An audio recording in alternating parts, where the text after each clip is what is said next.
Hello everyone, this is Fanfic Audiobook. Here you find original fan made audio stories. Transformers. Enter the Autobots. Part 1. Jasper, Night. An Oshkosh Striker 3000 airport rescue fire truck roared its engine as it sped down the highway. Keywords: Ancient Greek deities and Golden Sphere, Global Search. A mechanical voice rang out, and several images were projected inside the empty driver's cab. Xiao Tianan looked at the golden sphere held aloft by a Greek deity statue in the pictures. It was the Energon harvester from Transformers Prime. For some unknown reason, the Energon harvester had been left behind on Earth and was housed in a museum. Through a search of the human internet, he quickly locked onto the location of the Energon harvester. Xiao Tianan was a transmigrator. Fusing with the memories of his predecessor revealed that the original owner was a transformer from Cybertron who had come to Earth to escape the war. To conserve Energon, the predecessor had entered a stasis sleep that lasted for millions of years, eventually sleeping himself to death. Subsequently, Xiao Tianan transmigrated here, and his soul completely fused with the body. Xiao Tianan, scientific organic mechanical life form. Faction: High Council. Identity: Genius scientist, two-mode transformer, researcher at the Yakan Science and Technology Bureau. Body height: 10 meters. Equipment: sniper cannon, right arm. After transmigrating, Xiao Tianan began to organize his memories. Cities built of steel, the boundless sea of stars, and various faces emerged in his mind. Xiao Tianan had originally thought he would belong to the Autobots, but he never expected to become a relic of the previous regime, a member of the High Council. However, the High Council had been overthrown by Megatron millions of years ago. But compared to all that, Xiao Tianan's memories consisted mostly of various knowledge and scientific research experiences, which fit the role of a scientific transformer. For Xiao Tianan, this knowledge was a massive treasure trove.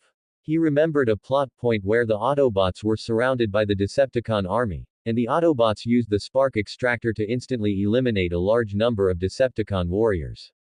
It wasn't just the spark extractor, there were also the locking staff, magnetic gloves, and phase shifter, which of them wasn't a product of technology. It was just the screenwriters trying to showcase the toughness of Cybertronian bodies, otherwise, who fights wars with melee combat. Besides that, Xiao Tianan discovered that his body was quite tall, likely even taller than Ultra Magnus and very close to Optimus Prime. It's just that the condition of this body seems terrible. Looking at his paint-chipped arms, severely aged body, and the patches of rust on his chest armor, Xiao Tianan realized his body was suffering from a severe lack of energon. He searched the base left by his predecessor from top to bottom but didn't find a single drop of energon in stock. No wonder his predecessor had entered stasis. Feeling his body growing weaker, Xiao Tianan knew he could no longer sit around and wait for death. But then, another problem arose. The easily accessible energon veins on Earth were almost all in the hands of the Decepticons. He had managed to find one micro vein, but its energon content was extremely low. After bustling about for a few days, he had only managed to extract half a cubic meter of energon. Fortunately, he didn't have to starve anymore. Meanwhile, through the human internet, Xiao Tianan confirmed the timeline of the Transformers Prime world. Although human officials tried their best to cover up the existence of the Autobots and Decepticons, they couldn't completely erase the impact the Autobots and Decepticons had on human society. For example, near a gas station west of Jasper, someone had witnessed a robot battle. Although the information was deleted immediately, it couldn't fool Xiao Tianan's eyes, especially with the massive fluctuations of energon explosions coming from Earth's outer space a few days prior. Recalling the plot in his mind, there was only one event that could cause such a major impact in outer space. That was Megatron's attempt to send millions of Cybertronian undead to Earth via a space bridge, only to be thwarted by the Autobots. In the end, the space bridge was destroyed, and Megatron and his army of millions of undead were left drifting in space. After that, the Decepticons and Autobots all went into hiding. Clearly, just like in the original plot, Starscream had left Megatron alone at the space bridge. As the second in command of the Decepticons, based on Xiao Tianan's understanding of him, Starscream was currently obsessed with the joy of controlling The Decepticons, thinking about how to pull off a grand undertaking to consolidate his authority, or how to bring Megatron's loyalists to heel. As for the Autobots, they would hardly take large-scale actions before the Decepticons made a major move. After some careful consideration, Xiao Tianan decided to get his hands on the Energon Harvester first. As one of the greatest inventions of the ancient Autobots, the Energon Harvester could extract Energon from any source, greatly avoiding the harm caused to Cybertronians by mine collapses. At the same time, the Energon Harvester was a devastating weapon for Cybertronians. After all, Energon was the blood of Cybertronians and the foundation of their lives. And such a powerful treasure was currently lying quietly in an undefended museum. Xiao Tianan had absolutely no reason to decline the action. Xiao Tianan's vehicle mode was a fire rescue truck, and the road was almost completely clear. Xiao Tianan deliberately accelerated, but clearly, he wasn't the only one eyeing the harvester. In the dead of night, the sound of steel colliding was piercingly loud. Knockout and Breakdown were already fighting Optimus Prime. The Autobots and Decepticons acted too quickly, taking Xiao Tianan by surprise. He hurriedly turned his steering wheel and sped toward the back door of the museum. I hope I'm still in time. If Knockout had the guts to go head-to-head with Optimus Prime, then high-level Decepticon combatants must be nearby. After all, Knockout was very protective of his own life. Sure enough, from afar, Xiao Tianan saw a gray Q-9 drone descend from the sky and land behind the museum. Xiao Tianan turned his gaze back to the museum and saw two human teenagers driving a scissor lift out of the back door of the museum. The scissor lift was carrying a golden iron sphere about a meter in diameter. That was the shared target of himself, the Autobots, and the Decepticons, the Energon Harvester. Taking advantage of the Autobots being distracted, Soundwave quickly arrived in front of the two teenagers and reached out to grab the harvester. Just as Soundwave was about to get the harvester, he was struck heavily in the back and fell into the bushes nearby. Looking back, a crimson figure appeared before his eyes. It was Xiao Tianan. He punched Soundwave in the waist. Even for a scientific transformer, the explosive power brought by his tall frame was quite strong. If the target of the sneak attack had been a big bruiser like Bulkhead or Breakdown, it might not have had much effect, but it was enough to deal with Soundwave, who was also a scientific transformer.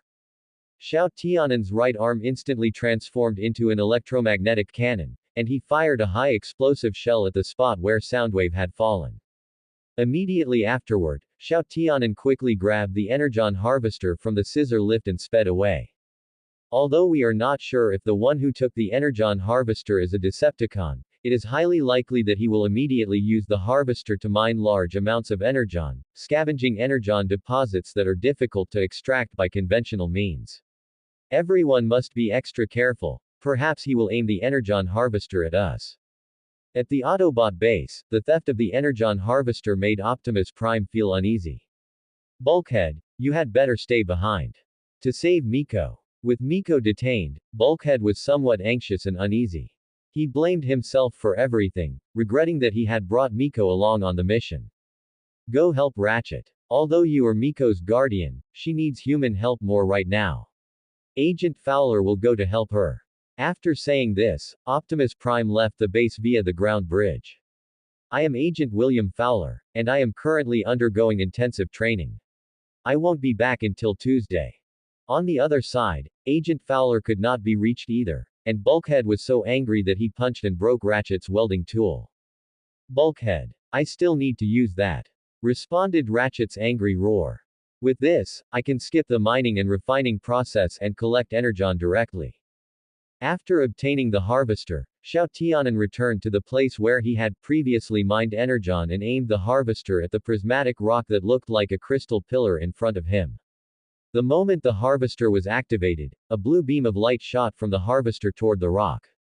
After the rock was hit by the beam, the Energon inside began to flow out rapidly, streaming along the beam into the harvester. Not long after, cracks appeared on the rock, and it subsequently crumbled completely into powder. It's much easier than before. Just such a small thing could skip the mining stage and collect the purest Energon directly. Xiao Tianan had to marvel at how ingenious those ancient Autobots were. In the time that followed, Xiao Tianan continuously activated the harvester. After a busy half-day, the energon in this area was completely collected. The resources of an entire energon vein were all stored inside this one small gold sphere. With this energon, Xiao Tianan could be considered to have escaped poverty and become rich. He didn't need to worry about energy problems for the time being. Just as Xiao Tianan was on his way back to his base, the roar of several engines caught his attention. Looking toward the source of the engine sounds, he saw a Chevrolet Camaro speeding past, with a boy who looked like a miner sitting in the driver's seat. Xiao Tianan had seen this boy before. It was Jack, from whom he had snatched the harvester. And that Camaro, obviously, was Bumblebee. Behind them, a red sports car had laser cannons transforming out from both sides of its body, firing continuously at the car in front. As that knockout, Xiao Tianan still had a deep impression of this flashy Decepticon doctor who loved polishing. What's wrong? Can't I be a fence sitter? When Knockout said this as if it were a matter of course, Xiao Tianan, though unable to understand it, was greatly shocked. The two cars chased each other and soon overtook Xiao Tianan. Wait, I recognize this car. Just as Bumblebee passed Xiao Tianan, Jack turned his head to look to the side and happened to see Xiao Tianan's empty driver's seat. Beep, beep beep tilde. Bumblebee asked in confusion. It's the transformer who stole the energon harvester. Jack explained. Listen, Bumblebee, although I don't want to call for backup, we have to do it now. Meanwhile, at the Autobot base, Miko and Raph were having an RC car race when RC suddenly walked in.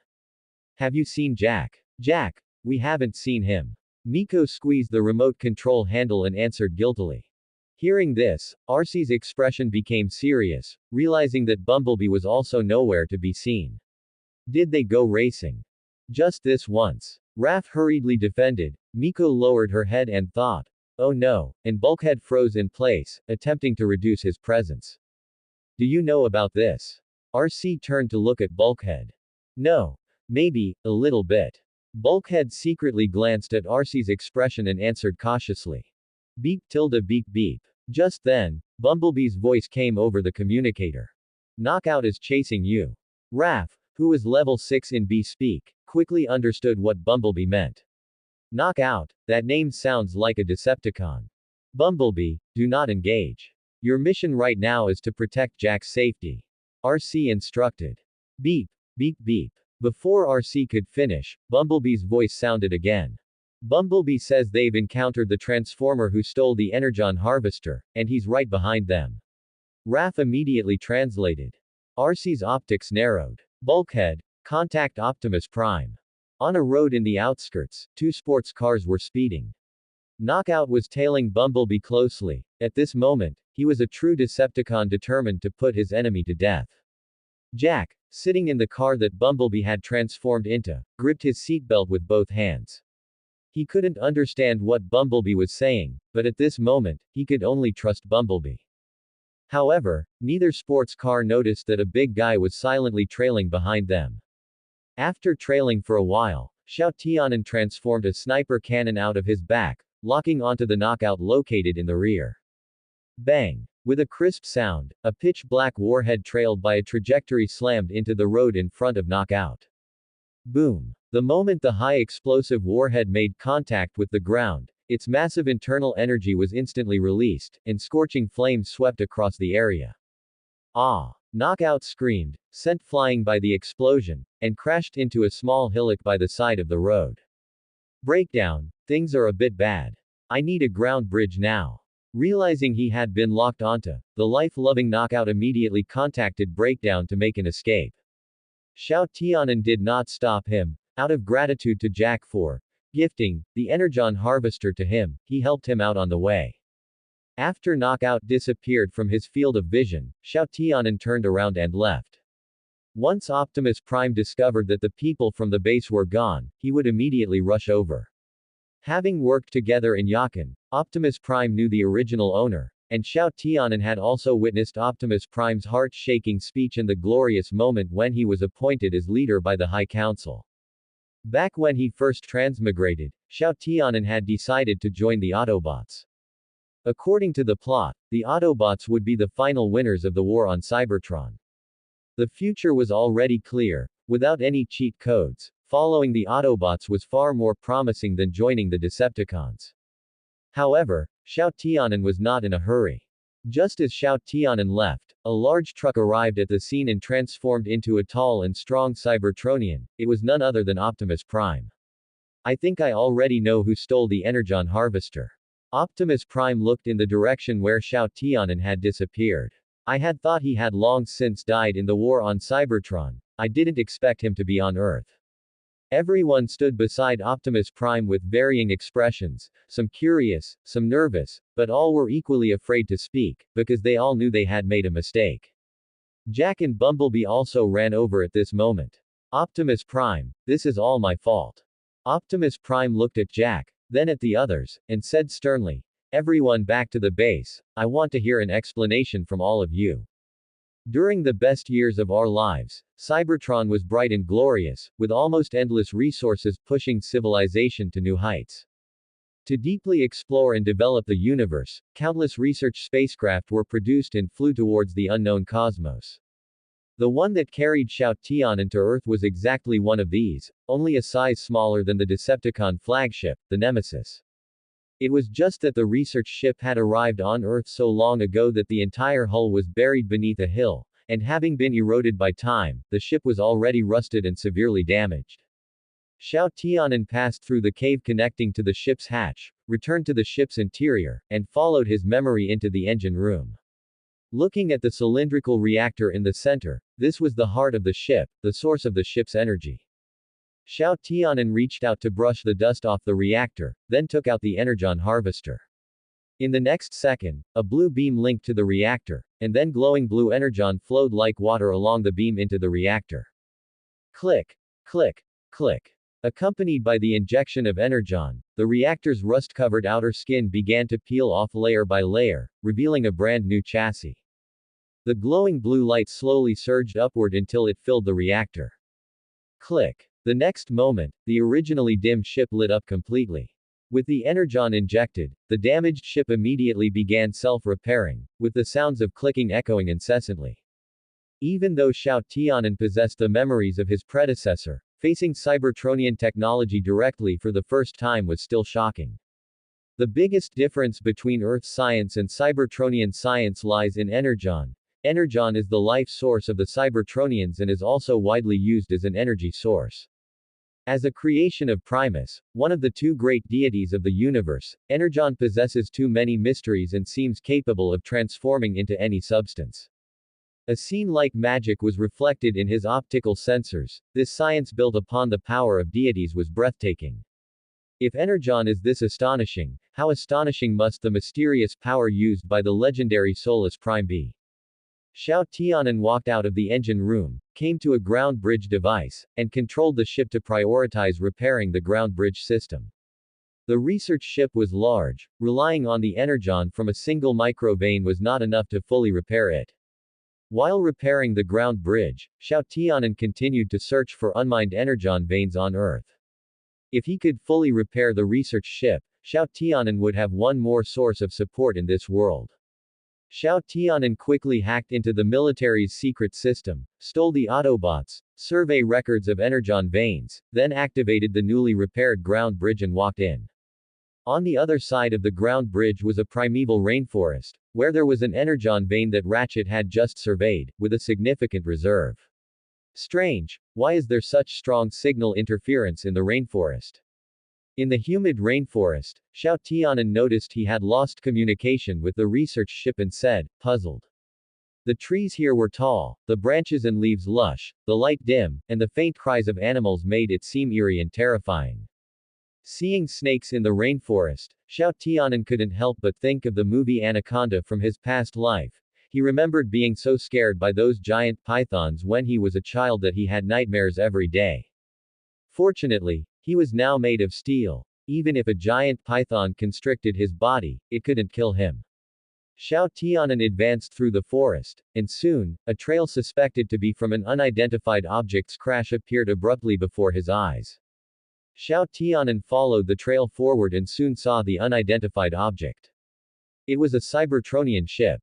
A Cybertronian spacecraft. Black Widow. After Xiao Tianan saw the unidentified object clearly and recovered from his surprise, his optical sensors began to flicker. Black Widow, the only female member of the Decepticons in Transformers Prime. Arcee's enemy, the two were irreconcilable. She was inherently cruel, vicious, cold-blooded, and ruthless, and she loved to hunt the creatures of the planet she was on. She had once defected from the Decepticons.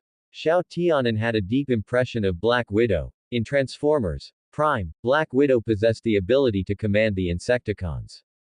The Insecticons were Cybertronian lifeforms that had existed since ancient times. These creatures were greedy and combative, capable of digesting 95% of known matter, and shared information among members through a hive mind. Although the Insecticons all had their own consciousness, the swarm often obeyed the commands of the strongest Insecticon, for example, Hardshell from the original work. Of course, Megatron could also issue commands to the Insecticons, the difference being that Megatron used force to intimidate the Insecticons into serving him. As for Black Widow, she was like the queen of the swarm, issuing commands as the hive mind's central hub. The Insecticons were powerful and fearless in the face of death. Each one could cause significant trouble for the Autobots. And such trouble was buried in a huge pile underground in some abandoned Energon mine. This was a powerful force, even compared to the Predacons that went extinct in the super ancient era. It would not be much inferior, and they were incomparably loyal. Xiao Tianan smiled. He wanted to control this force. Xiao Tianan's left hand transformed into a pulse gun, and his right hand equipped the Energon harvester as he walked over.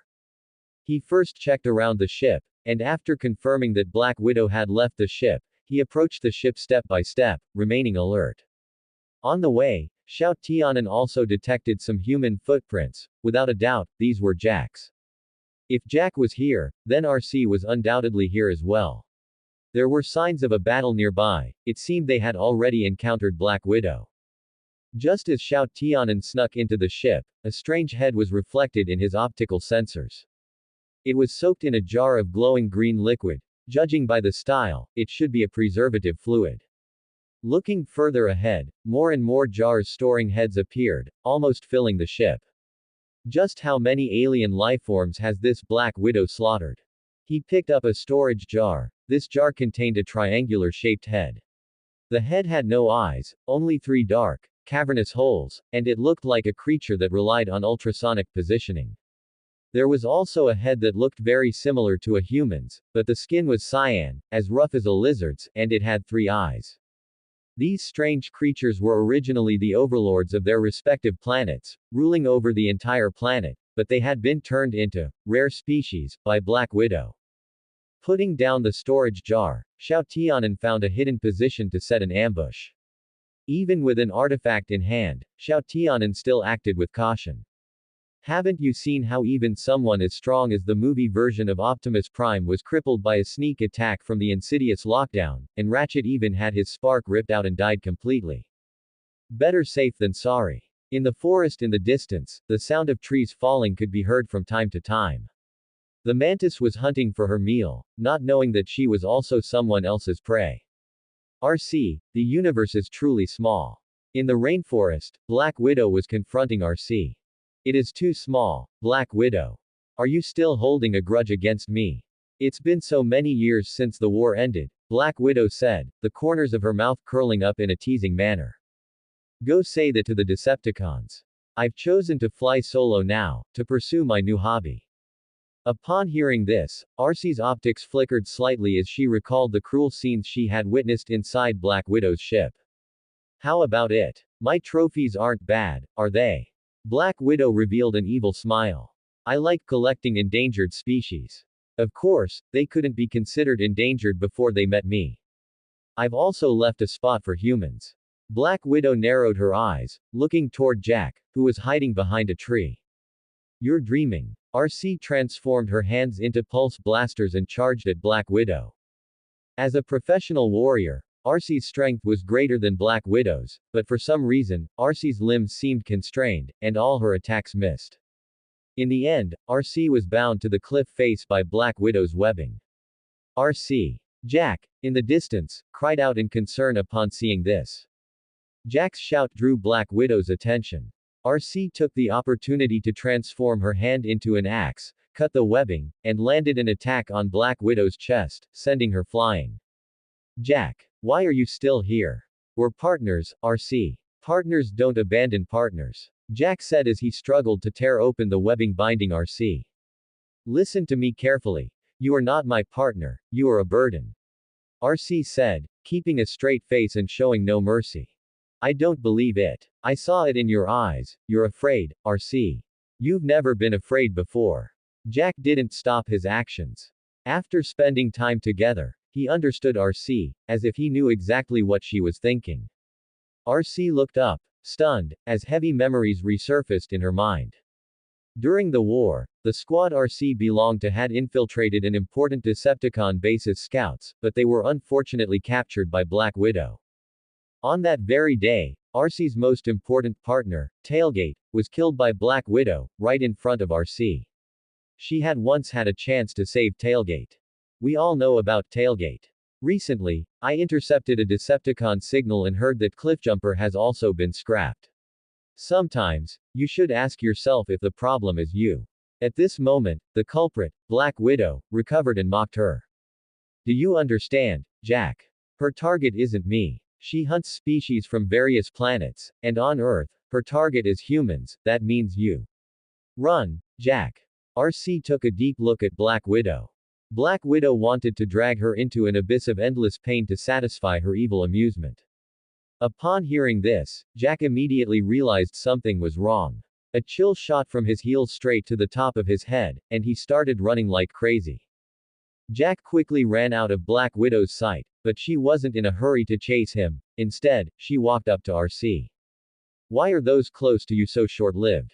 I could snuff you out right now and leave you in agony, but what would be even more painful is that I will make your human friend my collection. After speaking, amidst RC's desperate gaze, Black Widow headed in the direction of Jack with a satisfied smile. Hold on, Jack, you can do it. Hearing the sound of steel colliding with wood behind him, Jack realized that Black Widow was already hunting him down. Jack's adrenaline surged and his heart raced, but his feet felt like they were filled with lead, and it took a great effort to take a single step. Jack dragged his exhausted body, fleeing frantically through the forest. Just as Black Widow was getting closer and he was about to fall into despair, a pair of large hands reached out from the forest and grabbed Jack. Ah! Jack screamed in fright, thinking he had been caught by Black Widow, his eyes filled with despair. It wasn't until a red arm came into view that Jack stopped screaming. You are the Transformer who stole the Energon Harvester. That's right, the person who caught Jack was Xiao Tianan. He placed Jack behind him, made a gesture for silence, and continued to lie in ambush. No challenge. I don't like things this boring. Not long after, Black Widow arrived, drawn by the sound. She spread her hands, mocking Jack's weakness without any defenses. Xiao Tianan immediately raised the Energon Harvester, aimed it at Black Widow, and activated it. The moment the Energon Harvester was activated, a continuous blue beam of light passed between two tall trees and struck Black Widow directly behind them. Ah! After being hit, Black Widow said in disbelief, and then immediately felt an extremely agonizing pain. The Energon inside her body flowed out rapidly, following the blue beam into the Energon Harvester. Black Widow felt her limbs go weak, and her airborne body fell heavily to the ground. She raised her head with difficulty, looking at a golden sphere held by Xiao Tianan. The sphere was releasing a blue beam of light that was connected to her body. Energon Harvester! Black Widow exclaimed. Having once held a significant position among the Decepticons, Black Widow naturally recognized the Energon Harvester. She was terrified. If it were a bulkier transformer like Bulkhead or Breakdown, they might be able to hold on for a short while. But she was different. She was petite, and she didn't have much energon in her body to begin with. She would be drained dry very quickly and turned into scrap metal. No. Not long after, Black Widow collapsed completely, her optics extinguishing as if she had no life left. Xiao Tianan calculated the amount of energon the Energon Harvester had absorbed and turned it off just as the last bit of energon was about to be drained. Black Widow couldn't die yet, she was still useful. Without wasting time, Xiao Tianan pulled out the prepared steel cable and tied up the half-dead Black Widow. Jack felt a tremor in his heart at the sight, recalling the solemn expression on Optimus Prime's face when they first learned of the Energon Harvester's existence. If the Decepticons master the Energon Harvester, it will be a devastating catastrophe for the Autobots. Jack finally understood why Optimus Prime had said that. Hello, my name is Jack. Having survived the ordeal, Jack said with an awkward smile. Having just had the Energon Harvester stolen from him not long ago, and now being saved by him, Jack didn't know for a moment whether Xiao Tianan was friend or foe. I know. Xiao Tianan continued his work without turning back to look at Jack. He was all too familiar with that face. Vroom. A roar of an engine came, and a blue motorcycle sped over. It was RC. Jack, are you okay? RC looked at Jack immediately. I'm fine, RC. Thanks to him, he saved me. Jack said, pointing at Xiao Tianan. RC looked in the direction Jack was pointing and finally noticed Black Widow tied up and lying on the ground, with a transformer as tall as Optimus Prime standing to the side, holding a golden sphere in his hand. Energon Harvester. RC transformed her hands into pulse cannons, aiming at Xiao Tianan. Who exactly are you? Don't be like that, RC.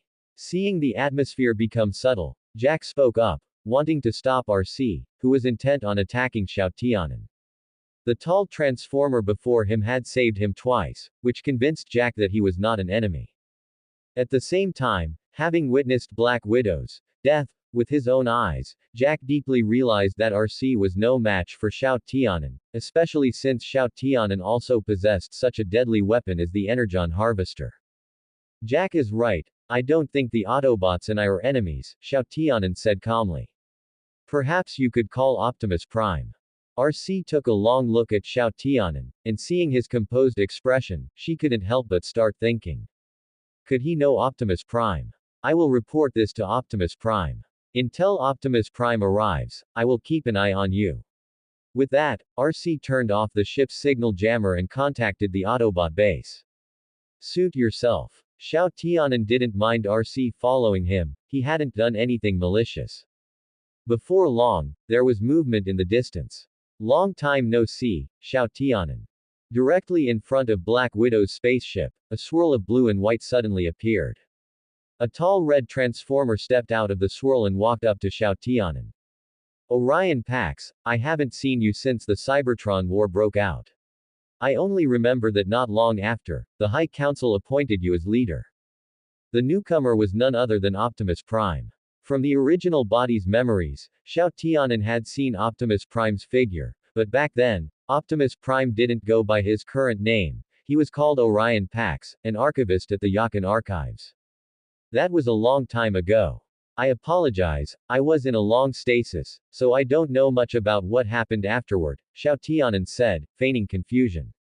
The war has lasted a long time. Many of our kin have perished, and countless worlds have been destroyed, Optimus Prime briefly explained the situation. Xiao Tianan, this is a new world, a new era. Join the Autobots, and let us end this conflict together. Optimus Prime said passionately, clenching his fist. I have to say, Optimus Prime really gets straight to the point, he's recruiting him upon their first meeting. I don't understand why Optimus Prime trusts him so much.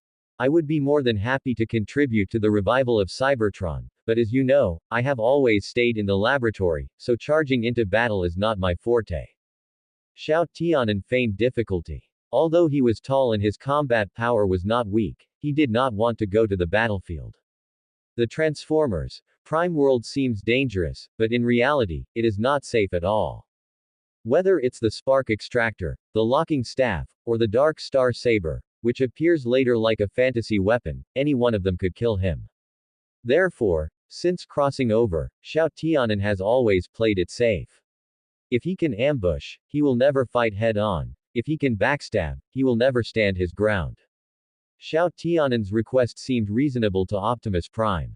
Then, I, Optimus Prime, in my capacity as leader of the Autobots, formally invite you to become the technical advisor for the Autobots. It would be an honor. Xiao Tianan shook Optimus Prime's hand, officially joining the Autobots. Joining the Autobots wasn't just because the Autobots would ultimately win the Cybertron War, but more importantly, because of the justice and unity of the Autobots. Coming from a peaceful era, Xiao Tianan knew that he was very naive when it came to power and conspiracies. Even if joining the Decepticons in the current timeline offered great prospects, if manipulated correctly, there was even a chance to control the entire Decepticons. But don't forget, Megatron, Starscream, Soundwave, and others, these people climbed from the bottom of Cybertron to their current positions and are most adept at all kinds of tactics.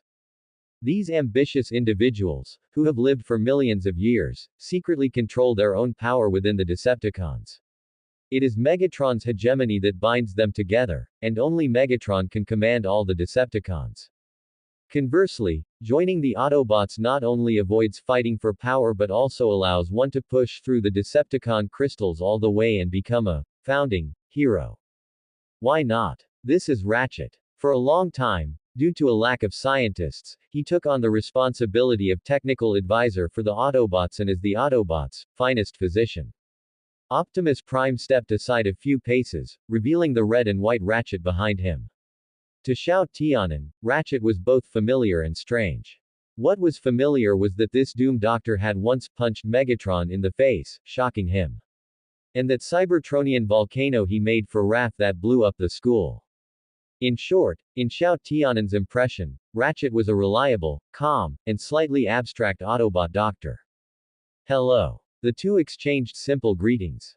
The era in which Xiao Tianan was active was too distant, and even Optimus Prime was just an archivist at the time, so Xiao Tianan was not surprised that Ratchet did not recognize him. It seems I can finally take the burden off my shoulders and take a good vacation, Ratchet said jokingly. I am good at various technologies, but I am not proficient in medicine. The Autobots still need an excellent physician. Xiao Tianan's attainments in technology were indeed higher than Ratchet's. There was no need to be modest about that, but at the same time, he was indeed not proficient in medicine. In the Transformers Prime world, Transformers are not just mechanical constructs, they also have some biological structures, such as the transformation cog and vocal processors. Alright, let's save the reminiscing for later. Now, we must take back anything useful before the Decepticons notice this place. Xiao Tianan pointed to Black Widow's spaceship and said to Optimus Prime. I agree with your point, Optimus Prime nodded. The Autobots were very short on equipment on Earth, even falling to the point of using equipment produced by humans. Hopefully, the equipment carried by this Decepticon spaceship could alleviate this predicament. Ratchet, I'll leave the Energon collection work to you. Xiao Tianan handed the Energon harvester to Ratchet. This Energon mine was surveyed by Ratchet, so no one was more suitable for this job than him. Optimus Prime nodded, signaling Ratchet to go collect the Energon. He didn't expect Xiao Tianan to take the initiative to give the Energon harvester to Ratchet, but this was undoubtedly a good thing, proving that Xiao Tianan had completely integrated into the Autobots. Subsequently, the two tall Transformers began to dismantle Black Widow's spaceship. Optimus Prime even called all the Autobots to help. Soon, only the outer shell of the ship remained, and finally, amidst a flash of fire, this spaceship and the evil within it were completely erased from this world. The Explorer is a medium-sized scientific research vessel, built during the Cybertron Golden Age, and it came to Earth with me during the Cybertron War. Xiao Tianan took Optimus Prime and Ratchet on a tour of his ship while introducing it to them. With the supply from two Energon deposits, most of the Explorer's systems are already functioning normally. Surely it won't be long before it is fully repaired. The Explorer research vessel is a crystallization of the Cybertron, the best years of our lives, and it is not much inferior even when compared to the Decepticons' flagship, the Nemesis. Of course, the war caused Cybertronian technology to stagnate or even regress, which is also a very important reason. I believe the Explorer will become an important means for the Autobots to defeat the Decepticons. Optimus Prime said gratefully to Xiao Tianan after finishing the tour of the Explorer. Yes, the Earth technology we've modified is always breaking down. With the Explorer, there will be a huge improvement in the Autobots' strength. Ratchet also said excitedly. Xiao Tianan knew that the Autobot base was an abandoned military facility with old equipment, and much of it had been modified by Ratchet using Earth technology. The conditions were very harsh. Although it may seem out of place, Optimus Prime, I do not approve of using the Explorer as the Autobot base. Xiao Tianan did not intend to pour cold water on them. Looking back at the entire Transformers Prime, the Autobots acted impeccably, and throughout the entire confrontation with the Decepticons, the base was never exposed.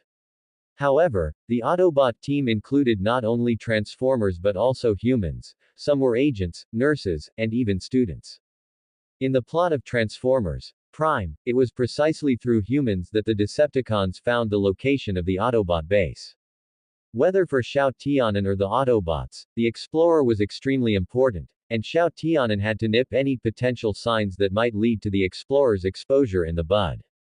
The Explorer is very precious to us, and we cannot afford to take any risks. Xiao Tianan looked at Optimus Prime and offered a suggestion, to use the Explorer as a logistics base or a backup base, rather than as the main base. I agree with your opinion. Optimus Prime was not stupid. The Autobots were very careful in their daily operations, yet they still couldn't guarantee that the base wouldn't be exposed. The Explorer was very important to the Autobots, so Xiao Tianan's proposal was very reasonable. If the Autobots wanted to win the war, relying solely on a tenacious spirit was not enough, they also needed sufficient supplies.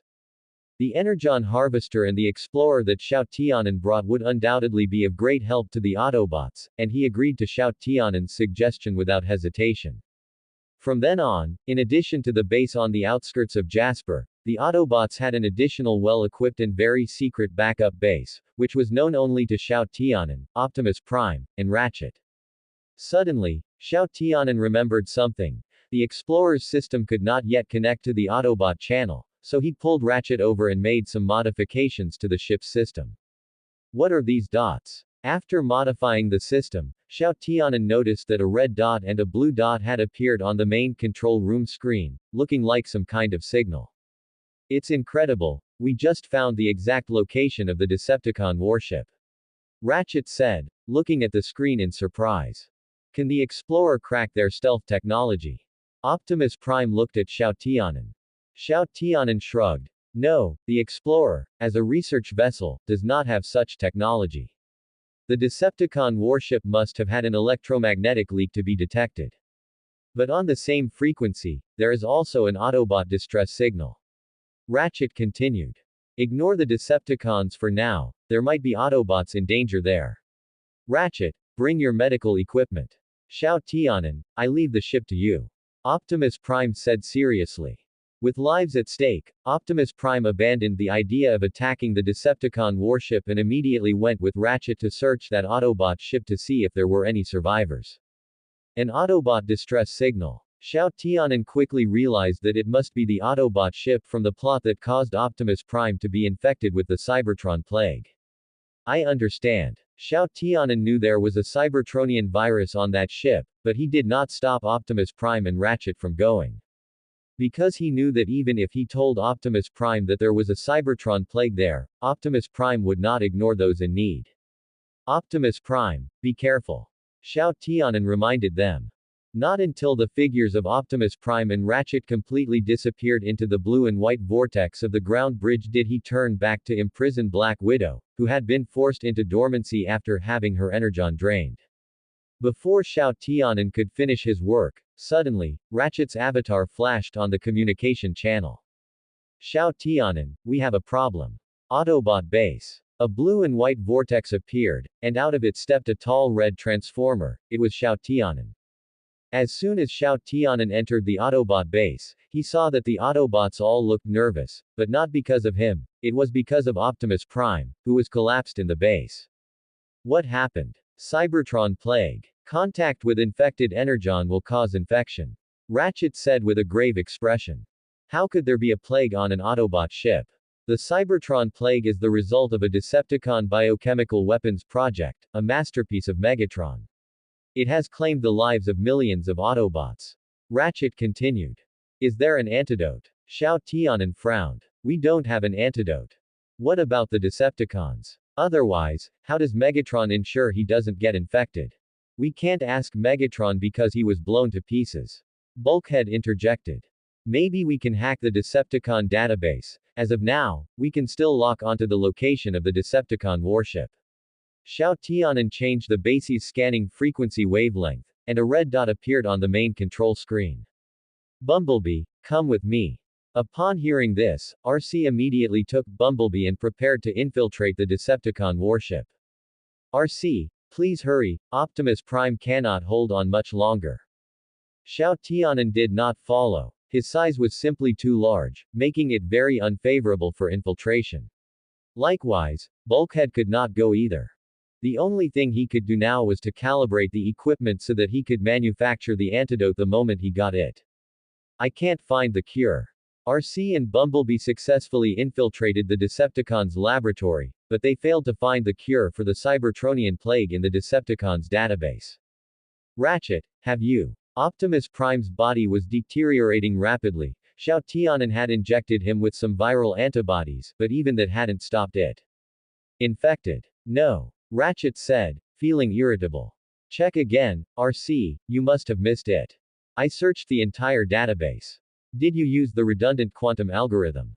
You don't need to teach me, do you think you're the only one who cares about Optimus Prime? Just then, Bumblebee touched a mechanism on the laboratory wall, and a hidden door opened. Don't touch anything, Bumblebee. RC looked back at Bumblebee, only to find him frozen in place. Megatron. He's still alive. RC walked over and discovered a figure lying on a medical berth, covered in life support equipment. What? That's impossible. Back at the base, everyone except Xiao Tianan wore an expression of disbelief upon hearing the news. I'm looking at him right now. The good news is that Megatron isn't looking at me. RC continued, he's fading, he's completely dependent on life support equipment. Let me finish him off. Wait, RC. Ratchet hurriedly stopped her. Give me a reason. Megatron might be the only hope for Optimus Prime to survive. If there is anyone in this world who knows the cure, it's Megatron. Megatron's brain activity is still very strong. It looks like he's still plotting something evil. But what do I need to do? You have to go into Megatron's mind and bring back the cure. Enter Megatron's mind. I hope you're not joking, Ratchet. Use the cortical psychic patch. It's a Decepticon technology that was later banned by the Autobots. I've studied the relevant data. The equipment in the Decepticon laboratory should be sufficient to perform the procedure. Optimus Prime can't hold on much longer. What should I do? Megatron was still alive, while Optimus Prime was about to die with regrets. No Autobot was willing to accept such an outcome. For the sake of Optimus Prime, someone had to establish a cortical psychic patch with Megatron. Bumblebee was the Autobots' best scout. At the critical moment, he stepped forward and volunteered to establish the psychic link with Megatron. Under Ratchet's guidance, RC quickly completed all the necessary preparations, and then the two of them hid in a storage room beneath the laboratory wall. RC connected the interface to Megatron's brain, then accurately connected it to Bumblebee's. Instantly, Bumblebee's optics shut down, his consciousness detached from his body, and he entered Megatron's mind. I have a visual. The communications downlink was activated so that everyone at the base could see everything Bumblebee saw inside Megatron's mind. Knockout, you can offer Soundwave some medical advice from an expert's perspective. RC quietly stood guard beside Bumblebee, but it wasn't long before the Decepticons arrived, Starscream, Knockout, and Soundwave. Nearly half of the Decepticons' high-end combat power had arrived. RC cursed under her breath, transformed her hands into pulse blasters, and prepared for battle. Ratchet, hurry up. Soundwave quickly discovered the cortical psychic patch line. Starscream followed the line toward the storage room.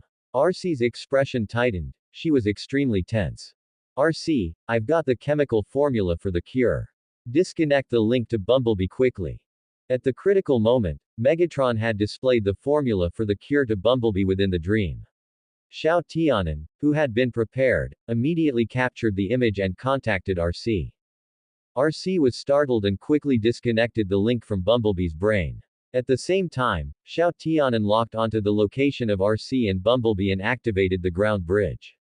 Intruders. At the same time, Starscream also discovered RC and Bumblebee and immediately transformed his weapons.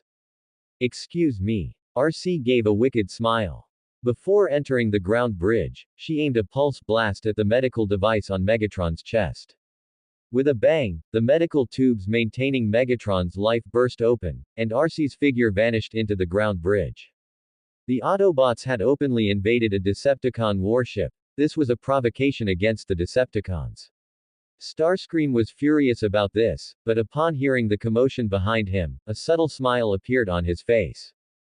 Although he didn't know what the Autobots had done to Megatron, they had indeed solved a major problem for him, and he could shift the blame entirely onto the Autobots. Once Megatron was dead, those blindly loyal to him would finally understand that only he, Starscream, was the greatest Decepticon leader, the strongest king of destruction. In his mind, Starscream already saw himself slaughtering enemies as the Decepticon leader. He turned around and feigned regret, saying, this was an unavoidable outcome. With that compassionate look, someone who didn't know any better might think Starscream's father had died. In contrast to the Decepticons, the Autobot base was filled with joy.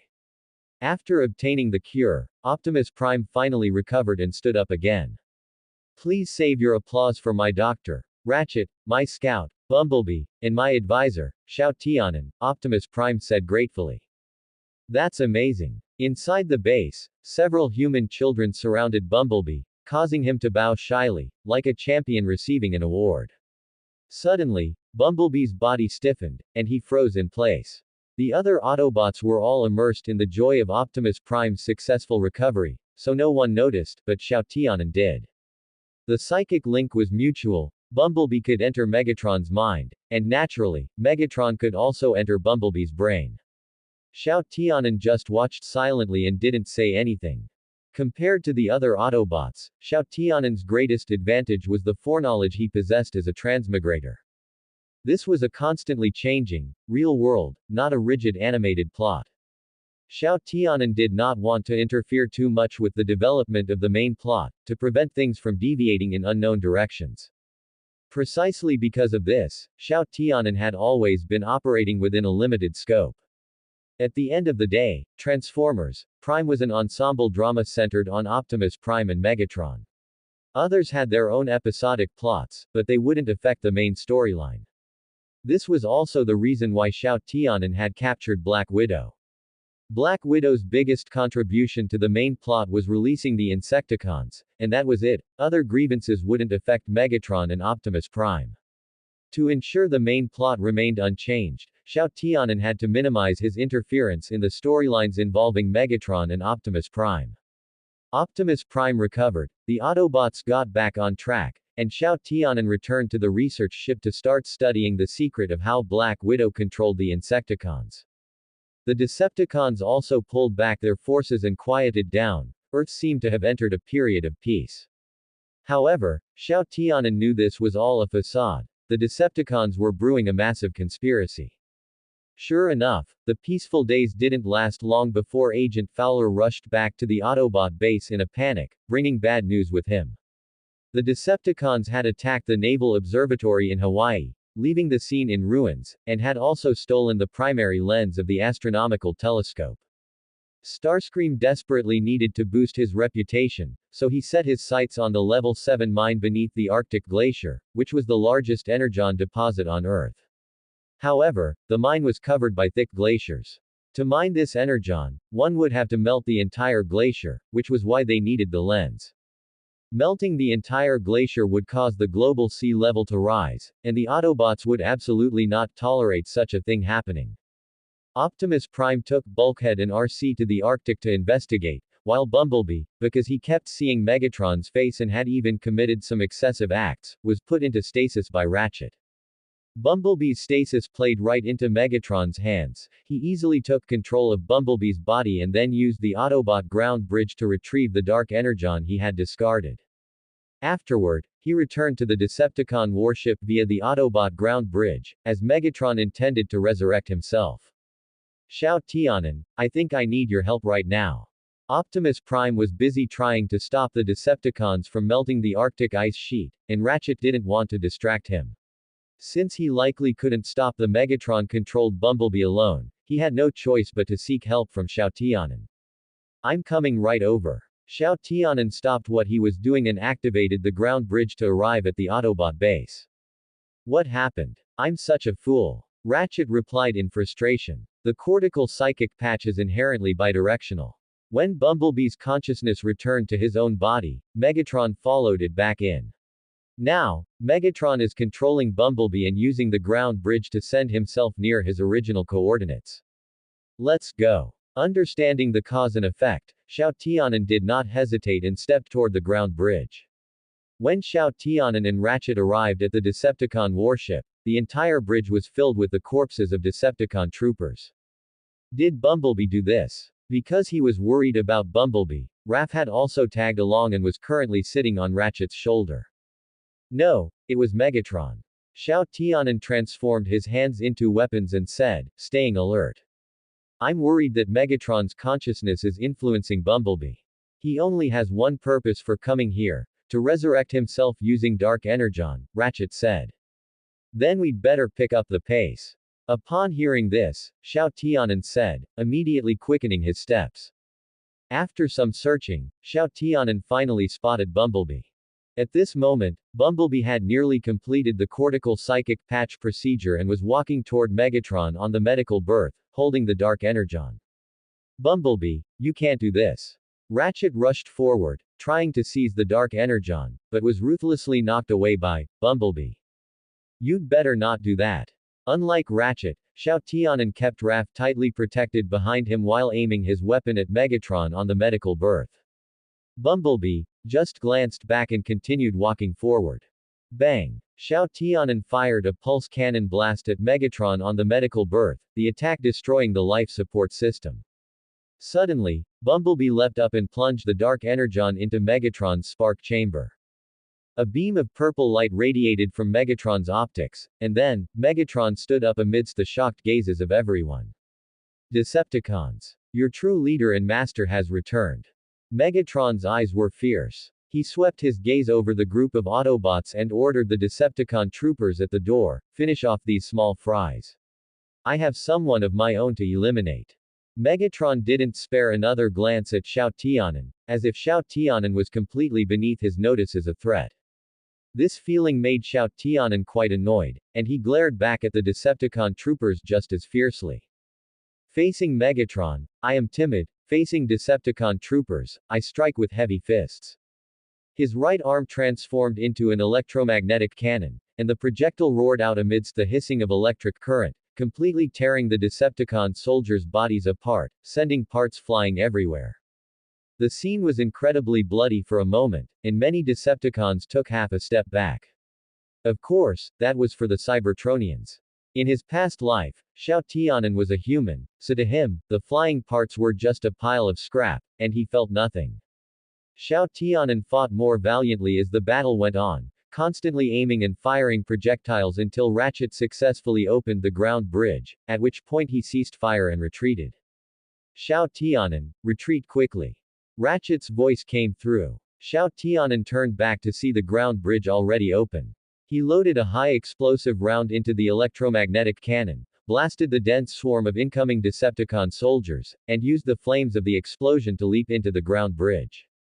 On the warship's deck, Optimus Prime leapt up and sliced the ice-melting device in half with one stroke, but he also fell from the warship, crashing hard onto the hard Arctic glacier.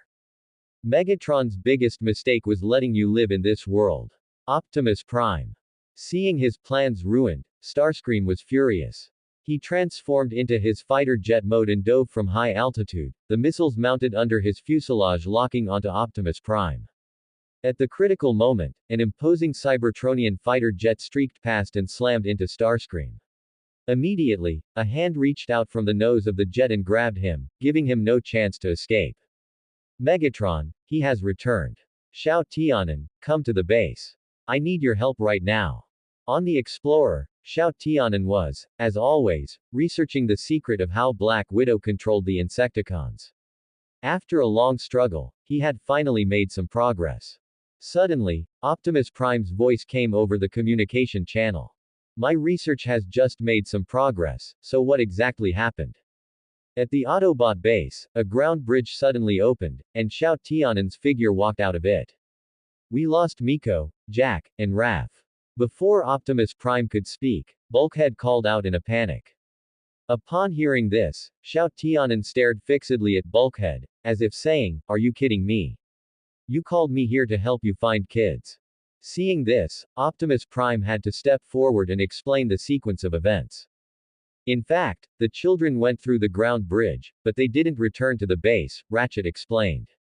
Upon hearing this, Xiao Tianan suddenly recalled that after Starscream was beaten up by Megatron, he not only didn't restrain himself but secretly took out the dark energon he had pulled from Megatron's chest, attempting to resurrect Skyquake and control him. The Autobots naturally wouldn't let him get his way and shattered his conspiracy.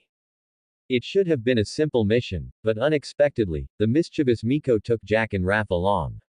In the end, because the ground bridges of both the Autobots and the Decepticons opened simultaneously, they were banished to another dimension, specifically the Shadow Zone. So you opened two ground bridges at the same location at the same time. Xiao Tianan said in surprise. We didn't expect the Decepticons to suddenly activate a ground bridge, RC explained. I suspect there was a shift in the transport, and the children were sent to a place we don't know, Ratchet also offered his opinion.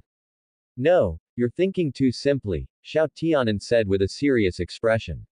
Opening two ground bridges simultaneously will cause a shift in spatial phase. It is highly likely the children were transported to a parallel dimension.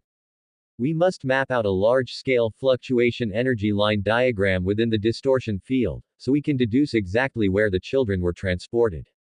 Xiao Tianan looked at Ratchet. We must act quickly. Just as Optimus Prime said, Skyquake's grave is empty, it's very likely he was transported inside. Xiao Tianan's slender fingers tapped rapidly, and he soon built a space-time correction model. Ratchet, locate the children's cell phone signals. Finding the location of a parallel dimension within our own dimension, is that accurate? Ratchet asked skeptically. Theoretically, the spatial location of a parallel dimension overlaps with reality. But why is Miko's location inside the Autobot base? Ratchet pointed at the red dot on the screen. Are you referring to this? Just as Ratchet was puzzled, Bulkhead pulled out a pink cell phone. Fine. With the precise location, Ratchet adjusted the ground bridge and brought Miko, Jack, and Raph back. At the same time, Skyquake's hand ran out from the Shadow Zone, and was then stomped into smithereens by Xiao Tianan. Poor Skyquake, he might never find his hand again in his life. The children were found, and Xiao Tianan returned to being busy. He first used the ground bridge to go under the Arctic ice sheet to collect some energon to replenish his stock, then continued researching Black Widow. Occasionally, he would go out to search for new energon veins, and while he was at it, check abandoned Decepticon mines to see if he could find the Insecticon army ahead of time. Ratchet, where is everyone?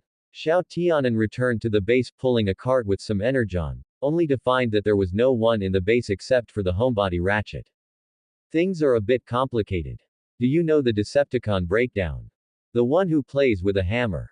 He was abducted by a group of tech fanatics called Mech, and Optimus Prime and the others are currently rescuing him, Ratchet explained.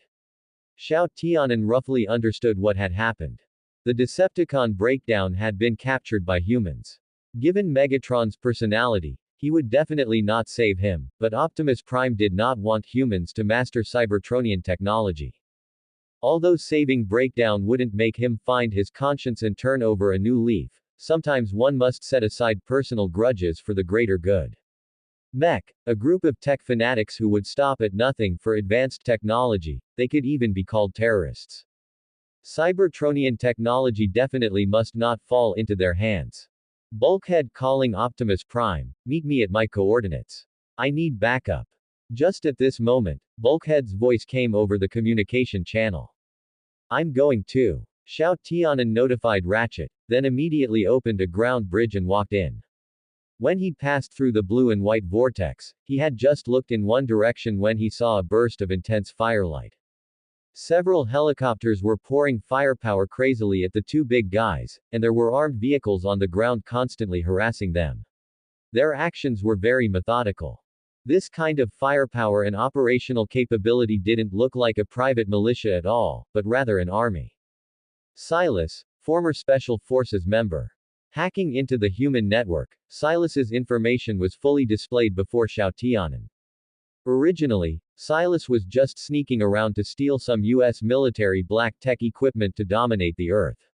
However, when he clashed with the Autobots while vying for a nuclear weapon device, he learned of the existence of the Transformers. From then on, he turned his target to the Transformers, attempting to claim their power for himself. Humans are greedy. Silas exposed his own greed and ambition nakedly to the world, and he would stop at nothing to achieve his goals. Keeping Mech around will always be a problem, Xiao Tianan murmured. The next second, Xiao Tianan, looking down from a high vantage point, saw Bulkhead trapped in a bitter fight and decisively opened fire. Boom! A shell tore through the air and accurately hit the helicopter piloted by Silas. The leader of Mech was completely reduced to dust. Boom! Boom! Boom! Relying on Cybertronian technology, Mech was completely unable to discover Xiao Tianan's position and could only be targeted and sniped by the electromagnetic cannon. On the battlefield, Bulkhead and Breakdown looked blankly at the sudden turn of events. The mech unit that had just put them in a bitter fight was now being beaten into running for their lives.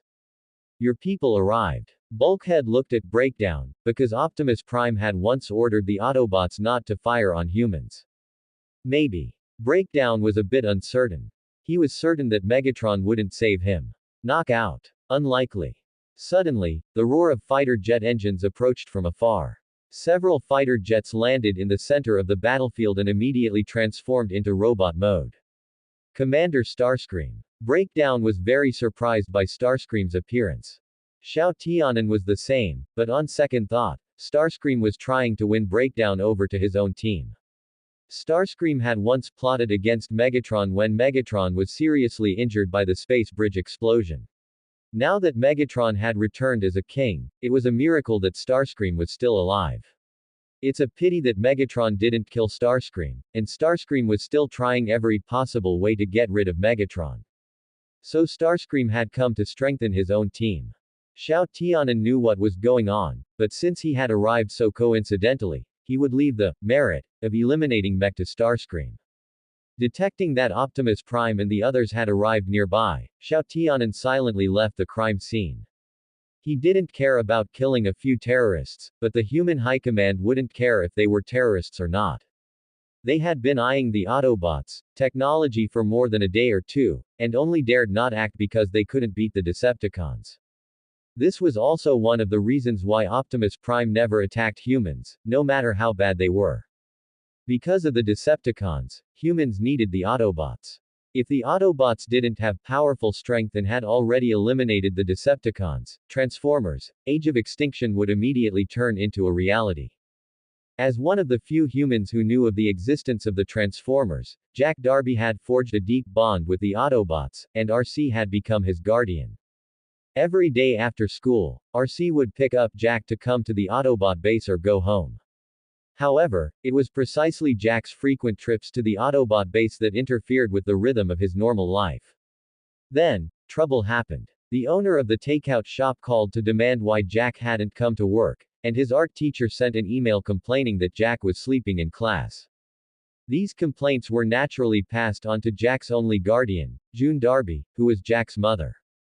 Most importantly, some time ago, the incident where Jack and Vince street raced had spread throughout Jasper. This news spread from person to person until it reached June's ears. June Darby was both shocked and terrified. She worked in the emergency room and had seen the tragic aftermath of those street races. The mere thought of her own child becoming like that made her whole body tremble. And so, Jack was grounded by his mother. Originally, with Black Widow controlled by Xiao Tianan and Silas dead, Jack's mother would not have been drawn into the battle between the Autobots and the Decepticons again. But for some unknown reason, the Decepticons attacked the hospital where June Darby worked, and that was when she saw Jack's motorcycle transform into a robot. After this incident, June Darby also became one of the very few humans who knew that the people of Cybertron were on Earth. Xiao Tianan, a vehicle is heading this way. In the Autobot base, Ratchet said while staring at the monitor. Xiao Tianan stopped his work and walked over to Ratchet's side. Recently, because Ratchet wanted to utilize the equipment on the idle Black Widow's ship to upgrade the base, Xiao Tianan had been dragged in as the technical advisor for the Autobots. The monitor zoomed in, and a civilian Earth vehicle came into view. Mom! Jack exclaimed in surprise. She's here again. After seeing the license plate clearly, Xiao Tianan let out a soft sigh. Ever since June Darby learned of the existence of the Autobots, as Jack's mother, she frequently came in and out of the Autobot base under the pretext of checking on Jack. Jack and RC were close and often went out on patrols together, which made June worried, fearing that Jack would get hurt. June did not support Jack participating in operations, but she was unwilling to blame Jack, so RC naturally became the target for June to vent her emotions. June didn't want Jack to follow RC, and RC wouldn't give an inch either, resulting in a dynamic almost like a domestic mother-in-law and daughter-in-law drama. Hi, honey. June got out of the car and hugged Jack. I got off work early at the hospital today, so I came to check on you. Hello, advisor. Hello, doctor. She took the opportunity to greet Xiao Tianan and the other man at the control console. Hello, RC. She greeted RC, who was closest to her, last, as if to assert her authority, and also due to her distrust of RC. By the way, where is Optimus Prime? June looked at Ratchet. Optimus Prime and Bumblebee have gone on a mission. I'm sorry to disappoint you. Ratchet clearly didn't understand a woman's heart and continued operating the instruments. June showed a disappointed expression. What a pity, I even dressed up specifically for it. Mom. Jack was very embarrassed and spoke up to try to stop June. Just then, Bulkhead rushed in. After a beautiful drift, he stopped steadily, and Miko and Raph jumped out of the car excitedly. Did you feel that? Raph, that powerful centrifugal force, Bulkhead is really wild. Miko was dancing with excitement, but before she finished, she saw Jack's mother staring at her. Miko's movements froze, and she quickly reined in her uninhibited posture. I remember this being a secret base. Miko muttered, complaining. As for the Autobots, Miko viewed them as her friends and let her personality run wild in the base, without the restraint she felt when facing elders. But Jack's mom was different. She was like Miko's parents back in Japan, nagging and controlling everything. Miko felt her paradise was about to turn into hell. Aunt June, Miko and I both wore our seatbelts. Raph said nervously. That's the bare minimum. Hi, Miko, how have you been lately? I'm good. Miko said distractedly. Just then, RC stepped forward. Jack, we should get going. But I just got here. I made sandwiches. Jack's mom wanted to spend more time with Jack. Mom, I have things to do. Jack clearly didn't want to stay in the base any longer. I have to help RC test her tracking system. Alright, be careful. Sensing Jack's mood, June couldn't say anything more and could only tell him to be safe. There's nothing to be careful about, it's just a routine test. RC replied casually. Then why do you need Jack's help? June's words left RC stunned on the spot, her expression becoming quite interesting. Xiao Tianan was secretly enjoying the drama, only to see the situation spiraling in a bad direction. So, Xiao Tianan immediately intercepted Ratchet, who had detected an anomaly, and said, RC, I need to investigate an abnormal magnetic field fluctuation, and I need you to accompany me on a field mission. Alright, I'll go with you. RC realized Xiao Tianan was bailing her out, sighed, and followed Xiao Tianan into the ground bridge. On the way to the location of the magnetic anomaly, Xiao Tianan noticed RC was unhappy and had to speak up to comfort her. Jack's mom just wants to protect Jack. I know, but before she knew the truth, I had been protecting Jack for a long time. Now that he knows the truth, am I redundant? Mothers are all like that. Xiao Tianan couldn't help but think of his previous life. His own mother was just like Jack's mom, afraid of him getting even the slightest hurt. When he was young, he found it annoying, but only after growing up did he realize the warmth within it. Forget it. RC wanted to say something, but sighed again.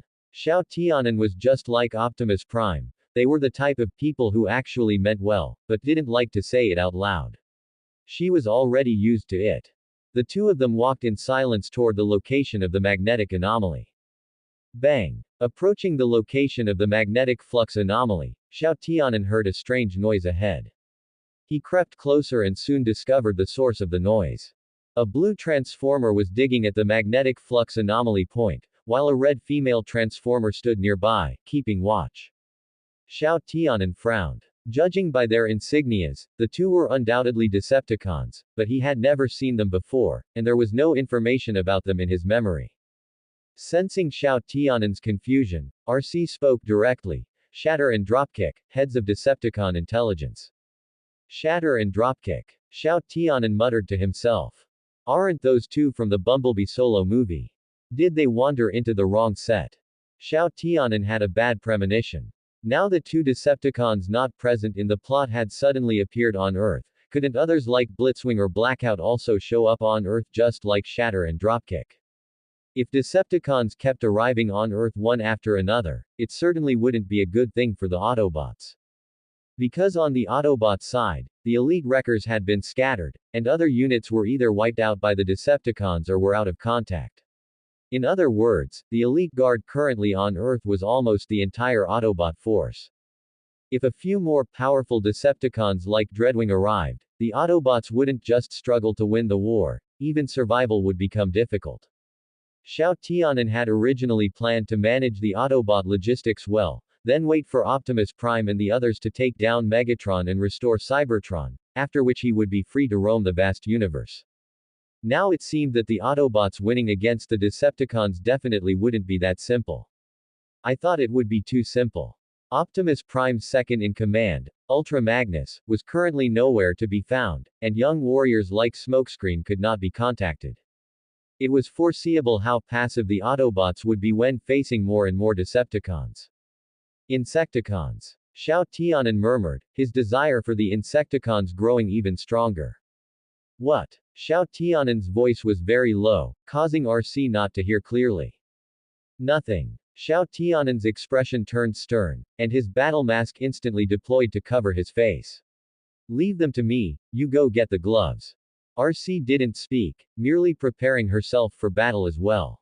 Xiao Tianan's arm transformed, and the pitch-black muzzle of his sniper cannon aimed at Dropkick, who was picking up the gloves. Is this what Lord Megatron wanted? Dropkick retracted the sword he had used for digging and picked up the gloves from the pit to examine them. Those are the magnetic gloves. They look simple, but they are an extremely terrifying weapon. With just the press of a button, they can crush anyone into dust. Shatter didn't care what Dropkick was pondering and reached out to take the magnetic gloves. Boom. Suddenly, there was a loud explosion. The 5 to 6 meter tall Dropkick flew backward like a kite with a broken string, slamming into the rock wall and smashing a huge crater into the hard stone. Dropkick clutched his shattered chest as glowing blue energon leaked from between his fingers. The shot had hit squarely on Dropkick's spark. While he wasn't killed, he was in bad shape. In the distance, having succeeded with one shot, Xiao Tianan retracted his sniper cannon and transformed both hands into pulse guns, unleashing a barrage of fire at Shatter. Seeing this, Shatter couldn't worry about the magnetic gloves and hurriedly dodged. Boost me. Taking this opportunity, RC stood on Xiao Tianan's palm, letting him toss her forward so she could quickly advance to snatch the magnetic gloves. Meanwhile, Xiao Tianan kept both guns aimed at Shatter, firing continuously. Beams of blue light slammed into Shatter, forcing her to retreat. Dropkick was already paralyzed, and Shatter was being suppressed by Xiao Tianan. It looked like RC was about to get the magnetic gloves. Ah! Suddenly, a scream came from behind Xiao Tianan. Miko. Xiao Tianan turned around and saw a human girl with pigtails. Who else could it be but Miko? Because of the battle between Xiao Tianan and Shatter, many rocks were rolling down from the mountaintop. Miko, who was lying on the hillside, became the unlucky victim hit by the falling rocks. RC. Seeing that the falling rocks were about to hit Miko, the situation was urgent. Xiao Tianan had to change his actions, hurriedly alerting RC before turning back quickly. Because of the enormous magnetic flux of the magnetic gloves, the surrounding mountains were all bare, and there was nothing to stop the rocks from rolling down the mountain. Miko had originally been hiding in a small valley halfway up the mountain, and it just so happened that some of Shatter's stray shots had landed above it. For a moment, many stones, pulled by gravity, rolled down along the valley. The valley was flat, with almost nowhere to hide. Xiao Tianan rushed over, reaching out one hand to block above Miko, forming a shield large enough to cover her, while his other hand quickly scooped Miko up and placed her in a relatively safe position. On the other side, RC fired continuously at Shatter while in midair, accelerating toward the magnetic gloves. Although RC's firepower was fierce, her petite size meant her output power was not as high as Xiao Tianan's. Losing the strong suppression of fire, Shatter's movements became even faster. She instantly transformed into a Plymouth Satellite sports car and charged back, grappling with RC. Shatter was able to serve as the head of Decepticon intelligence, so her strength was naturally no joke. In the Bumblebee solo movie, she had defeated Bumblebee with a crushing dominance. However, RC was able to join the elite guard, so her strength was naturally not weak either. Moreover, compared to Bumblebee, RC was older and more experienced in combat. RC's hand axe deployed from her arm, blocking Shatter's attack, and then she swung the axe at Shatter's abdomen. Lacking melee weapons, Shatter had no choice but to avoid the edge of the attack and retreat repeatedly. RC seized the opportunity to leap up, her hand axe cleanly slicing across Shatter's cheek. Feeling the pain on her cheek, Shatter gritted her teeth, swung her fist, and aimed at RC in midair, striking her in the abdomen with a punch. The immense force sent RC flying. I will make you regret this. Shatter's already ferocious face became even more hideous. She picked up the magnetic gloves from the ground first and pressed the activation switch. Xiao Tianan had just put Miko down and told her not to run around when he suddenly felt a huge suction force attack him, his body unable to stop from retreating. What's going on? Xiao Tianan turned around and saw that Shatter had already put on the magnetic gloves. An invisible magnetic force sucked Xiao Tianan and RC into midair, and then, with a loud boom, they were thrown out, crashing into the hill behind them and kicking up clouds of dust. RC, I'm going to peel off your armor piece by piece. And then crush your new friend into a metal pancake. Shatter raised the magnetic gloves, aiming at the two of them in the dust, a cruel smile on her face. RC. Xiao Tianan stood up and transformed his pulse gun. Not seeing RC in his line of sight, he opened the communication channel to contact her. I'm behind you. RC lowered her voice. I'm stuck to your back. We've been magnetized and are stuck together. Xiao Tianan realized. Transformers are made of alloys. A powerful magnetic force would magnetize their bodies, also generating magnetic force. Is there any way to separate us? RC pressed her hands against Xiao Tianan's back, trying to break free from the magnetic binding between them, but unfortunately, she didn't succeed. Not for the moment. Raise your hands high and turn around. Meanwhile, Shatter held the magnetic gloves, watching Xiao Tianan warily, especially focused on the dark muzzle on his right arm. It was this cannon that had crippled her partner, dropkick, in one shot. As you wish. After hesitating for a split second, Xiao Tianan decisively raised his hands above his head. Surrender. That didn't exist. Don't forget that RC was hidden behind him right now, a fact Shatter was unaware of. Xiao Tianan turned around instantly. RC, prepared behind him, aimed at the magnetic gloves and fired decisively. A dozen blue beams shot out of the muzzle, attacking Shatter. Shatter was caught off guard by the sudden attack and could only dodge in a hurry. During this, the arm wearing the magnetic gloves was hit by an energy blast, and the magnetic gloves were knocked away. The magnetic gloves were knocked away and, losing control, began to release magnetic force indiscriminately. A huge force field instantly enveloped the entire battlefield. Shatter instinctively tilted her body, struggling hard to prevent being swept up by the magnetic force. Xiao Tianan was different. He used the suction of the magnetic gloves to lunge forward, grab them, and then press the button to turn them off. Oh no! The magnetic gloves had fallen into the hands of an Autobot. Shatter realized immediately that things were bad and immediately transformed into a jet fighter, soaring into the sky to escape the battlefield.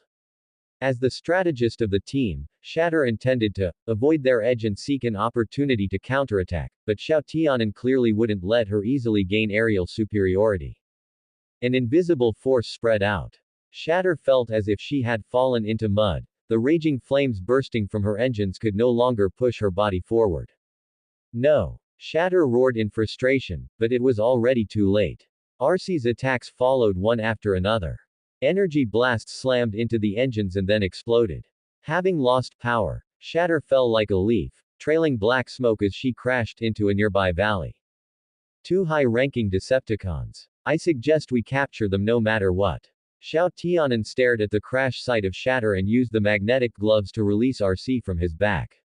I agree. Awesome. I'll lead the way. Miko popped out from who knows where, suddenly blocking Xiao Tianan and RC, and shouted excitedly.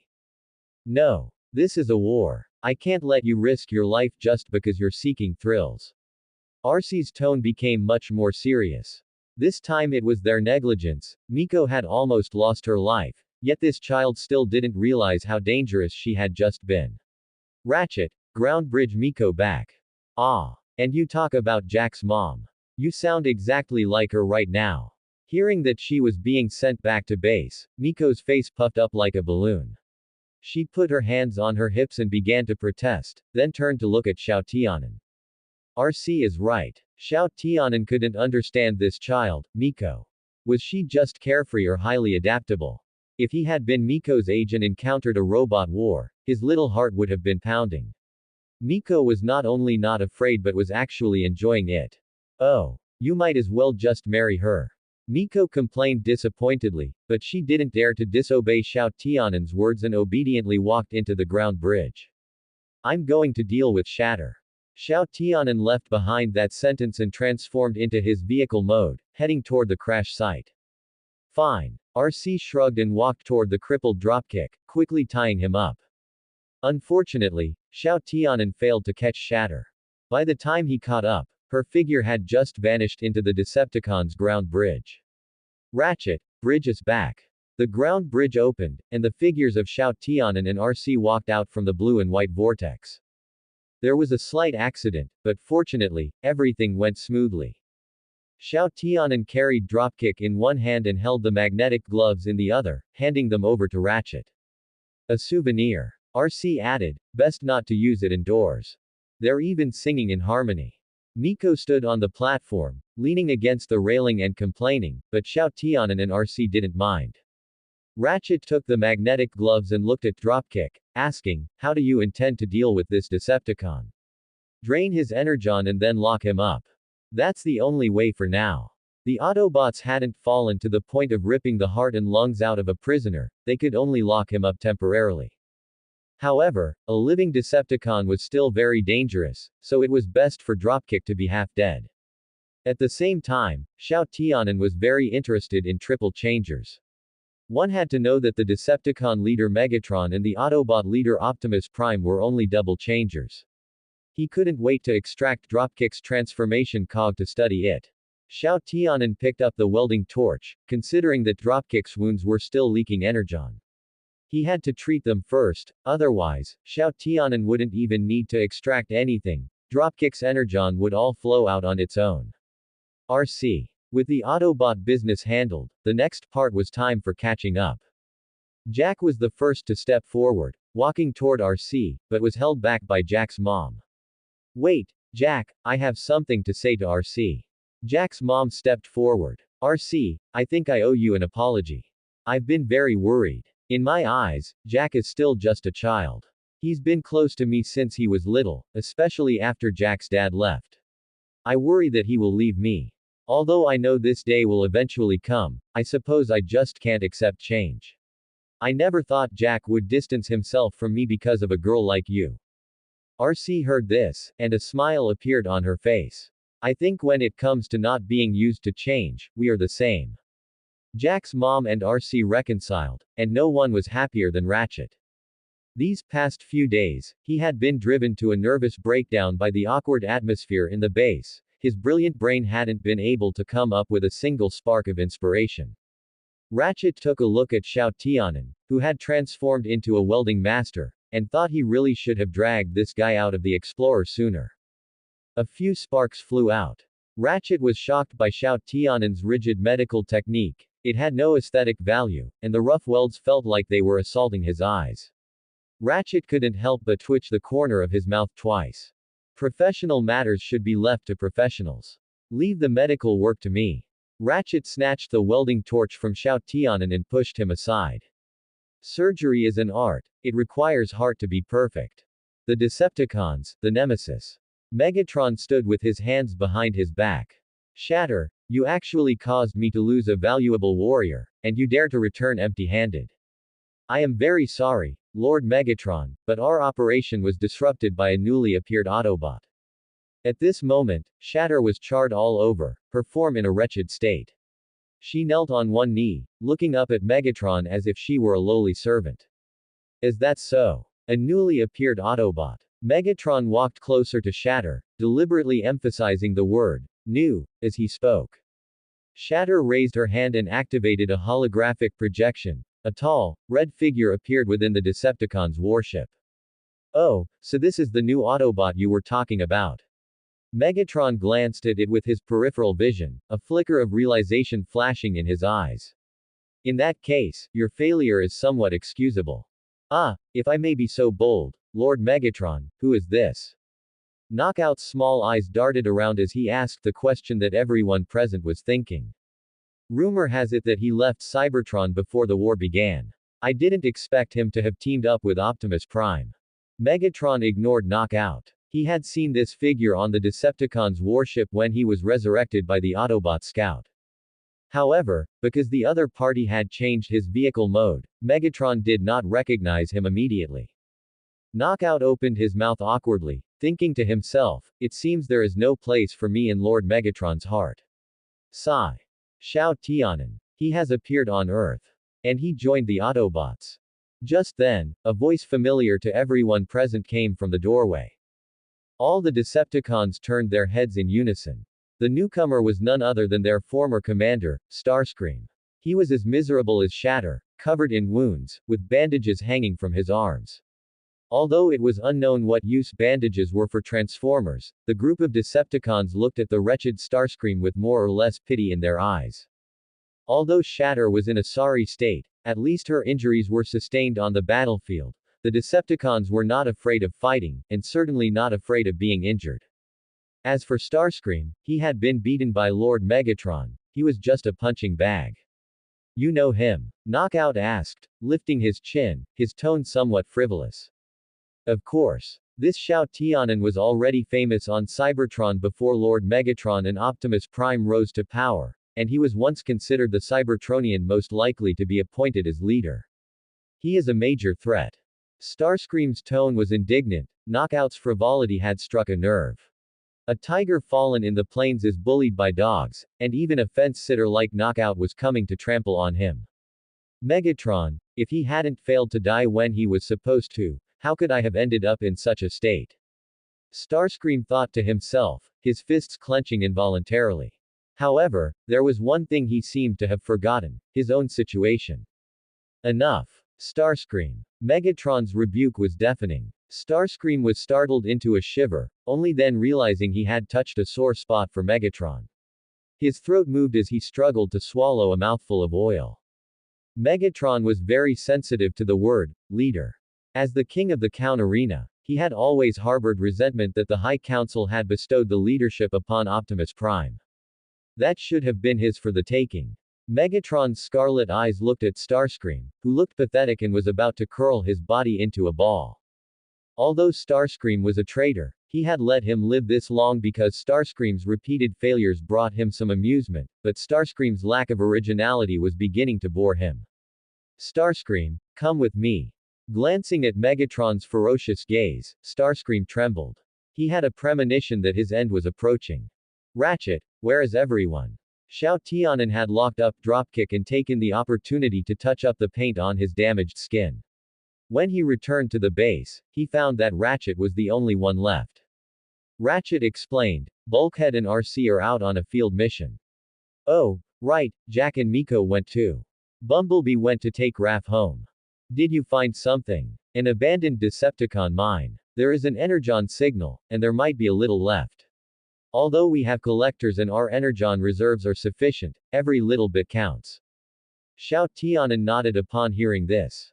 Life without Energon was indeed difficult. Being able to stockpile more supplies meant peace of mind. Suddenly, Xiao Tianan remembered something. Abandoned mine, Miko and Jack, RC and Bulkhead. Could this be the very mine where Megatron had a heart-to-heart talk with Starscream? He remembered that in this plot, Megatron was intimidating Starscream and accidentally ran into the Autobots. The two sides began to fight, and as a result, the shockwaves destroyed the support pillars, causing the entire mine to collapse. Because Starscream was afraid that Megatron would actually kill him, he fled the scene, managing to escape just before the mine collapsed. If Starscream had just walked away like that, he would have been as good as dead. However, thinking of Megatron's cruel methods and the fact that his hard-earned credit would be snatched away by someone else for nothing, Starscream turned back to save Megatron. This time, Starscream was right, Megatron did not actually want to kill him. In fact, it was not hard to understand. Although Starscream had rebelled repeatedly, he was indeed able to help Megatron manage the Decepticons very well. Megatron was the leader of the Decepticons. What he needed was to lead the Decepticons on the right path, so he needed someone to balance the internal conflicts of the Decepticons. Ever since the space bridge explosion, when Starscream personally pulled out Megatron's dark energon, he had held a grudge against Starscream and wished to kill him immediately. Unfortunately, his subordinates were a bunch of good-for-nothings, Knockout, who slacked off, and Breakdown, who couldn't even deal with humans. Soundwave was an excellent intelligence officer, and Megatron absolutely trusted him. However, as the price of that trust, Soundwave had to distance himself from power.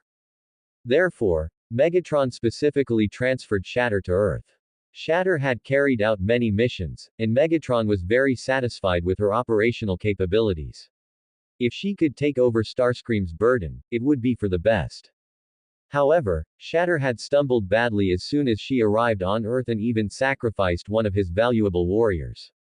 Megatron had to re-evaluate the candidates suitable for the position of Decepticon commander. During this period, Megatron did not want Starscream to die yet, he was still useful. This plot was purely the result of an accident. In the end, Starscream did not die, and the Autobots also evacuated safely. Xiao Tianan did not intend to go over there. What could he do if he went? However, he could use this time to prepare for the upcoming plot, because the next relic would be enough to become the key to reviving Cybertron. Aboard the Decepticons' warship, before Soundwave, Starscream wore a look of shame, delivering a heartfelt self-reflection. I have been so foolish, committing grave errors that are unforgivable. I now realize that I was never leader material, nor am I even worthy of being an equal partner. But I have accepted it calmly. I have now recognized my place in the universe, who I am, and what my true position is. Starscream, a second in command, a servant obedient to Lord Megatron. Thank you for listening, Soundwave. Starscream knew Soundwave would relay his self-reflection to Megatron word for word. Those words were his formal apology to Megatron. Starscream had to respond to Megatron for sparing his life. His situation had never been worse, and he was struggling to change the status quo, even if the results were minimal. Meanwhile, in the command room, Shatter stood submissively before Megatron, carefully reporting on Decepticons' intelligence operations. Do not try to fool me with this superficial intelligence. I only want to hear things I do not know, understand? Megatron spoke in a tone bordering on a reprimand. He had grown impatient with Shatter's report. He had only just stripped Starscream of his rank, and now these trivial matters were wasting his time. He could not understand what use the Decepticons had for so many people.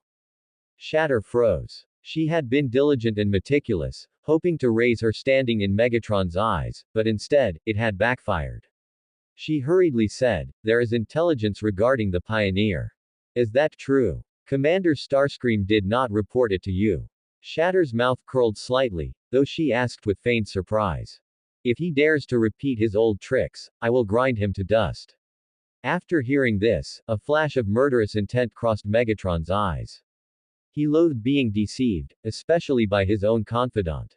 Just then, Starscream, having finished his self-reflection, walked in. "Lord Megatron, please forgive Shatter's insolence. May I ask what I forgot to report to you?" Facing Megatron's murderous gaze, Starscream hunched over, trying to appear as small and humble as possible. The Pioneer. What about it? Starscream was slightly startled. A long time ago, a Decepticon's transport ship crash-landed on this planet. Shatter retrieved the ship's data from the database and explained. Oh, everyone knows that. When we first arrived on this planet, I investigated the crash site. So, you're saying you've already found that experimental weapon the Pioneer was transporting? Shatter looked at Starscream with a mocking glint in her eyes. Ah! Starscream was stunned for a moment.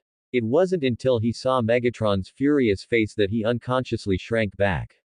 Where is the crash site? Megatron's tone was hostile. There is no record in your database. Shatter added. At this moment, the anger Megatron had been harboring due to the Decepticons' continuous failures was completely ignited by Starscream's dereliction of duty. You failed to record the coordinates of a Decepticon's transport ship. Megatron's furious roar echoed throughout the bridge, causing Starscream to shrink even further. It was my oversight, my lord, but I remember its exact location.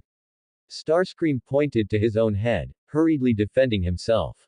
Then you will take Shatter and retrieve that weapon prototype.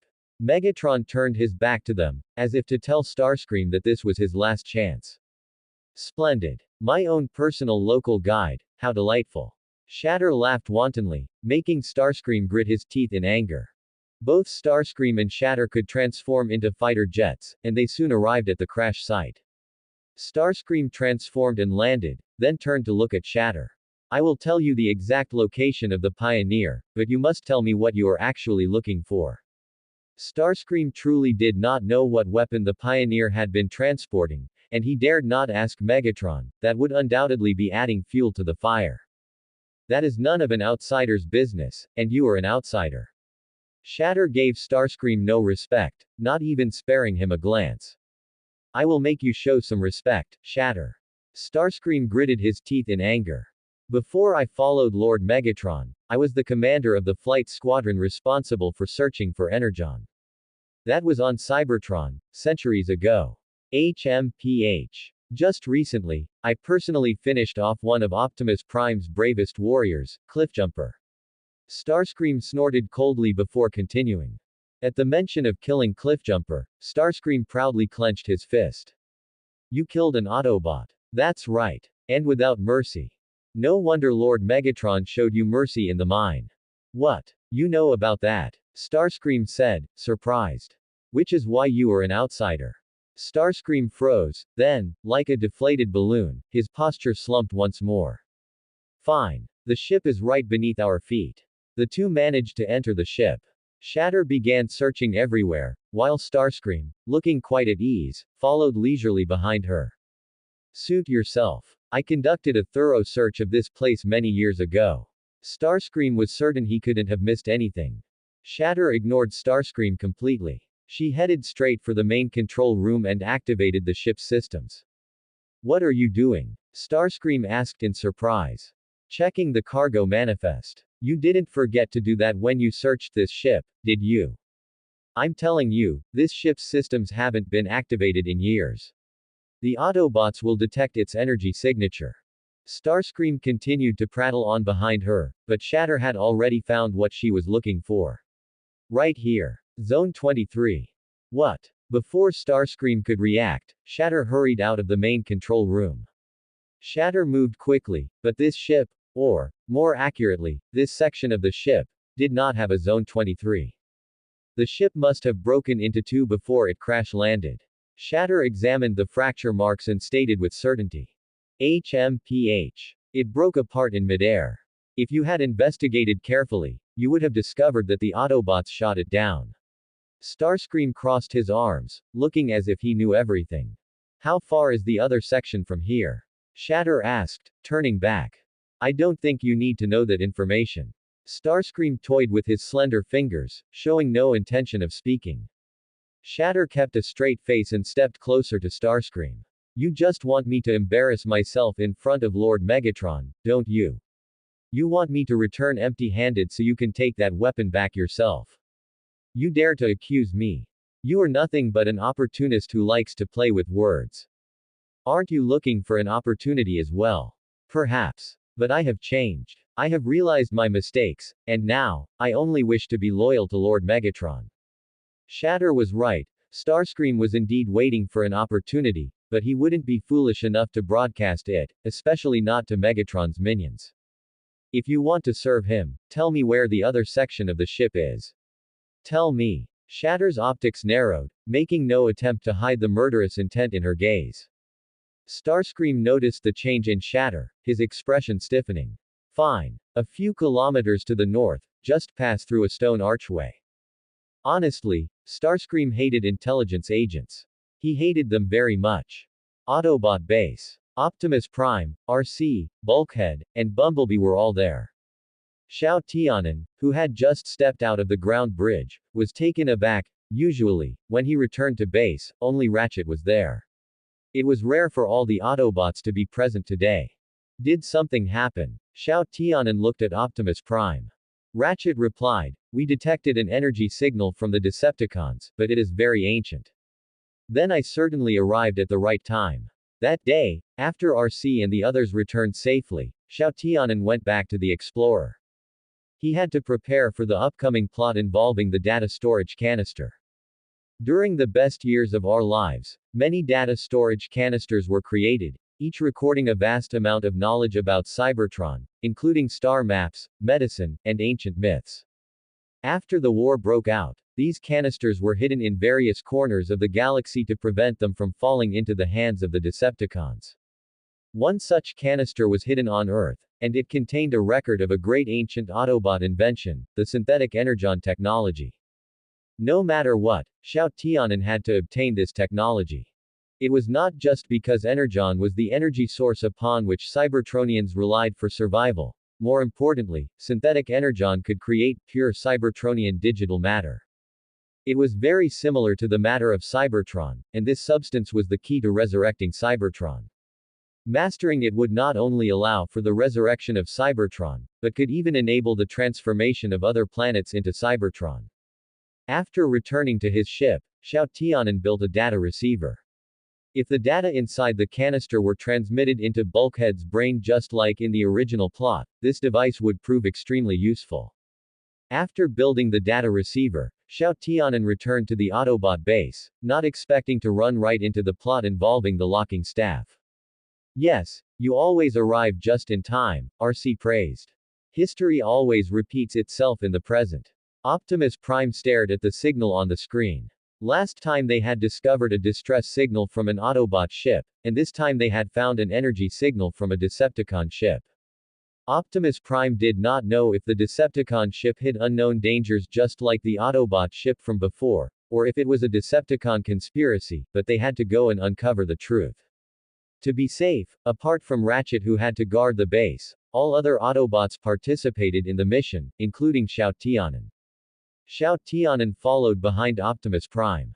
Just after entering the interior of the ship, he stopped in his tracks. He saw a familiar face. It was Shatter, who had escaped from his grasp last time. Standing in front of her was another Decepticon. Based on his slender physique and the iconic antenna on his head, Xiao Tianan quickly recognized him as Starscream. Starscream. Subsequently, RC's voice confirmed that his guess was correct. Surrender. Optimus Prime also spoke this opening line. He said this to the enemy every single time. And just like enemies always did, Starscream and Shatter immediately fled. Seeing the two trying to escape, the Autobots immediately opened fire. In the ensuing chaos, Starscream, who was in the back, was hit in the leg and fell to the ground. By the time he looked up again, Shatter was nowhere to be seen. "Wait. You cannot leave me behind. I am your commander." Starscream's roar was in vain. Shatter did not even look back once before transforming into a fighter jet and flying away. "It seems you have been abandoned by your own kind." Xiao Tianan stepped forward, aiming his massive cannon at Starscream's head. "Wait. I surrender." Starscream panicked instantly. He had a deep-seated hatred with the Autobots. They would surely finish him off. "I can tell you everything," Starscream said hurriedly. "Is that so? And what do you hope to get?" Bulkhead asked Starscream. Having dealt with the Decepticons for so many years, Bulkhead knew exactly what kind of scum the Decepticons were. Starscream's gaze swept across the Autobots, finally resting on Optimus Prime, a look of sadness appearing on his face. I want to join your side. Join our side. Haha, that's interesting. Bulkhead acted as if he had heard a huge joke. He simply did not believe that someone like Starscream would turn over a new leaf. You would never betray the Decepticons. RC also did not believe Starscream. It seemed that in the eyes of the Autobots, Starscream was still very loyal to the Decepticons, which Xiao Tianan found amusing. If Starscream were loyal to the Decepticons, he would not have tried time and again to overthrow Megatron. He was merely coveting the power of the Decepticons. Optimus Prime scrutinized Starscream. As the leader of the Autobots, Optimus Prime carried the wisdom of all Autobot leaders, and Xiao Tianan believed he knew Starscream's character very well. Upon hearing RC's words, a look of hatred appeared on Starscream's face. Look at what they have done to me recently. Besides humiliating me, monitoring me, and belittling me, what else is there? Megatron even wanted to cruelly extinguish my spark. And then let Shatter, that insidious and cruel fool, take my place. She heartlessly abandoned me, leaving me to fend for myself. So, why shouldn't I betray them? After listening to Starscream's speech, they left Bumblebee to watch over Starscream, while Optimus Prime, Xiao Tianan, RC, and Bulkhead walked to the side to discuss. RC spoke first. It is true that Megatron wanted to kill him. I saw it with my own optics. Do you really believe Starscream's words? Bulkhead immediately retorted to RC. Believe him? Absolutely not. But right now, our goals might be aligned. Xiao Tianan spoke up at the right moment. Starscream had been abused by Megatron for so long. For him, there was truly nothing left to look forward to with the Decepticons. Starscream was not a loyal person. He did not value honor like Skyquake, so it was indeed possible that he would spill all the Decepticon intelligence. Finally, Optimus Prime concluded, your vigilance is correct, but I agree with Xiao Tianan's view. Optimus Prime returned to Starscream and promised to give him a chance to reform. Starscream then revealed everything about the locking staff. Upon learning it was a Decepticon weapon, Optimus Prime did not have time to ask for more information before leading the Autobots to stop Shatter from taking the locking staff. Originally, Optimus Prime wanted to arrange for RC to guard Starscream, but he was stopped by Xiao Tianan. Starscream had killed Cliffjumper, and with RC's intelligence, she would certainly be able to extract information from Starscream's mouth. Cliffjumper surely would not want RC to fall into sorrow again. That was what Xiao Tianan thought, so he volunteered to be responsible for guarding Starscream. Xiao Tianan, actually, I am a fan of yours. Starscream was quiet for a moment before suddenly speaking up, could you unlock my cuffs? I promise I won't fly away. My arm is about to cramp. Xiao Tianan heard this and found it very interesting. So, you know who I am? Starscream nodded. Of course I do. You are a big celebrity on Cybertron. My entire search squadron admires you. You know I am not some big villain. Megatron is the real big devil. Haha, Starscream, you are indeed very interesting. No wonder Megatron cannot bear to kill you. Xiao Tianan saw through everything, and watching Starscream's performance indeed brought him quite a bit of amusement. Xiao Tianan's philosophy was at odds with Megatron's, but in terms of finding amusement, they seemed to be on the same page. This isn't funny at all, you have no idea how I feel. That Shatter, you don't know, one day she just appeared, and it felt like she was the boss of this place. She talked bad about me behind my back to Megatron, trying to steal my position step by step. Starscream said indignantly, looking just like a pathetic little creature. I heard she also killed Cliffjumper, Xiao Tianan said, pretending to be nonchalant. Whether in Transformers, Prime or the Bumblebee movie, Cliffjumper had one thing in common, he was sacrificed right at the start. The difference was that in Transformers, Prime, Cliffjumper died at the hands of Starscream, while in the movie, it was Shatter and Dropkick who killed him. Now, with Starscream, Shatter, and Dropkick all appearing at once, and given that Xiao Tianan hadn't participated in the earlier plot, he had some doubts about Cliffjumper's death. What? She wants to steal this credit from me too. That was my doing. Starscream became angrier as he spoke, as if he had forgotten that he was currently a prisoner of the Autobots. Xiao Tianan thought to himself that it was just as expected, and secretly shook his head. This Starscream was good at schemes and sabotage, but as soon as you baited him, it was like his brain circuitry disconnected, he spoke and acted without thinking. It was precisely because such a talent served as the Decepticon second in command that the Autobots were given so many opportunities. It wouldn't be an exaggeration to call him an honorary Autobot. No, I have to find a chance to let Starscream go, Xiao Tianan thought to himself. That shatter was clearly Megatron's person. Once she successfully squeezed out Starscream and became the commander, combined with Soundwave who was only loyal to Megatron, the Decepticons would truly be a united front. The Decepticons' strength was already greater than the Autobots. Once they united, they would unleash even more powerful force, which was not in the Autobots' interest. The Autobots needed a chaotic Decepticon faction, not a united one, even if doing this meant the Autobots would lose the current opportunity. Optimus Prime was a perfect leader. There were some methods he wouldn't think of, nor would he do, but Xiao Tianan had to think about them and execute them. This was what Xiao Tianan, as Optimus Prime's lieutenant, had to shoulder while standing behind the leader. Just like Starscream, his methods were despised by Megatron, yet they were also what Megatron needed. Xiao Tianan's expression turned grim. So, you're saying you were the one who killed Cliffjumper? What are you going to do? Starscream's heart skipped a beat, and he realized what was happening, asking nervously. What am I going to do? Naturally, I'm going to avenge my fallen comrade. Xiao Tianan clenched his fists, looking like he was about to deal with Starscream, scaring him into backing away repeatedly. No, you've misunderstood. It's not like what you think. He had suffered fatal wounds at the time, and I just wanted to help Cliffjumper suffer less pain. It was he who begged me. Starscream was still defending himself, as if Xiao Tianan were a 3-year-old who would believe his nonsense. Xiao Tianan grabbed Starscream by the back of his neck and threw him in front of the key, not wanting to listen to his explanation. Fine. It's my fault. I've made many mistakes, but I've already changed. You wouldn't kill a defenseless prisoner, would you?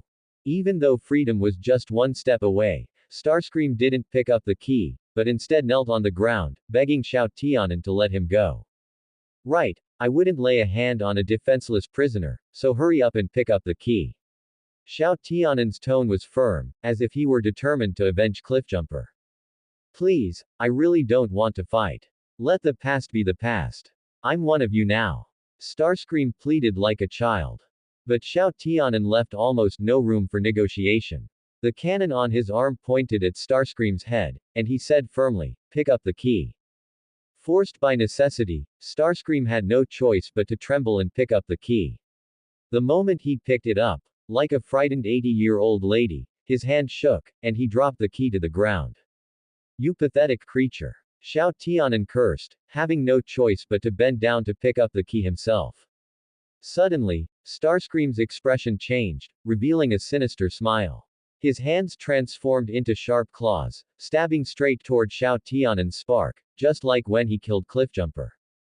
Starscream chuckled evilly. Killing the Autobot commander would surely earn him a good reward from Megatron. But soon, Starscream's smile froze on his face, because his claws were gripped by Xiao Tianan. Starscream. Did Megatron ever tell you that you've got guts? Starscream was lifted up by his hand by Xiao Tianan, just like a little chick. Xiao Tianan knew Starscream was treacherous, so he had been prepared all along. He then deftly unlocked Starscream's handcuffs. I said I wouldn't lay a hand on a defenseless prisoner. I keep my word. Bang! Starscream was knocked to the ground with one punch. The huge size difference left Starscream with no ability to resist, and he could only lie on the ground, curled up, wailing in pain. Strictly speaking, this was Xiao Tianan's first close-quarters combat since becoming a Transformer, so he was a bit rusty. Fortunately, his fists were always reliable, just like the cannon on his arm. However, Xiao Tianan wanted to let Starscream go, so naturally, he couldn't beat him too badly. He stopped when it was about enough and transformed his arm into a long sword, holding it against Starscream's neck. Starscream finally dared to stand up, first glancing in the direction behind Xiao Tianan, and surprisingly, he grew bold. Come on, do it. Even if I return to the Decepticons, Megatron will kill me for the crime of desertion. So, just finish my miserable life yourself.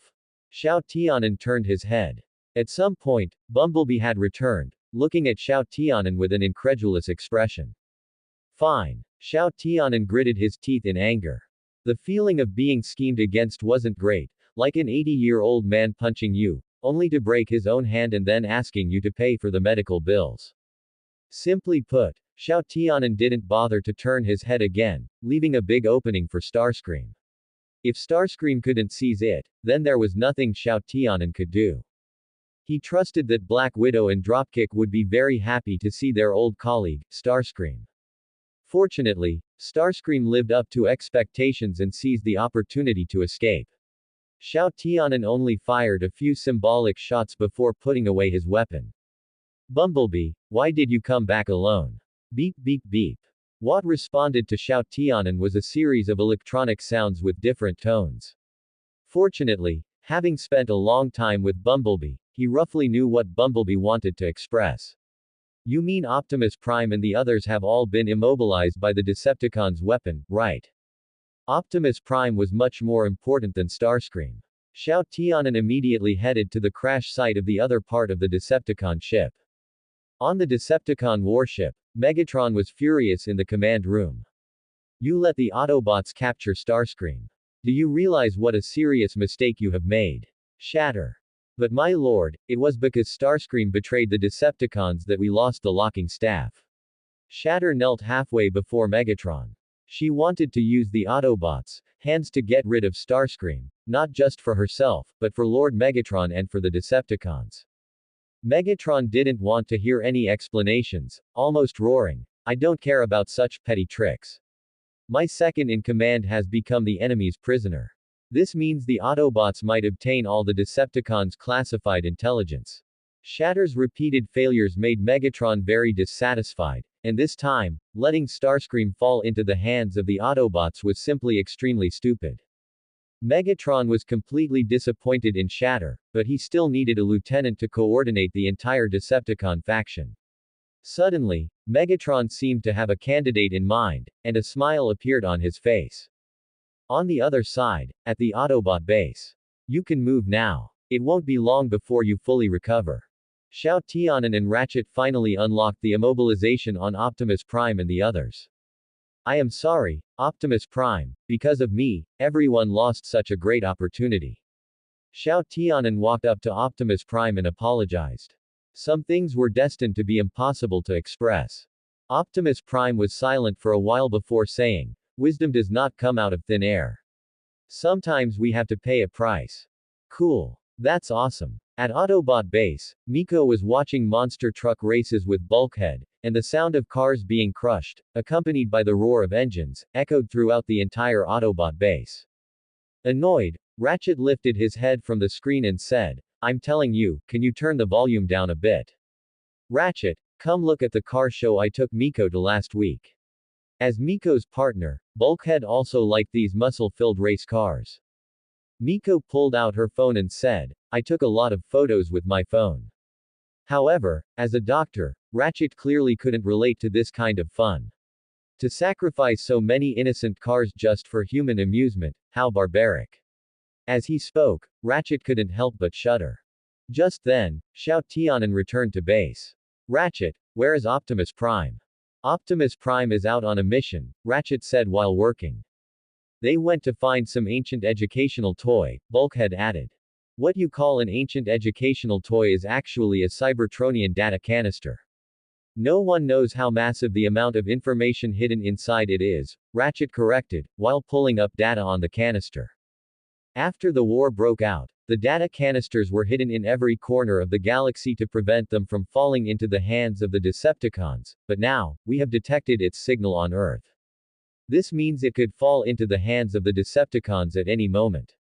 Xiao Tianan nodded in understanding. Suddenly, Optimus Prime's voice came over the comms channel. Ratchet, we have been ambushed by the Decepticons. The canister is in danger, and we need backup. Xiao Tianan and Ratchet exchanged a look, and then he spoke up. Bulkhead, come with me to support Optimus Prime. I was born for backup. Bulkhead rubbed his hands together, his enthusiasm for battle very strong. Xiao Tianan and Bulkhead quickly ran toward the ground bridge, and Miko's cheering came from behind. Go. Bulkhead, give them a good fight. Ratchet, keep an eye on Miko. Came the response from Xiao Tianan, who knew this brat Miko all too well. She would definitely try to sneak along. However, this time, it was a real war, not playing house. Miko was just a mortal with no hard shell for protection. A stray bullet on the battlefield could kill her. Ah! Miko stomped her feet in anger and slumped onto the sofa, as if she had lost all hope. On the other side of the ground bridge, the battle was extremely intense.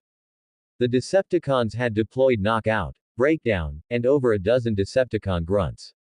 Optimus Prime and his team each had to fight 4 or 5 Decepticons, and for a moment, the situation was deadlocked. The data canister was right in the middle of the battlefield. Come to Papa. Knockout was the first to rush over and was about to touch the canister, but was punched away by the arriving Bulkhead. Go back to your mommy. Bulkhead couldn't help but run his mouth while fighting, but unfortunately, he didn't get to gloat for long before Breakdown attacked him from behind, picking him up like a chick. Call me uncle. Hurry up and call me that. The scene was chaotic for a moment. Xiao Tianan also appeared on the battlefield, but because his stature was so imposing, no Decepticons dared to trouble him for the moment. Xiao Tianan took the opportunity to approach the canister and successfully grabbed it. The process was so simple it was like taking a walk. Optimus Prime, I have the canister. Xiao Tianan protected the canister and immediately notified Optimus Prime.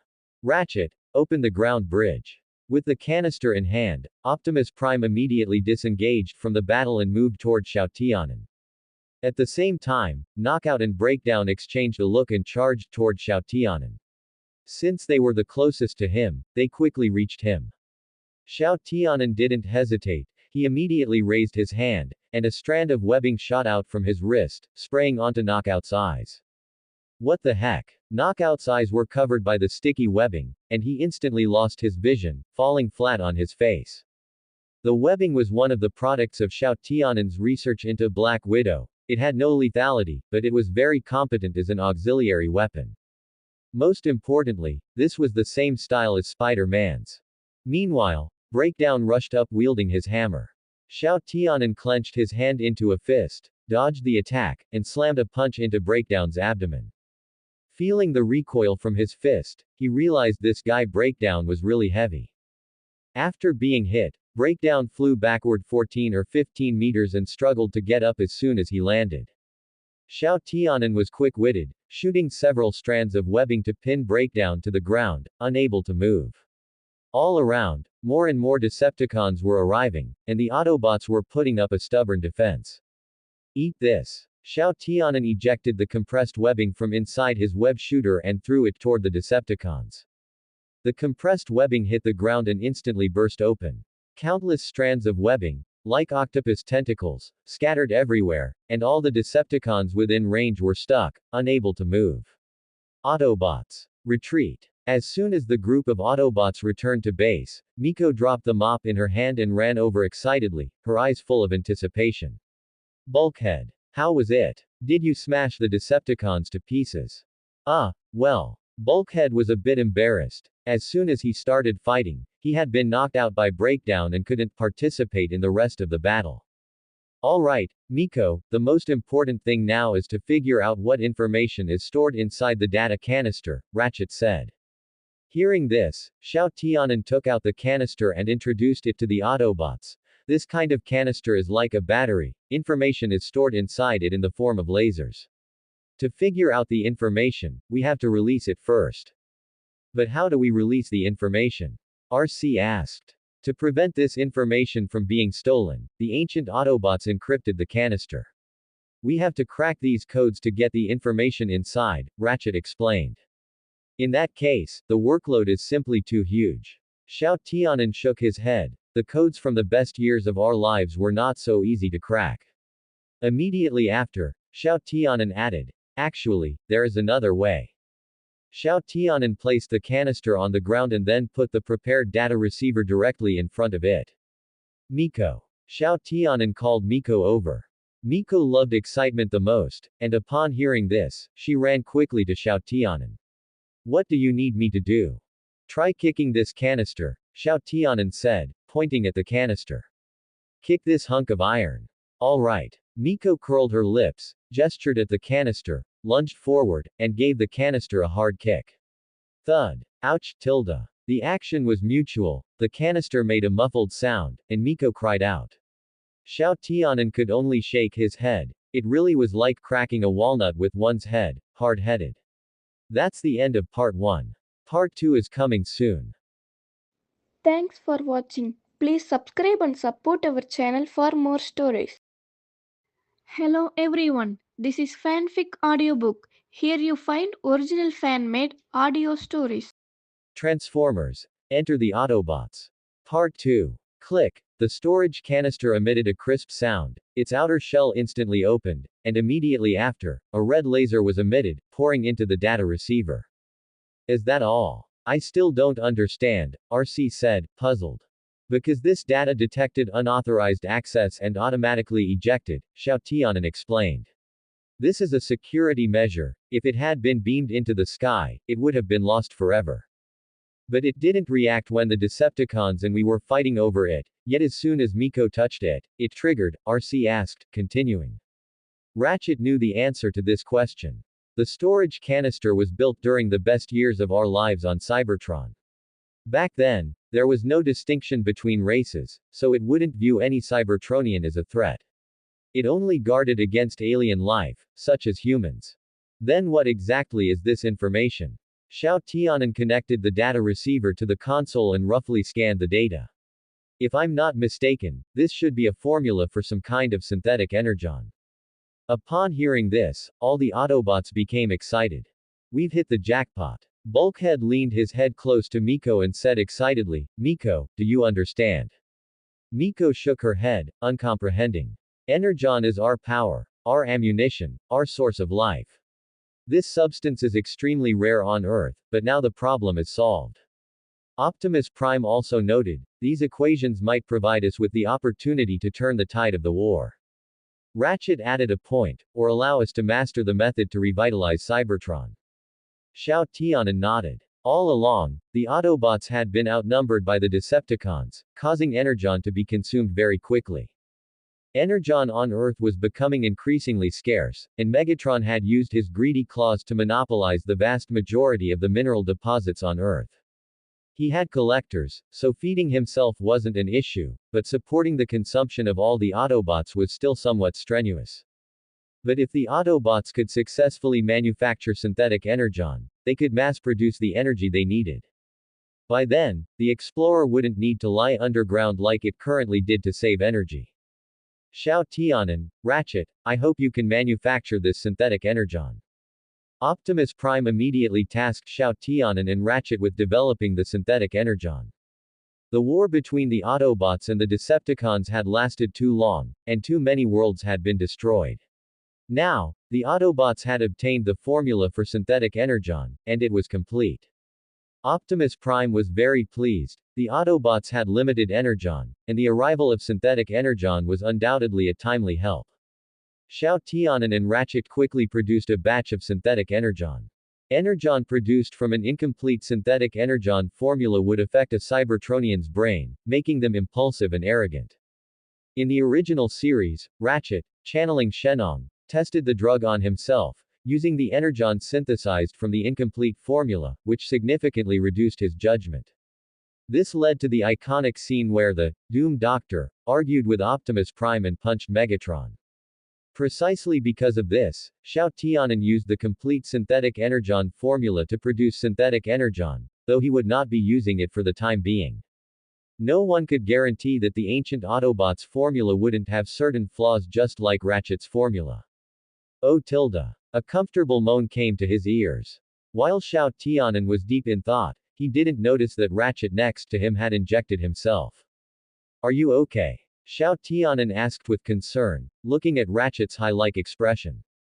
If Xiao Tianan had originally chosen not to use the synthetic energon due to his own caution, now he was somewhat suspicious that the synthetic energon formula in the storage canister might actually have flaws. Or perhaps the ancient Autobots had added a bit of tech and harsh methods to make it feel better when used. I'm fine. Ratchet shook his head, tried moving his body, and then checked his status, saying incredulously, energy levels up by 30%. Motor functions are at their peak. You're too reckless, Ratchet. Xiao Tianan gripped Ratchet's shoulder. Using medication on a body without conducting safety experiments was extremely dangerous and irresponsible. No, Xiao Tianan, the facts have proven that the synthetic energon is fine, and it's even better than regular energon. Ratchet argued. Do you know what this means? I am well aware, but we must be responsible for our results. For the sake of revitalizing Cybertron, what is a little sacrifice like this? Xiao Tianan was speechless. Because of the appearance of synthetic energon, he had already noticed that the Autobots' state had recently become somewhat wrong. It was just like the eve of victory, when warriors offered themselves up.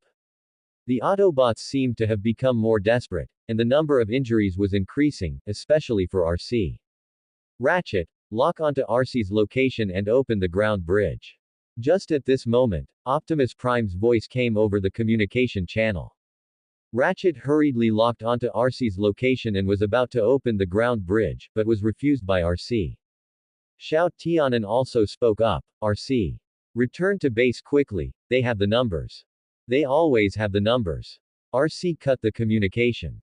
Two fists are no match for four hands, RC was soon injured. I'll leave the ground bridge to you. Ratchet instructed Xiao Tianan, then immediately transformed and headed out to provide support. Xiao Tianan was stunned for a moment. Wasn't he supposed to be the one providing support? Ratchet seems a bit strange. I rarely see him like this. Raph happened to be at the base.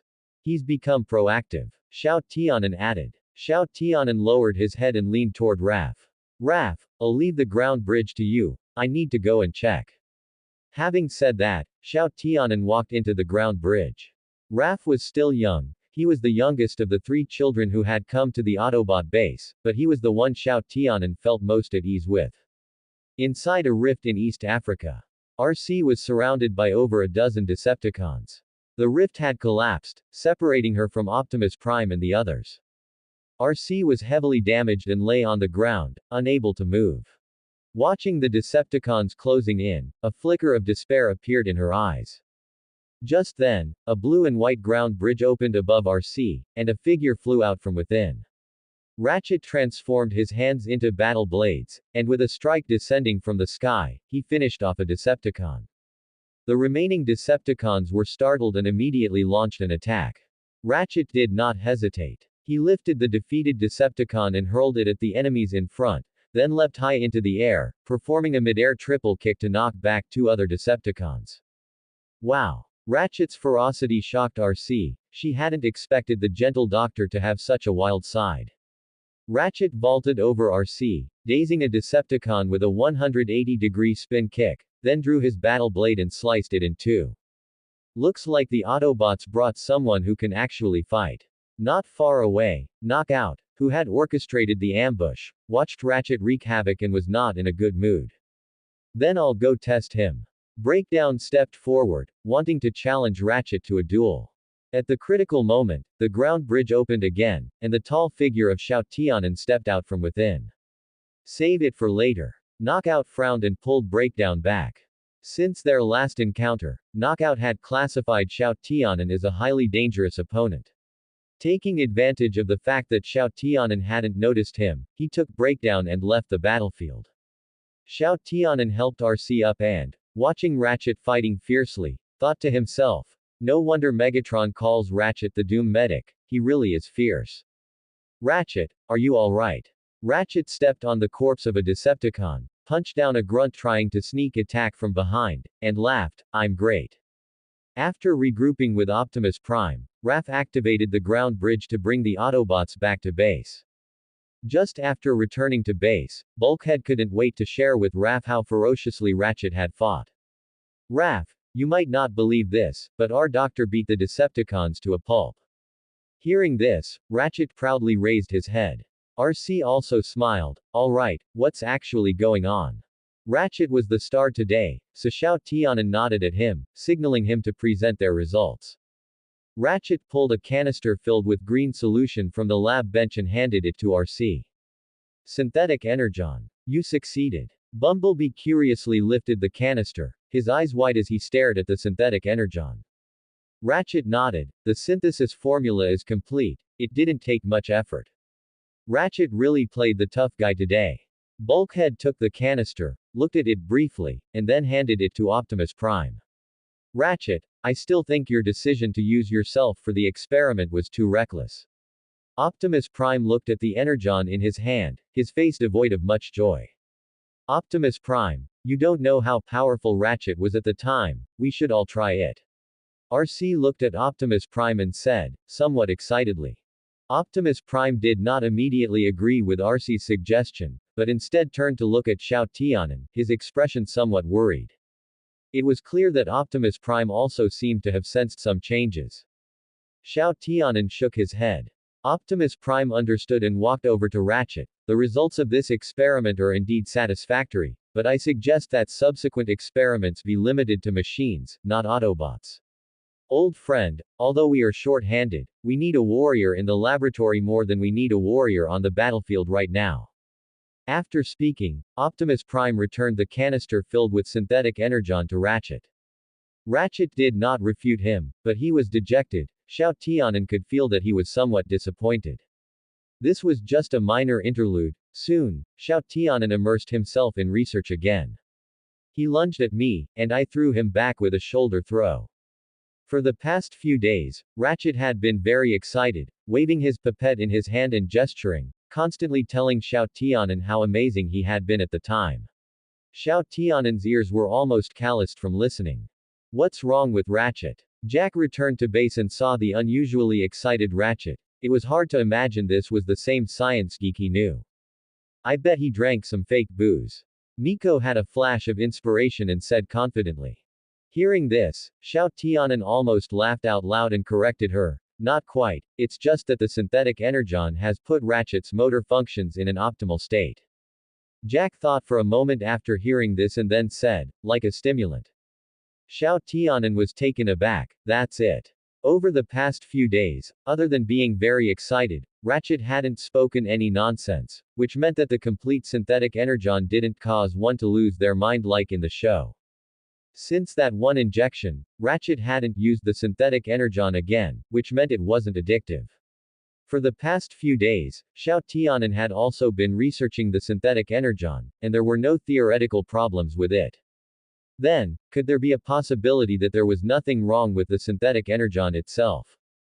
It was just that the energy density of the synthetic energon was too high, keeping the Cybertronian's body in an optimal state, which was why Ratchet was behaving so excitedly. Jack, you've been a huge help. Xiao Tianan praised Jack happily and immediately walked to the laboratory. He now had a direction for improving the synthetic energon. But what about Ratchet? Miko asked. Xiao Tianan looked back at Ratchet, who was gesturing in front of Bulkhead, and replied, he'll be fine in a few days. If a human body remains in an excited state for too long, it will soon fall into exhaustion. In more severe cases, it could even cause organ failure. This is no different for Cybertronians. Although the steel bodies of Cybertronians are stronger than human flesh and blood, being in an optimal state all the time is not a good thing. Xiao Tianan made some adjustments to the formula and produced a new batch of synthetic energon. After testing, the energy level only increased by 10%, and motor function stabilized at 90%. In short, the synthetic energon technology was now mature, and even superior to natural energon. Synthetic energon would further strengthen the power of the Autobots. However, Xiao Tianan still sought out Optimus Prime to express his opinion. Optimus Prime, I know the Autobots need synthetic energon, but fighting leads to bloodshed. If the Decepticons obtain synthetic energon-infused blood, given their technology, it's only a matter of time before they develop synthetic energon, and then our advantage will be gone completely.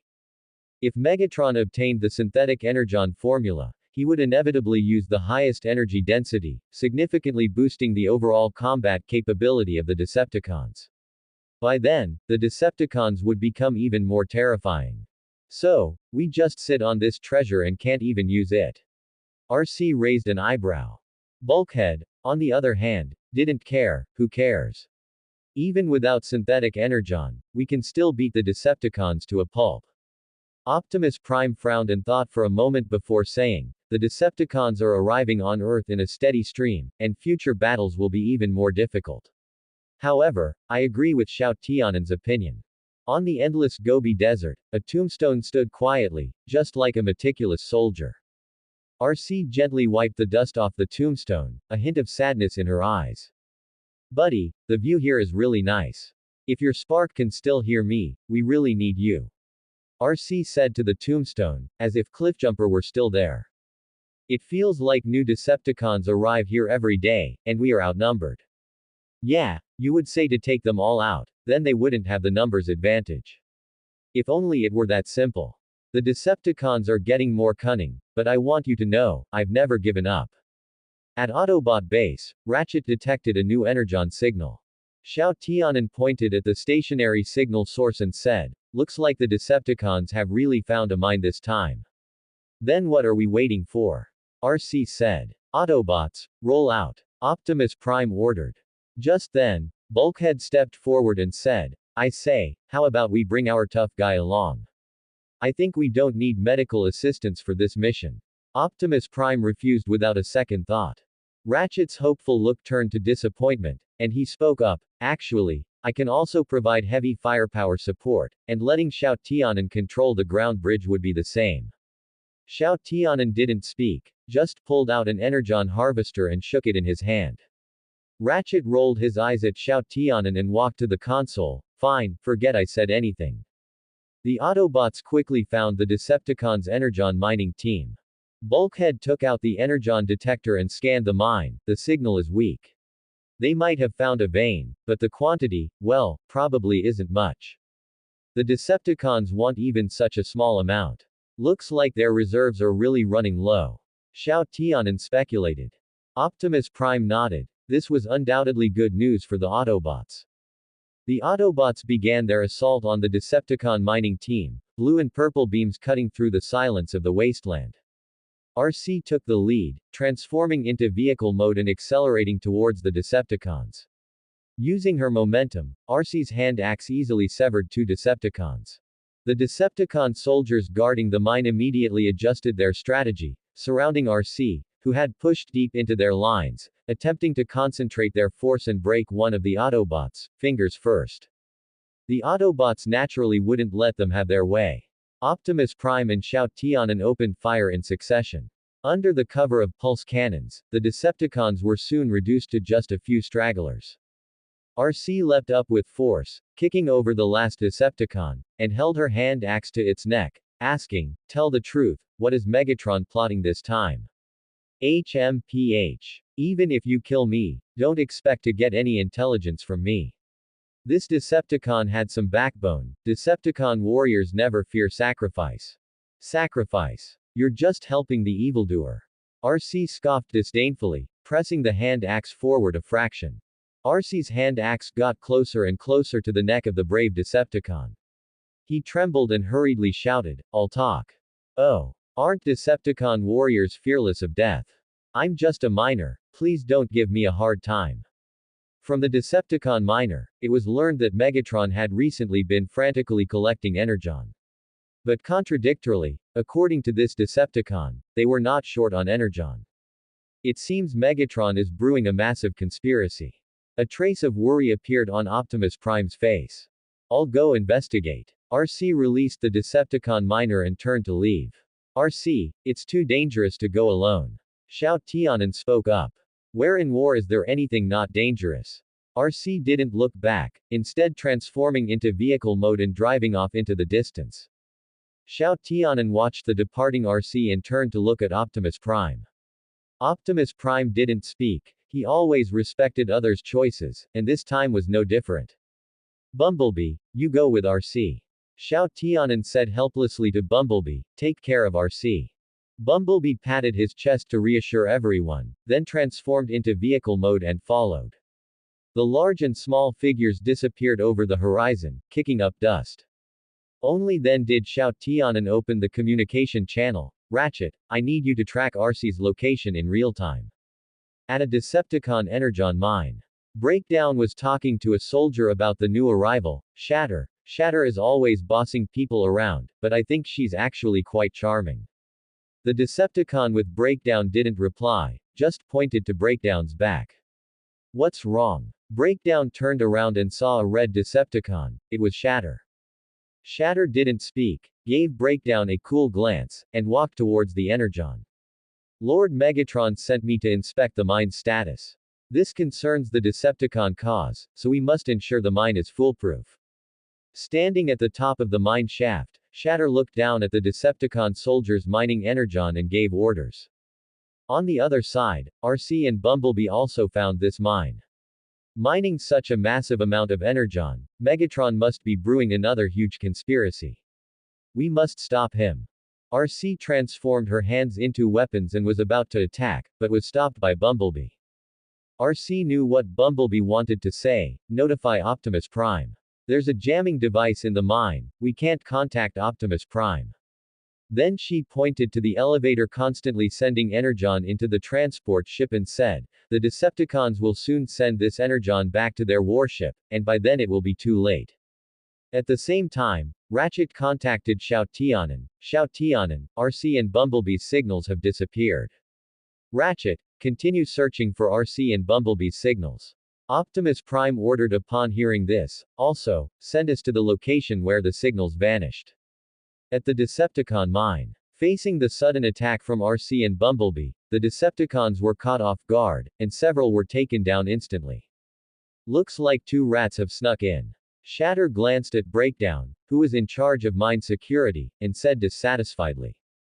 I'll handle them. Breakdown transformed his hammer, leapt down from the high platform, and joined the fight.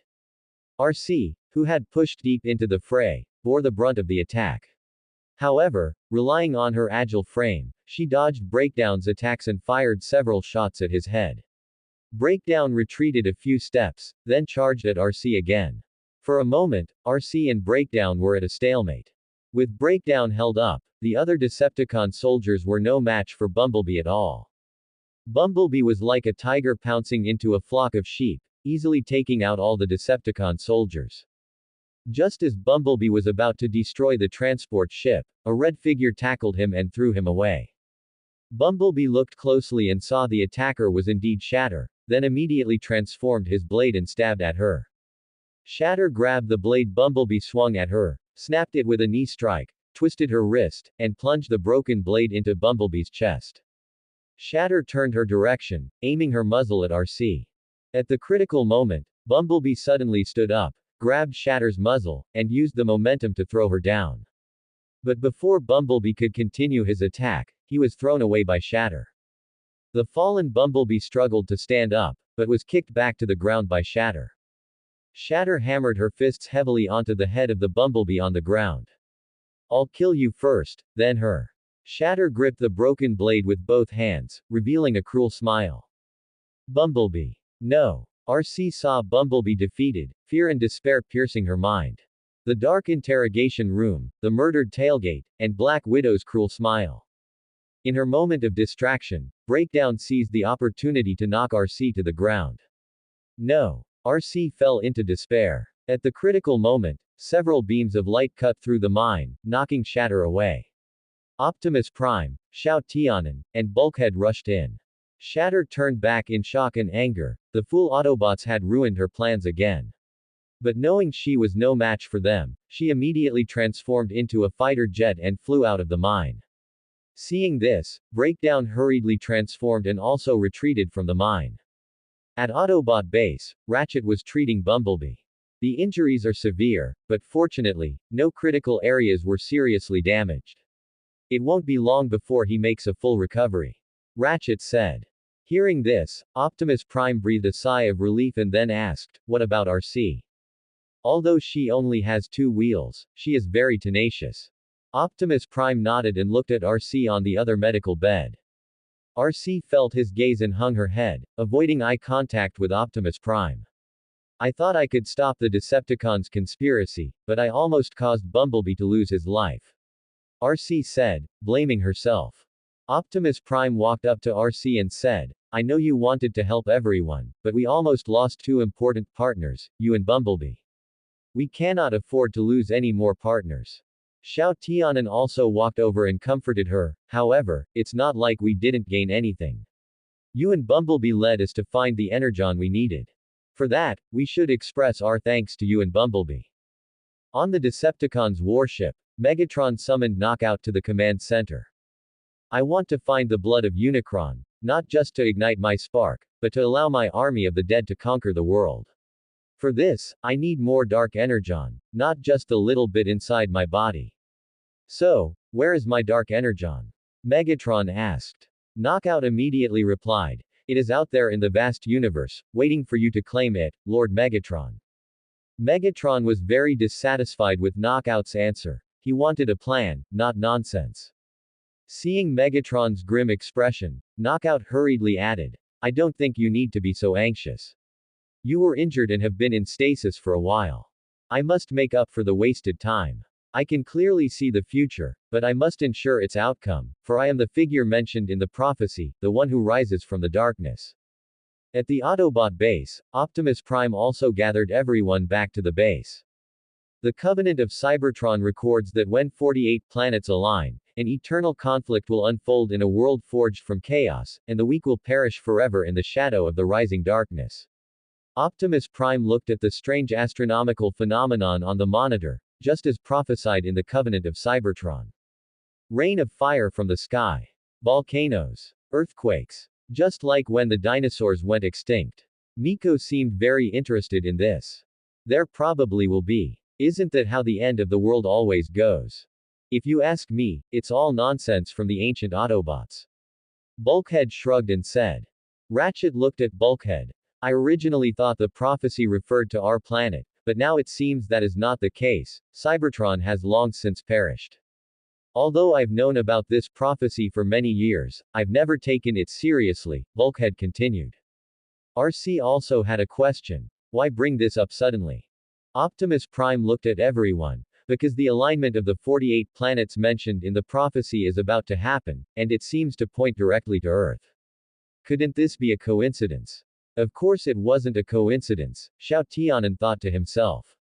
When the 48 planets align, Unicron will resurrect, and Earth is Unicron himself.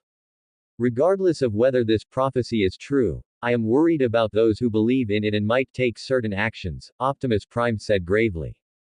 Days passed by, and the Autobots continued as usual, patrolling and thwarting the Decepticons' plans. It seemed no one took the prophecy seriously. Xiao Tianan returned to the Explorer. He still had many research tasks to complete. He walked into the laboratory and connected to the laboratory's operating system, allowing him to remotely control the instruments and mechanical devices within the lab. After debugging the equipment, Xiao Tianan lay down on the test bench, manually opened the armor on his chest, and then controlled the mechanical arms in the lab to embed a U-shaped device into his chest. This was a magnetic gloves device. Xiao Tianan had referenced the Decepticons' design and made some improvements so that it could be embedded inside his body for use. Actually, Xiao Tianan preferred the locking staff, but unfortunately, Ratchet hadn't repaired that thing yet, and he didn't have time to fix it himself.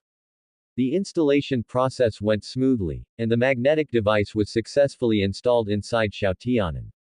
With it, Xiao Tianan was the Magneto of the Transformers world, capable of easily manipulating metal. Transformers, whether they were Autobots, Decepticons, or even Insecticons and Predacons, were all composed of alloys.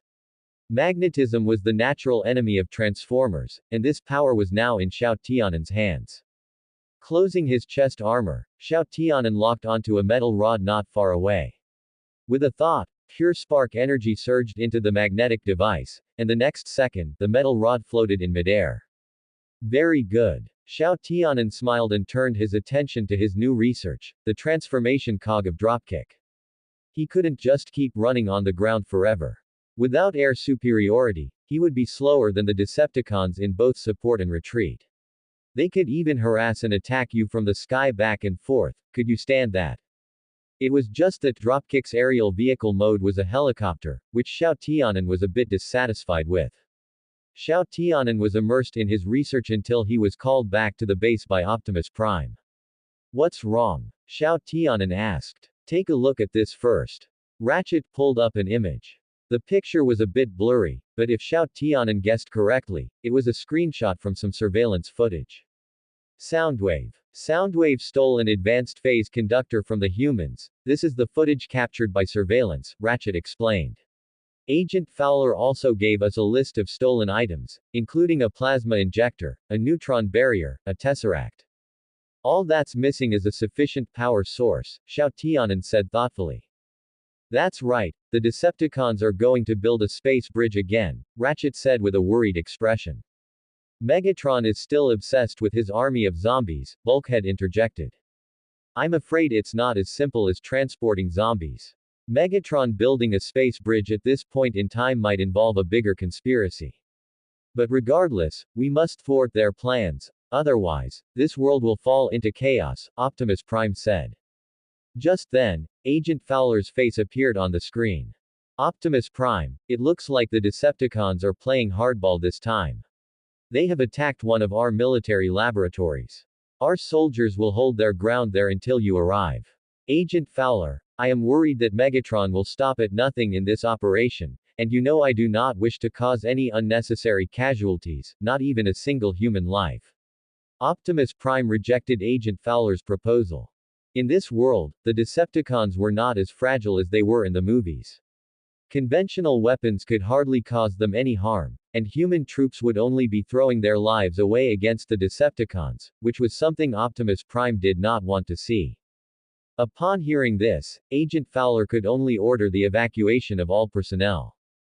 The Autobots passed through the ground bridge and quickly arrived at the military base that had been attacked by the Decepticons. The base was attacked by mere Decepticon troopers, and Xiao Tianan made quick work of several of them.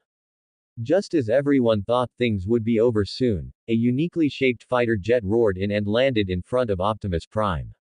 Megatron, by insisting on making the prophecy come true, don't you think that's actually quite foolish?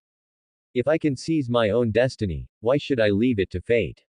Megatron curled his lip. Speaking of destiny. Megatron looked behind the Autobots.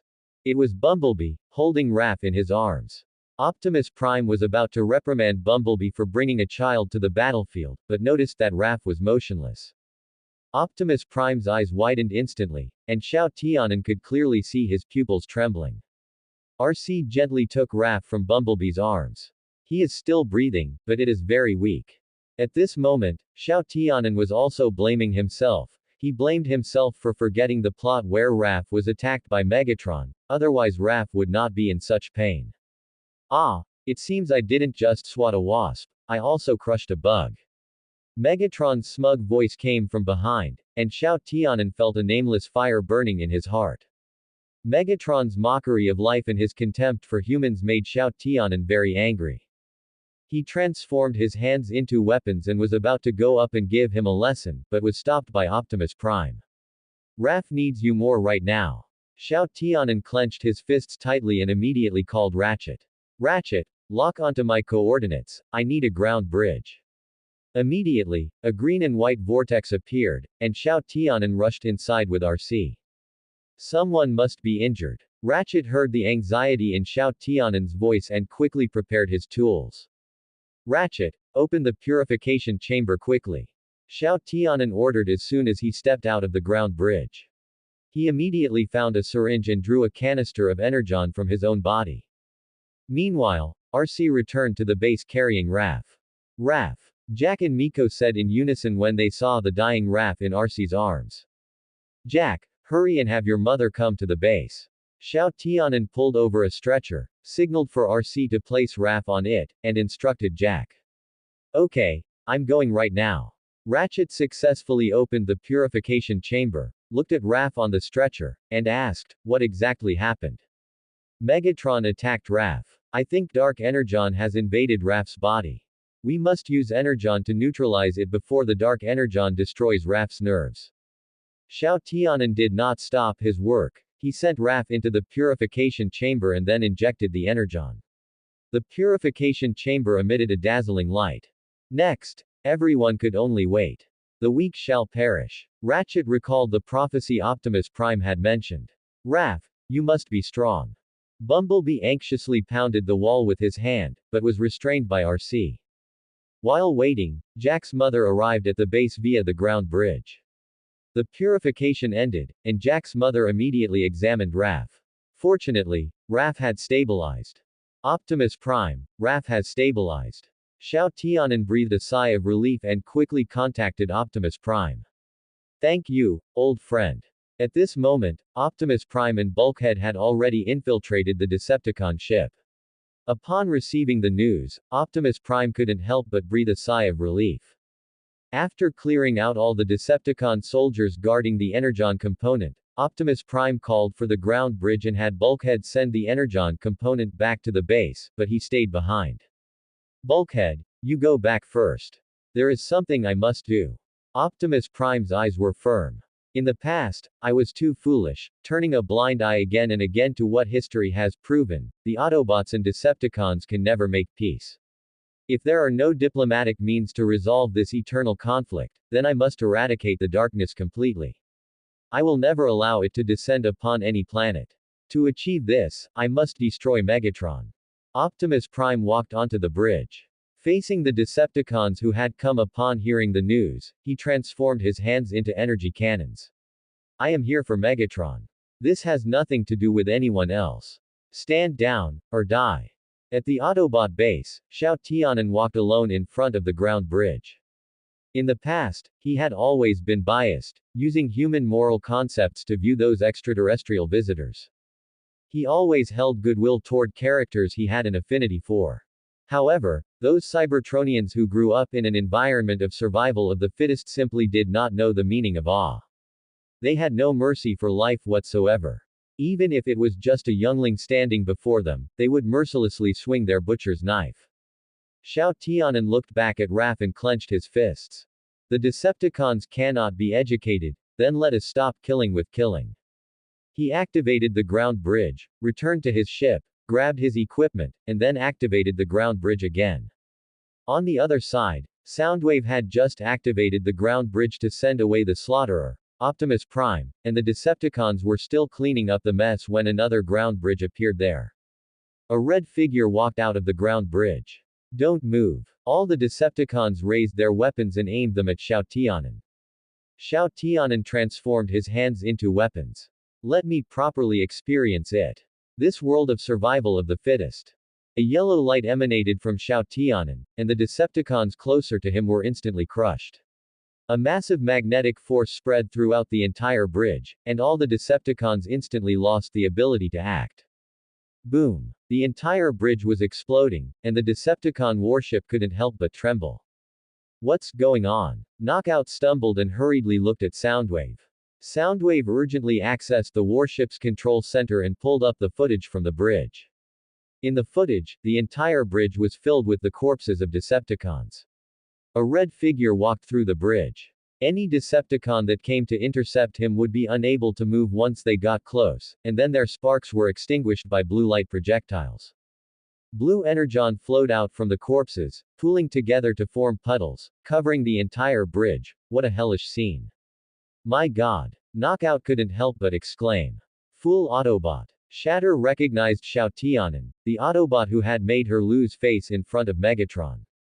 However, she was not in a hurry to make a move, but instead looked at Breakdown. Breakdown, it's time to prove yourself to Lord Megatron. Go, kill him. Ever since Breakdown was captured by the Mech Special Forces, he had not been favored by Megatron. Upon hearing this, he was about to go and prove himself, but was held back by Knockout. Breakdown has been replacing parts recently and hasn't finished recalibrating yet, so it's best if he doesn't go into battle. Knockout directly refused Shatter's order. How dare you disobey an order? Shatter said with dissatisfaction. I wouldn't dare, but if I recall correctly, Lord Megatron has not appointed you as commander yet. Knockout fiddled with his car paint, not taking Shatter seriously at all. She was just a woman who had gained a little bit of Megatron's favor, even Starscream wouldn't dare talk to him like that. I'll go. Just as the two were at a stalemate, a white figure stepped out.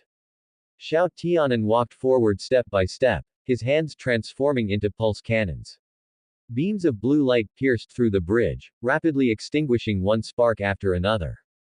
Facing the strength of a leader class, these Decepticon soldiers had no power to resist. They were torn apart instantly, as if made of paper.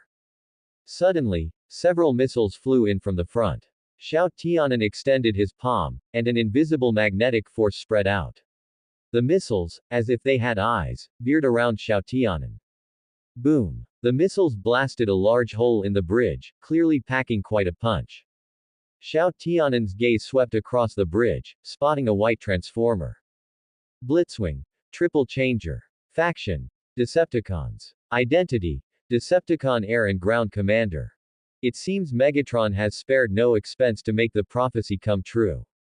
Xiao Tianan had hacked into the Decepticon database and instantly recognized the Decepticon standing before him, who was just a head shorter than himself. Blitzwing was a dangerous individual, not just to the Autobots, but equally so to Megatron.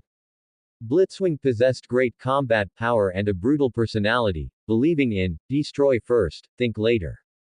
He was an extreme supremacist who harbored intense hatred for the Autobots. During the end of the war on Cybertron, Blitzwing had conspired with Starscream and Astrotrain to betray Megatron. Autobot, I will make you scream as you die. As soon as Blitzwing finished speaking, he transformed his weapons. The thrusters on his back spewed orange flames, and he launched forward instantly, rushing toward Xiao Tianan at blinding speed. Xiao Tianan's eyes lit up. Blitzwing's transformation cog was excellent. Even in robot mode, he could utilize jet thrusters. Your transformation cog is impressive, Xiao Tianan praised, then deactivated his magnetic device. Xiao Tianan's reaction was swift. Facing the charging Blitzwing, he threw a straight punch, landing squarely on the enemy's head. Blitzwing was shocked, his back thrusters erupting with orange flames as he instantly pulled away to create distance. Xiao Tianan transformed his hands into pulse cannons and fired rapidly at Blitzwing. Blitzwing, having just landed, could not dodge in time, and the pulse cannon left a circular hole in his shoulder. Such immense power. Blitzwing was secretly alarmed, realizing that Xiao Tianan's weapon power exceeded his own. He immediately transformed his hands into blades, his thrusters bursting to close the distance to Xiao Tianan, and slashed down. Xiao Tianan also switched to a blade, easily blocking Blitzwing's strike. Blades flashed within the bridge. As Blitzwing lunged with a sword, Xiao Tianan didn't rush to block. Instead, he took a large step forward, parrying the incoming blade with the edge on his left arm while winding up a punch with his right to strike at Blitzwing's face. Blitzwing couldn't dodge in time and retreated repeatedly. Xiao Tianan seized the opportunity, transforming his right hand into a long sword to press the attack. Blitzwing didn't react in time and was pierced in the neck by Xiao Tianan's sword. He gripped Xiao Tianan's sword tightly, trying to resist. Blue energon blood gushed from the wound. Fear appeared in Blitzwing's eyes, but Xiao Tianan gave him no chance at all. His other blade swept across, leaving behind only a headless corpse. Having dealt with Blitzwing, Xiao Tianan did not rush forward but instead opened the Explorer's ground bridge and tossed Blitzwing's corpse inside. Oh, how miserable. In the command center, Knockout watched Blitzwing, now reduced to just a head, on the screen and shuddered. Beside him, Breakdown felt relieved that Knockout had stopped him, otherwise, he would have been the one dead. Being able to serve as a Decepticon air and ground commander meant Blitzwing was no weakling. It was unexpected that he would be taken out so easily. For a moment, the entire command center fell into silence, save for Soundwave, who silently headed toward the door. Wait, Soundwave, are you sure you want to go? Knockout merely asked, without stopping him. Knockout did not believe Soundwave was a match for Xiao Tianan. The wisest choice at the moment was to abandon the warship. Of course, in that case, an enraged Megatron would kill them all. Soundwave was as cold and indifferent as ever, offering no reply to Knockout. Xiao Tianan continued his advance, soon arriving at the door of the command center. At the same time, the command center door opened, and a faceless Decepticon walked out. Soundwave. Xiao Tianan recognized him and pointed his weapons at him. Everyone knew Soundwave was the Decepticon intelligence officer, but before Megatron's rise, he had been the dual king of the Count Arena. It was only after following Megatron that he had modified himself into a form better suited for handling intelligence, but his strength remained not to be underestimated. Soundwave did not speak, or rather, that was just how he always was. Suddenly, a series of coordinates flashed across Soundwave's face. In an instant, a ground bridge appeared and rushed toward Xiao Tianan, swallowing him up. Xiao Tianan was stunned. Who uses a ground bridge like that? No honor. When he came to his senses, Xiao Tianan was already in Antarctica, surrounded by quacking penguins. Ratchet, bring me back. Xiao Tianan contacted Ratchet. Although he had been tricked by Soundwave, this trip had allowed him to take out the Decepticon air and ground commander, Blitzwing, and eliminate quite a few Decepticon soldiers, dealing a heavy blow to the Decepticons. Upon returning to the base, Xiao Tianan did not see Optimus Prime. Has Optimus Prime not returned yet? Xiao Tianan asked. No, we thought you went to look for him, RC replied. I went to the Decepticon warship, but Optimus Prime wasn't there. Xiao Tianan shook his head, then added, Ratchet, search for Optimus Prime's signal. I've locked onto Optimus Prime's signal. Ratchet's movements were very swift. Suddenly, Ratchet's expression changed, and he exclaimed, wait. How is this possible? Ratchet, what is it? Hearing Ratchet's exclamation, the Autobots gathered around. Xiao Tianan looked over as well, only to see the screen densely packed with signals of dark energon. We must hurry and get Optimus Prime out of there, Ratchet said anxiously. With that, Ratchet urgently activated the ground bridge. On the other side, Optimus Prime looked at the dark energon constantly erupting from the volcanic crater, his expression filled with disbelief. Why would the blood of Unicron erupt from within Earth? Above the battlefield, lightning tore through the sky, and the dark purple blood of Unicron drifted down, pouring like raindrops. Optimus Prime was completely exposed to the dark energon, his spark growing weaker and weaker. But Megatron was the exact opposite. The blood of Unicron flowed and boiled within him, and he was powerful to the extreme. The boiling blood emitted a purple light, transforming into plasma that overflowed around Megatron. He was like a demon god from ancient times, raising the butcher's blade in his hand. As long as he brought it down, he could eliminate his arch-enemy, the last apostle, Optimus Prime. It seems destiny is on my side. Megatron laughed toward the sky and thrust his long sword toward Optimus Prime. Just then, a blue and white vortex appeared before Megatron. Before anyone appeared, the attack had already arrived. A cannon shell sent Megatron flying, and Xiao Tianan's figure slowly emerged from the ground bridge. Xiao Tianan, you always ruin my plans. With the perfect opportunity to kill Optimus Prime slipping away before his eyes, Megatron roared in fury. Xiao Tianan ignored Megatron. He felt his energy draining rapidly from the moment he stepped out of the ground bridge. It was like a lamb caught in a quagmire. The harder he struggled, the deeper he sank. I will hold off Megatron. You all take Optimus Prime back quickly. Xiao Tianan instructed the Autobots behind him, then closed his battle mask and transformed his hands into pulse cannons to fire at Megatron. Megatron also aimed his cannon at Xiao Tianan and began to return fire. The blue and purple pulse beams collided in midair, the resulting energy explosion kicking up clouds of dust. Xiao Tianan, retreat quickly. Ratchet and the others quickly brought Optimus Prime into the ground bridge, and RC immediately contacted Xiao Tianan to retreat. Xiao Tianan did not hesitate, instantly transforming into vehicle mode and dashing into the ground bridge in the final second before it closed. No. Megatron watched helplessly as Optimus Prime escaped from his grasp.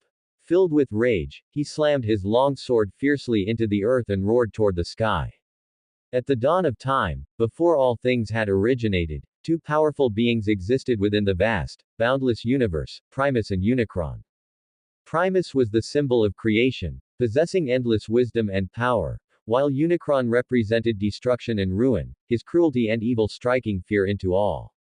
They were sworn enemies, and their conflict lasted for countless eons.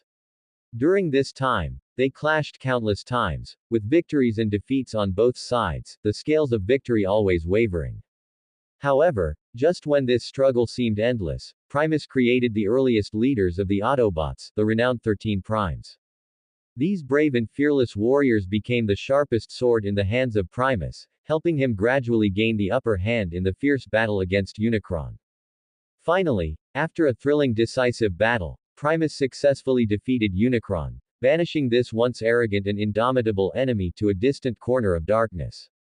Subsequently, Primus merged with the core of Cybertron and, with the help of the mysterious Well of All Sparks, began to create various forms of life.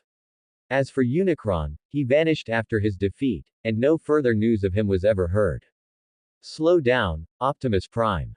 It looks like you were exposed to a large amount of dark energon. Ratchet supported Optimus Prime, guiding him toward the base's medical berth. Optimus Prime was very weak. He looked not far away, toward Raph's medical berth. It wasn't just me. Raph seemed to sense Optimus Prime's gaze and looked at him. Although his body was still very weak, Raph was very strong. A smile appeared on Optimus Prime's face, seemingly of relief. Xiao Tianan rarely saw Optimus Prime smile, especially a smile of relief. Raph is very strong. Xiao Tianan walked up to Optimus Prime and said. Many Cybertronians cannot withstand the erosion of dark energon, let alone humans, but Raph had pulled through. In the days spent with the Autobots, Raph, Jack, and Miko had all grown a lot. Before long, RC also walked over. The Decepticons have found more energon, an entire volcano's worth. No, the problem is not that there is so much blood of Unicron, but what exactly they want to do on Earth. Ratchet interrupted RC, saying worriedly. Miko misheard Ratchet and exclaimed, the Decepticons killed the Taro Emperor. Question mark question mark question mark. The Autobots were full of question marks, even Optimus Prime. Miko didn't notice. She imagined the image of a taro root becoming an emperor in her mind and continued, you know, that old man with horns on his head. And he's covered in hair. Xiao Tianan couldn't help but laugh and corrected her, it is Unicron, an ancient demon in Cybertronian legends. His blood formed fossils, which created what we call dark energon. Is this Unicron you speak of some kind of monster?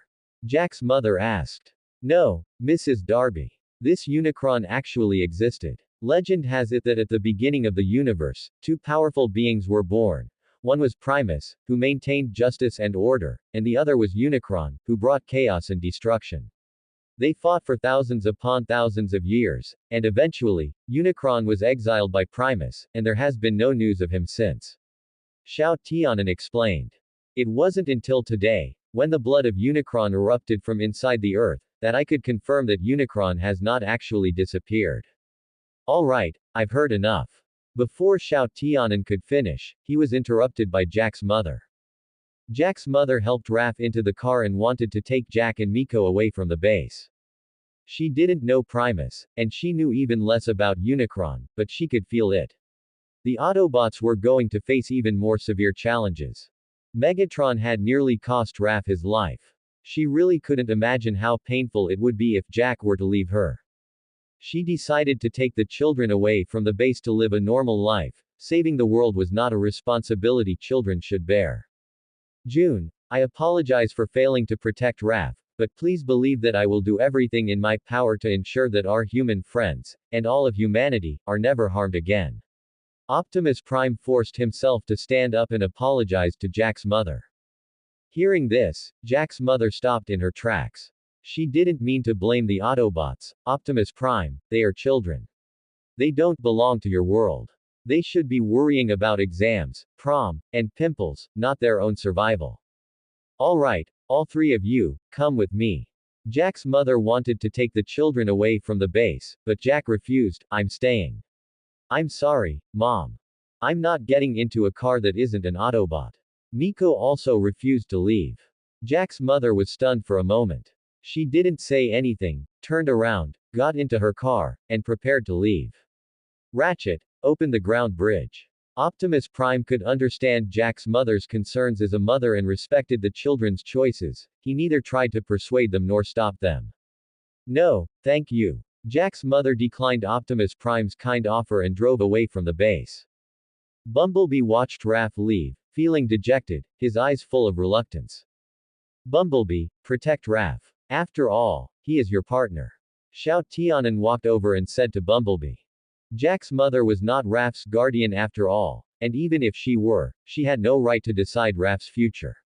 As a human, Xiao Tianan knew this best. Just because Optimus Prime wouldn't interfere didn't mean he would remain silent.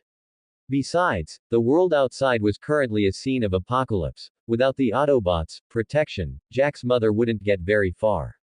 Bumblebee was overjoyed and hurriedly looked at Optimus Prime. Seeing Optimus Prime nod, he immediately gave chase. Watching Bumblebee leave, Optimus Prime turned back and asked, Xiao Tianan, what do you mean when you say Unicron hasn't disappeared? There is no place in the entire universe that could contain so much dark energon, not even fossilized, except inside Unicron. Xiao Tianan replied. You mean the Earth is Unicron? But there is absolutely no scientific basis for this. Ratchet retorted. Xiao Tianan didn't answer. He turned on the TV in the base, which was broadcasting reports of various large-scale disasters happening simultaneously all over the world. Optimus Prime's expression became grave, and so did the others. Just then, Agent Fowler returned to the base. Optimus Prime, have you seen this? It's like the heavens have gone crazy.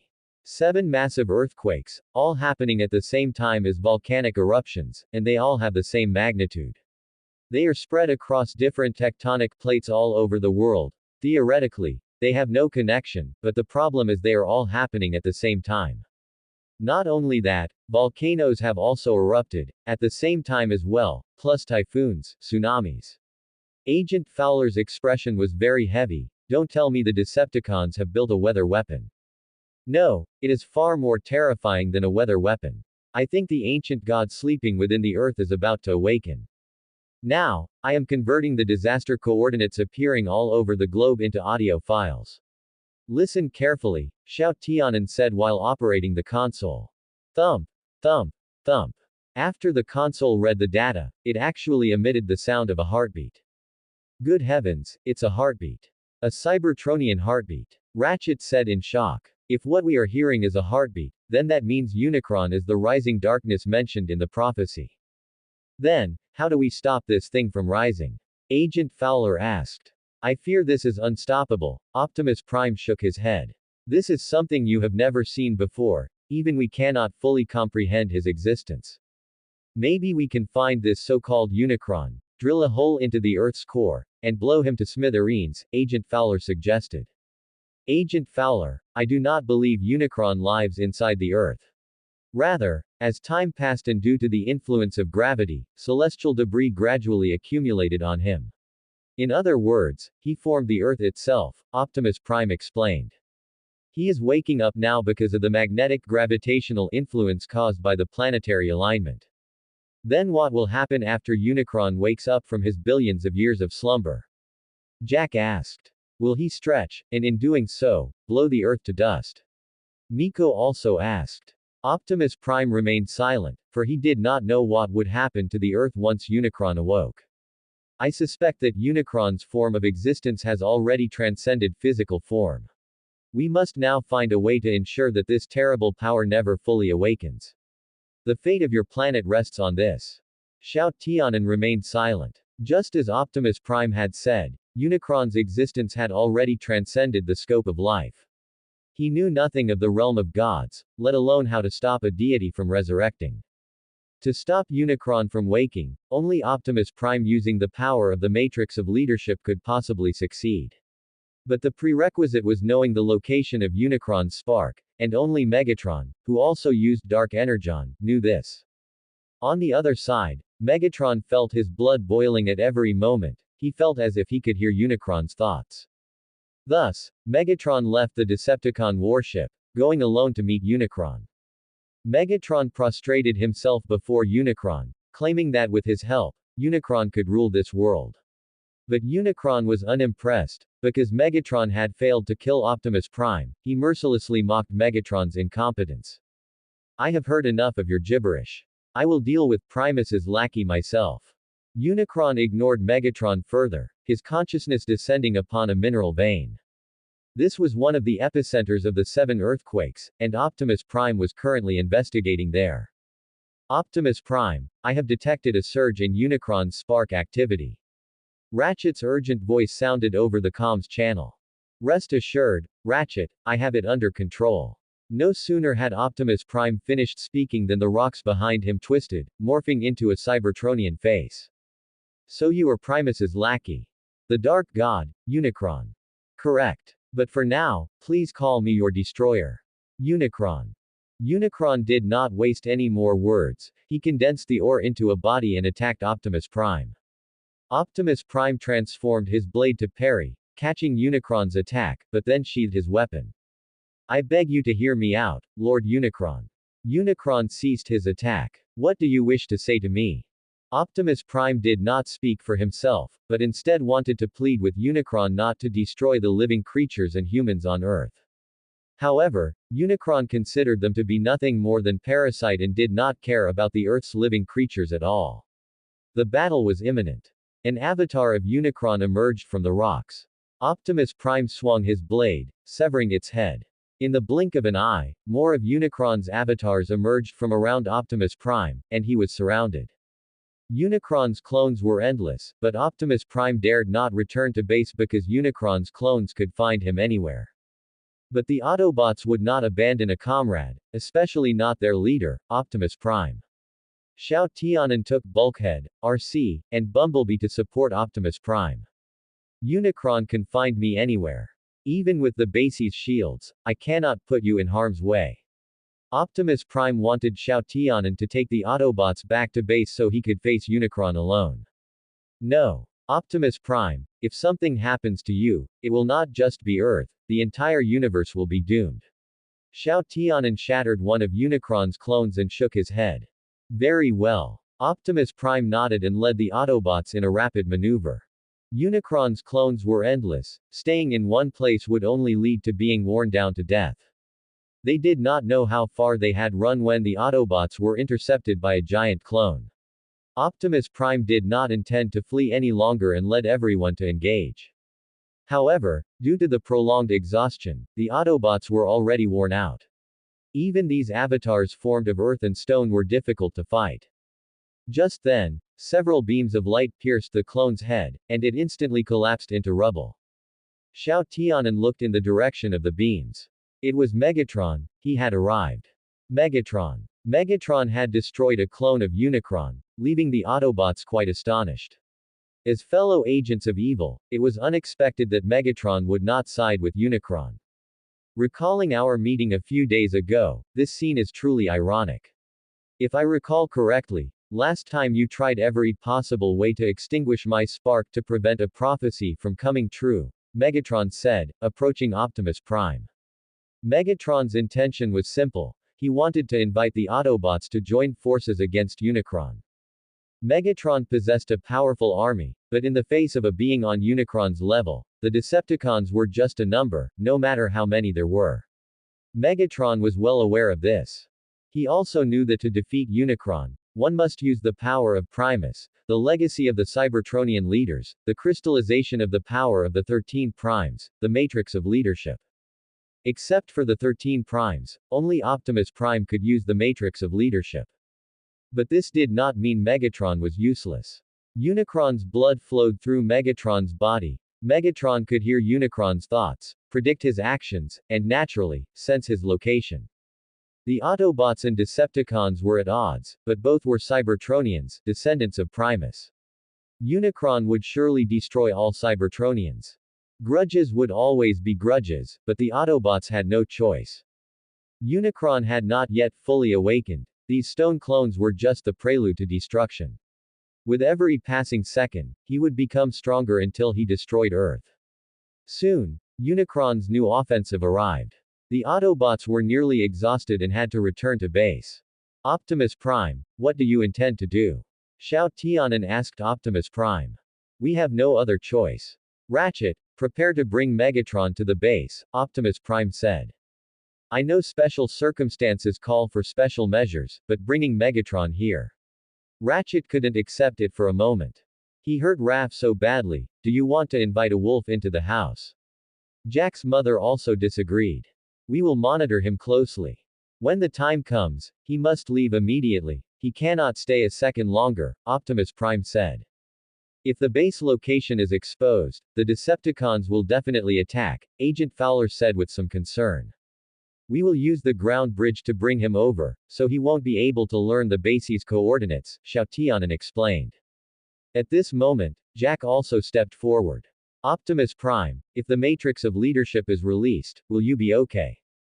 Before this, the power within the matrix of leadership had never been used for such a purpose. But you know what will happen, right? Optimus Prime was silent for a moment. For me, I will proceed without hesitation, I have no choice. But you have a choice. I never thought about saving all of humanity, but for Miko, I can do it, Bulkhead said first. For Jack, RC added. Beep boop, Bumblebee also nodded. After hiding Jack and the others, Megatron was brought to the base via the ground bridge. So this is the place where miracles are born. It's so dilapidated, Megatron said, looking around with disdain. Optimus Prime ignored him, had Ratchet retrieve the destination coordinates from Megatron, and turned to walk towards Xiao Tianan. Old friend, can you keep something for me? Optimus Prime said. Sure, Xiao Tianan didn't hesitate. Hearing the affirmative answer, Optimus Prime took out the key to Vector Sigma and handed it to Xiao Tianan. The key to Vector Sigma. Xiao Tianan recognized it instantly. He didn't expect Optimus Prime to give the key to him instead of Jack. Because giving it to Jack would only represent that Optimus Prime acknowledged this teenager of a different race, but giving it to Xiao Tianan, who was also a Cybertronian, meant that Optimus Prime had established that Xiao Tianan would become the next leader of the Autobots. Once the power of the matrix of leadership is released, perhaps I will forget the past. I cannot guarantee that I will be able to return alive, but the Autobots cannot be without a leader. Optimus Prime placed the key into Xiao Tianan's hand. In the days we have spent together, I have felt your changes. I believe you can lead the Autobots to victory. I will keep the key safe until you return. Xiao Tianan took the key. Although it was small, it felt heavy.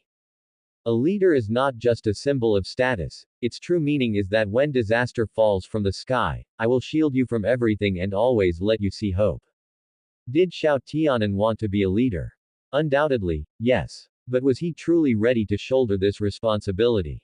When Cybertron reignites the spark of life, Unicron will awaken again. How will Xiao Tianan protect the Autobots? In the tense atmosphere of the base, time ticked away second by second. Everyone's eyes were fixed on the communicator, hoping for news of success.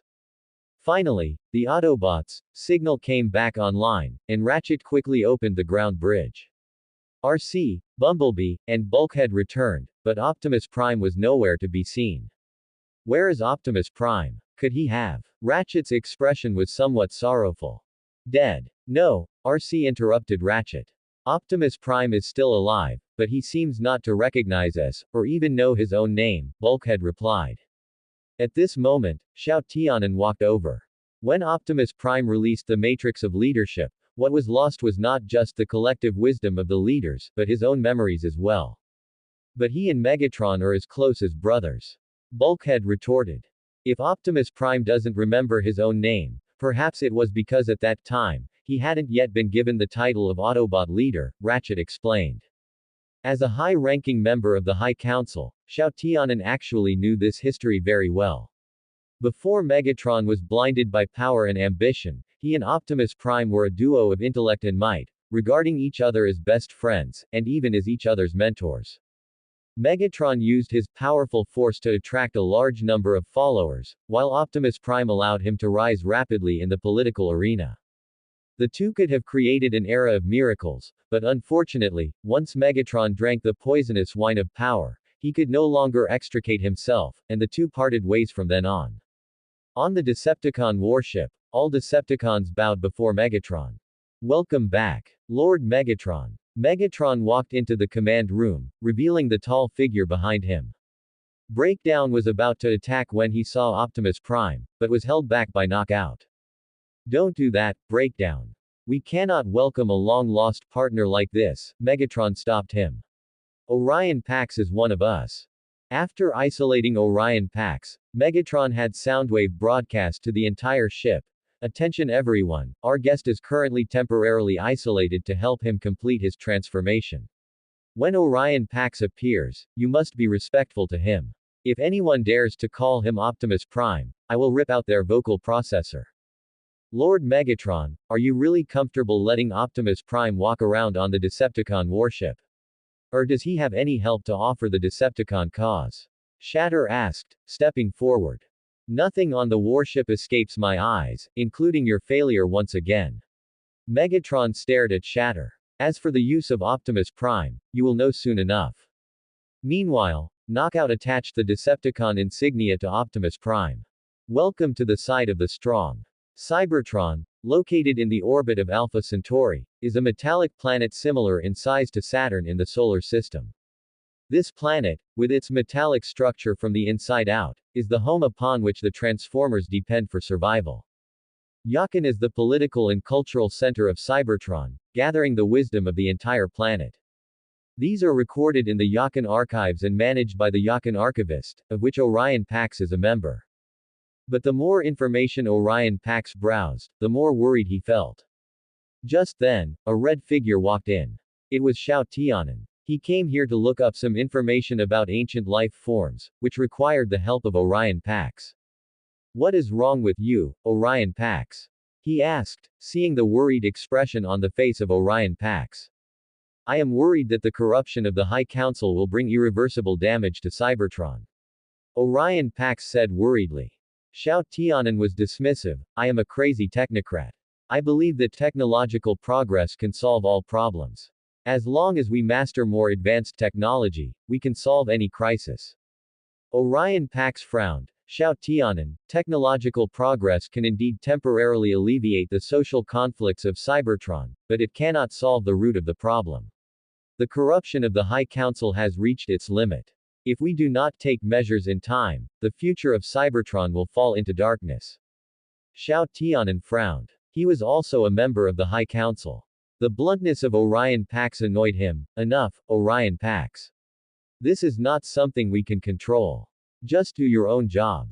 Orion Pax sighed. Xiao Tianan, your way of thinking will only lead Cybertron to destruction.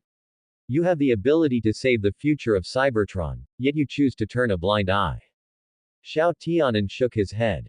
He enjoyed a high reputation on Cybertron and naturally gained the loyalty of countless followers. If he organized them into an army, he could even overthrow the High Council. But he didn't do so. War is cruel, it destroys oneself, destroys families, and even destroys Cybertron. Xiao Tianan could not tolerate the innocent passing of any life, let alone tolerate destroying the lives of innocent people with his own hands.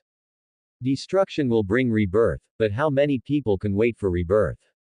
Xiao Tianan did not want to continue this topic. I came here this time to look up some information about ancient life. Orion Pax shook his head. He knew that he could not change the mind of Xiao Tianan. Do you really intend to keep researching? Politics might be what you should focus on.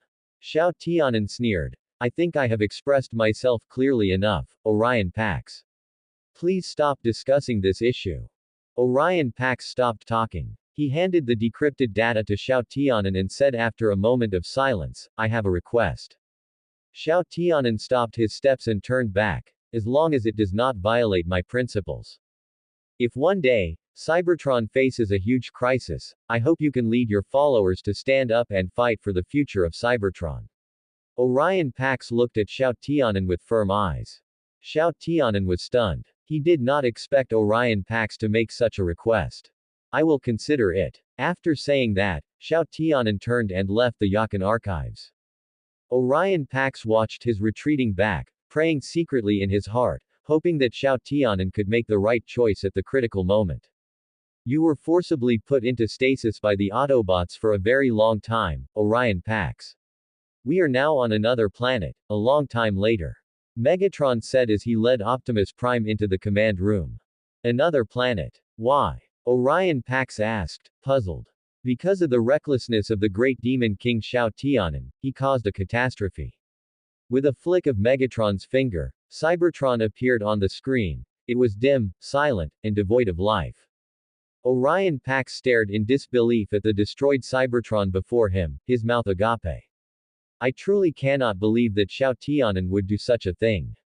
Megatron's peripheral vision was fixed on Orion Pax, very satisfied with his reaction. He continued to smear him. Yes, that remnant of the High Council is obsessed with power and cruel. His minions chased us here. The creatures here are not ready to accept us, but I am determined to save this planet from suffering the same fate as Cybertron. I have a question, Megatron. Why are we called Decepticons? It is the evil Autobots who wanted to frame us, they intended to vilify us, but we accept it gladly.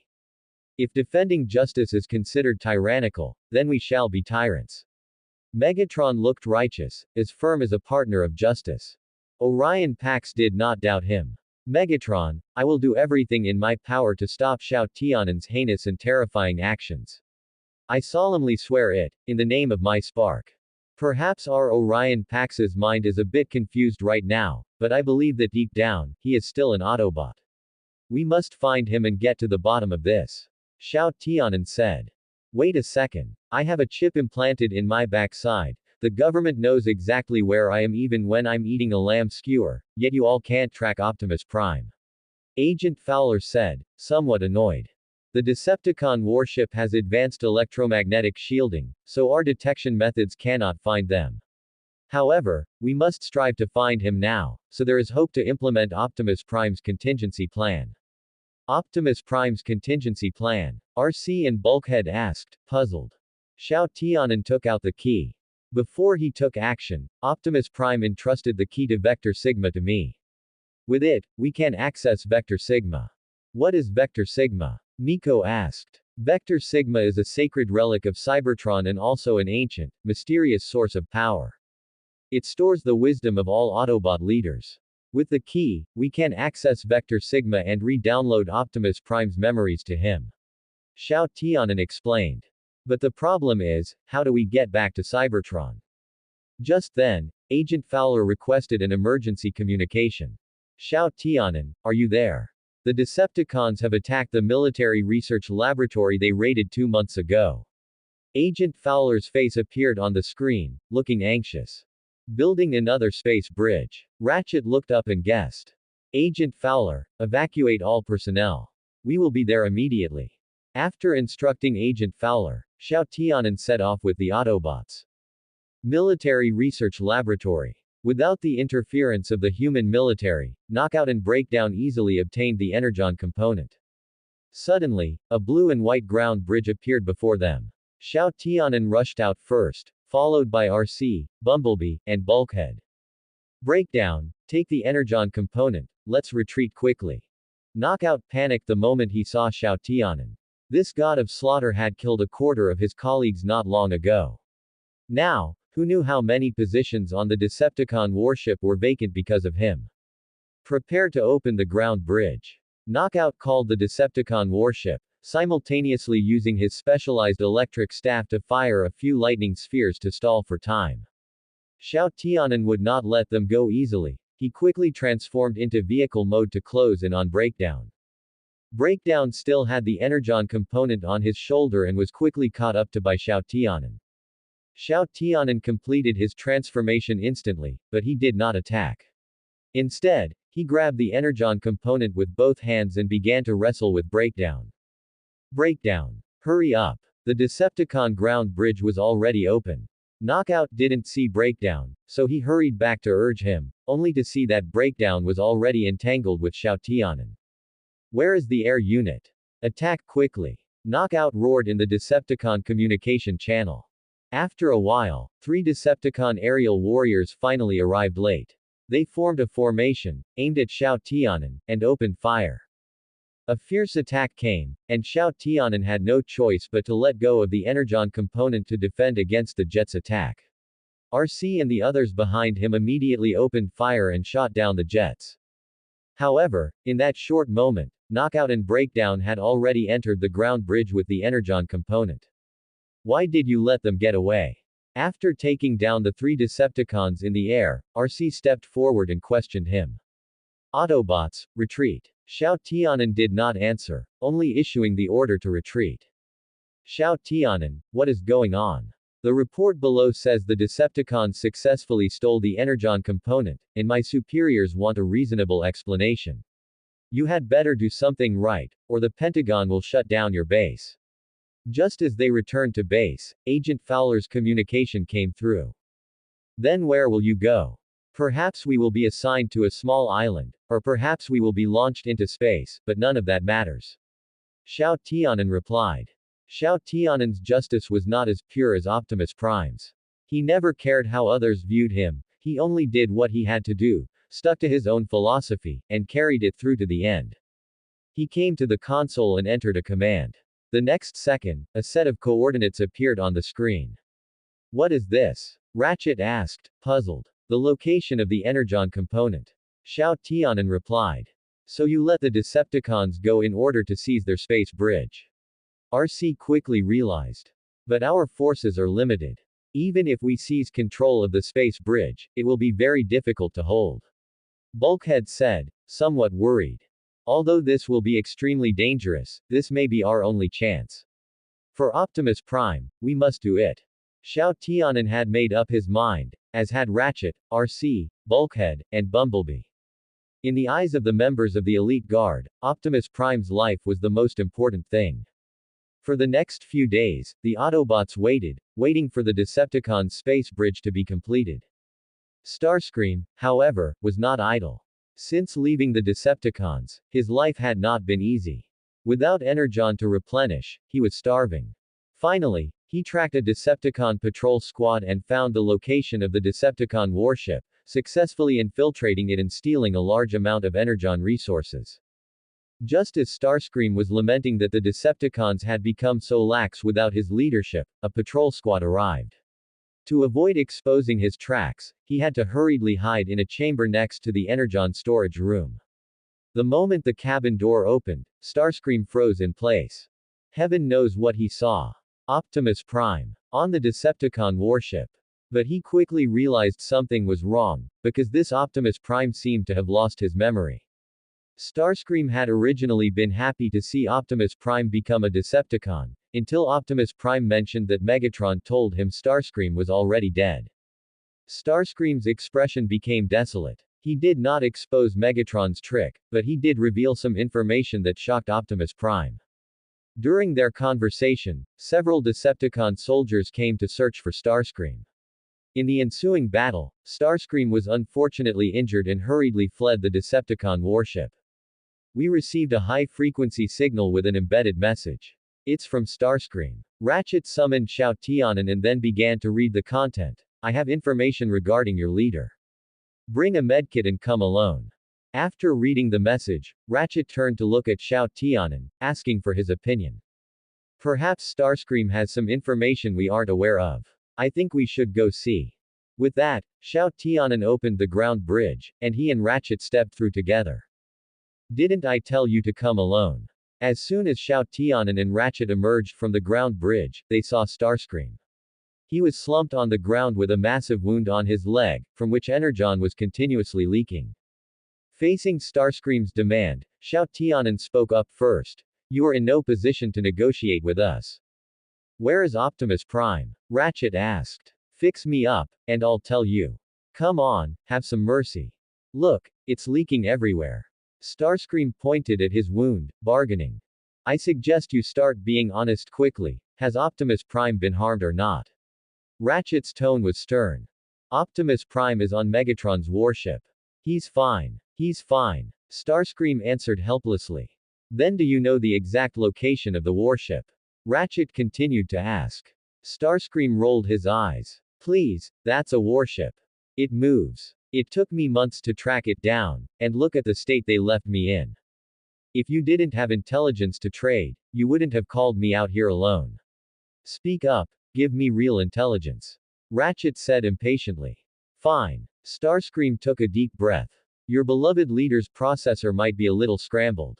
He claims his name is Orion Pax, and Megatron seems to be doing everything he can to make him believe he's a Decepticon. Tell us something we don't know, like where the space bridge is. Xiao Tianan interrupted Starscream. Although he had stealthily placed a tracker on the Energon component, there was still a possibility it could be discovered by the Decepticons. If Starscream could provide the coordinates for the space bridge, cross-referencing them would be safer. What? You even know about that? Starscream exclaimed, surprised. But when he heard, space bridge, a look of despondency suddenly crossed his face. The space bridge. You mean the Decepticons have finished building the space bridge without my brilliant supervision and leadership? Starscream clutched his chest and laughed hysterically. The deepest wound is right here. Xiao Tianan and Ratchet exchanged glances. They couldn't possibly understand Starscream's logic. After laughing for a while, Starscream finally revealed the location of the space bridge. It was in an abandoned Decepticon mine. Since he had chosen the location himself, he knew it better than anyone. Keeping their agreement, Ratchet treated Starscream's wound, but before starting, Xiao Tianan slipped a micro-tracking device into Ratchet's hand. Ratchet hesitated for a moment, but ultimately did not refuse. Starscream had left the Decepticons, and Ratchet didn't think he could pose a threat to the Autobots. But that wasn't Xiao Tianan's intention.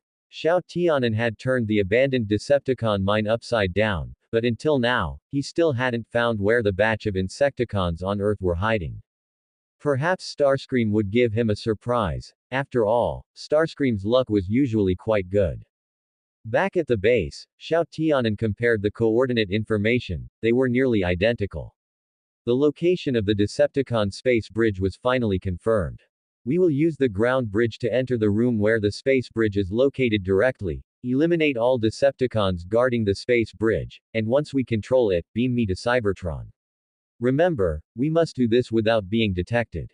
Once the Decepticons send a warning to the warship, we will have to face 400 times our number in Decepticons. After finishing his pre-battle briefing, Xiao Tianan immediately launched the operation. Xiao Tianan first jammed the space bridge's communications to buy the Autobots some time. The ground bridge opened right next to the space bridge, and its appearance immediately caught the attention of the guards. As soon as Xiao Tianan landed, countless beams of light came flying toward him.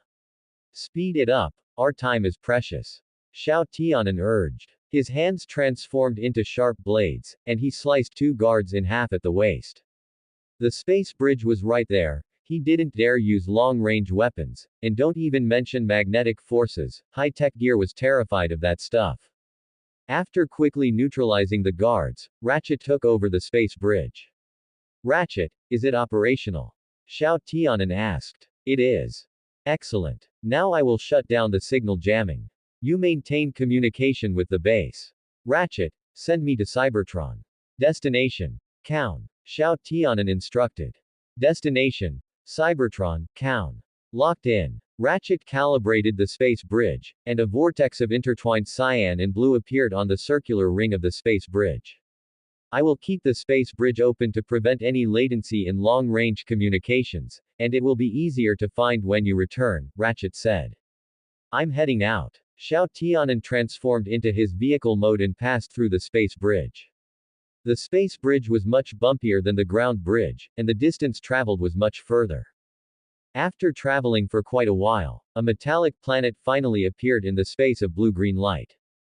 This was Xiao Tianan's first time setting foot on Cybertron. There was no soil, no trees, everything within his line of sight was steel. Those towering steel structures were like the majestic mountains of Earth, one after another, endless. Today, Cybertron was deathly silent, with only the pattering sound of falling debris blown by the wind. Xiao Tianan took out the key and locked onto the direction of Vector Sigma. He moved toward the guided direction and arrived at the Kaun arena. Outside the arena, a statue of Megatron stood towering and imposing, a testament to the honor of the dual champion. Upon entering the arena, the ground began to tremble, and a passage rose from beneath the ground. Vector Sigma was right before his eyes. KRRR. Just as Xiao Tianan was about to enter the passage, a piercing screech echoed out. Without him noticing, a massive Insecticon had appeared in the arena. The Insecticon hissed at Xiao Tianan, but instead of attacking, it retracted its weapons and approached respectfully. Very good, child. Now, bow to me. Xiao Tianan's spark emitted a special pulse. The next second, the Insecticon before him bowed down before him like an obedient child. Xiao Tianan had studied Black Widow and had made her ability to command the Insecticons his own. Now, he was the nexus of the hive mind, the undisputed king of the Insecticons. All Insecticons would obey his commands. Xiao Tianan, what's happening on your end? Ratchet's voice sounded over the comm system. A minor matter, I can handle it. Xiao Tianan responded and walked into the passage, leading the Insecticon. Ratchet, I've secured the matrix of leadership. I'm coming over immediately. After downloading the data, Xiao Tianan transformed into his vehicle mode and sped toward the space bridge, with the Insecticon following closely behind. He contacted Ratchet, but received no response.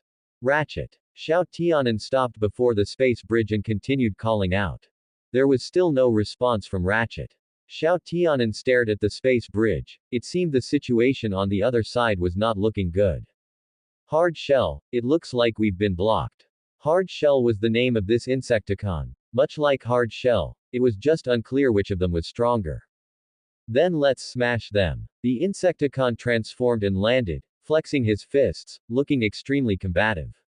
On the other side of the space bridge, Orion Pax finally realized he had been deceived by Megatron. He and Megatron were not cut from the same cloth. On the contrary, he felt more sympathy for the Autobots. To prevent the Autobot leader's lineage from being ended by Megatron, Orion Pax acted without hesitation. He fought against Megatron, but having lost the memories of a leader, he was clearly no match for Megatron. After only a few rounds, Orion Pax was knocked to the ground by Megatron. Megatron raised the longsword in his hand, intending to end Orion Pax once and for all. At the critical moment, accompanied by a ferocious howl, Hard Shell rushed out of the space bridge and tackled Megatron to the ground. As the champion of the Count Arena, Megatron's strength was not to be underestimated. After rolling twice with Hard Shell, he reacted and threw Hard Shell away with a backhand motion. Hard Shell crashed into the railing but immediately steadied himself. Lord Megatron is here. Kneel. Megatron looked at Hard Shell and said majestically. Hard Shell ignored Megatron, let out an excited howl, and charged at Megatron once again. I said kneel. Megatron raised his fusion cannon, aiming it at Hard Shell. Hard Shell did not fear him in the slightest and charged toward Megatron with his arms spread wide. Just as Megatron was confused about what was happening, Hard Shell's right hand grabbed Megatron's head and forcefully threw him away. Thud. Accompanied by a dull thud, Megatron's body slammed into the wall behind him. He adjusted his center of gravity and barely managed to stabilize himself, only to see Hard Shell pounce on him again, pinning him tightly against the wall. Megatron struggled free from Hard Shell's control, his fusion cannon emitting a brilliant light, blasting Hard Shell away. At this moment, Xiao Tianan walked up to Orion Pax with the key. Are you sure I am qualified? Orion Pax asked. I couldn't be more sure. Xiao Tianan replied. He aimed the key at Orion Pax's spark chamber, and the next second, pure energy flowed from the key into the spark. This scene happened to catch Megatron's eye. Megatron abandoned Hard Shell and charged toward Xiao Tianan and the other. But how could Hard Shell let him disturb his master's business? He instantly transformed into his rhinoceros beetle form, vibrated his wings, and charged at Megatron. He launched the unprepared Megatron into the air and then attacked him with the weapon on his horn. Megatron's expression became ferocious. He looked at Hard Shell, his eyes filled with nothing but rage. He grabbed Hard Shell's horn, slammed him hard onto the ground, and swung his longsword to execute this Insecticon who didn't know his place and had ruined his plans. However, before his longsword could strike, it was caught in a massive iron palm. It was Optimus Prime. Megatron. Get away. Optimus Prime roared, slamming a fist into Megatron's head, followed by his chest, his abdomen. Just as Megatron had treated Orion Pax, he held nothing back. Finally, Optimus Prime charged his left fist and delivered a full-force blow to Megatron's chin, blasting him away. The defeated Autobots, seeing this situation, quickly scrambled up and gathered around Optimus Prime. Xiao Tianan, why are we here? Optimus Prime asked. It's a long story, old friend. I'll explain once we get back to base. While they were speaking, Decepticon reinforcements arrived. Optimus Prime immediately contacted the base to retreat, and Xiao Tianan also called Hard Shell back. Hard Shell quickly landed behind Xiao Tianan. Although the Autobots were shocked that Xiao Tianan could tame an Insecticon, they didn't ask any questions and quickly turned to enter the ground bridge. Optimus Prime. Inside the base, the children had arrived early to wait by the ground bridge. It wasn't until they saw Optimus Prime walk out of the ground bridge that Raph nervously called out Optimus Prime's name. Hello, Raph. Optimus Prime responded with a smile. Wow. Raph opened his mouth wide in joy. He remembers us. Woohoo. Miko also jumped up in joy. Optimus Prime watched the excited children for a while before looking at the Decepticon insignia on his arm, saying perplexedly, however, it seems there are many things I cannot recall. Optimus Prime, this was our most critical moment, but I know that no matter what, the spark of an Autobot will always burn within you. At the Autobot base, Miko pointed at the unfamiliar face in the group, her gaze shifting to Bulkhead. Hi, who's this big guy? An Insecticon. They originally served Megatron, but now he has been tamed by Xiao Tianan, Bulkhead explained. The Autobots turned their gaze toward the Insecticon following Xiao Tianan. Ratchet cupped his chin in thought for a moment before asking, Xiao Tianan, how did you tame him? It's actually nothing much. Insecticons possess a hive mind, and I simply turned myself into their central consciousness. That's all. Xiao Tianan shrugged, indicating that it wasn't actually that difficult.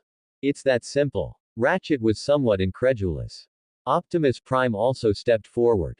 He didn't know how Xiao Tianan had accomplished this, but controlling an Insecticon was undoubtedly a good thing for the Autobots. On one hand, it weakened the Decepticon's strength, and on the other, it bolstered the Autobots' power, alleviating their absolute disadvantage in troop numbers. Although it is incredible, this is undoubtedly a good thing for the Autobots. Alright, newbie, introduce yourself. Miko was the most excited about the Insecticon's arrival. Having spent so long with Bulkhead, she had a particular fondness for Cybertronian tough guys, and the Insecticons were all tough guys. She ran to the second floor of the base, to a position level with Hard Shell's head, and reached out, wanting to shake hands. Suddenly, Bulkhead stood in front of Miko, separating her from Hard Shell with a guarded expression. It wasn't jealousy, rather, it was because Insecticons were very dangerous. They had slaughtered many members of the Wreckers, and Bulkhead didn't trust the Insecticons. Bulkhead, what are you doing? Miko said, hands on her hips, somewhat angrily. Miko didn't understand the danger of the Insecticons. On the contrary, Bulkhead blocking her from shaking hands with Hard Shell annoyed her. Miko. He is dangerous. Bulkhead explained. Then aren't you dangerous too? Miko asked, pointing at the cannon that had involuntarily transformed on Bulkhead's arm. Bulkhead fell silent for a moment. To humans, there was actually no difference between him and an Insecticon, both were dangerous. It's not the same, Miko. Jack listened to their argument and looked helplessly at RC. RC looked at Optimus Prime, and Optimus Prime looked at Xiao Tianan, his eyes conveying a silent inquiry. Feeling everyone's gaze, Xiao Tianan felt a bit helpless and nodded to indicate there was no problem. Reassured, Optimus Prime nodded and then said to Bulkhead, alright, Bulkhead, Hard Shell is not our enemy. Since Optimus Prime had spoken, Bulkhead could only step aside obediently. At the same time, Xiao Tianan said, alright, Hard Shell, introduce yourself. Hard Shell stepped forward upon hearing this. My name is Hard Shell, from Cybertron, and I am an Insecticon warrior. After introducing himself, Hard Shell extended the foreleg from beneath his arm toward Miko, and she happily reached out to shake it. My name is Miko. Jack. Jack stepped forward and touched Hard Shell's foreleg, and the others followed suit. Raph. FBI agent, William Fowler.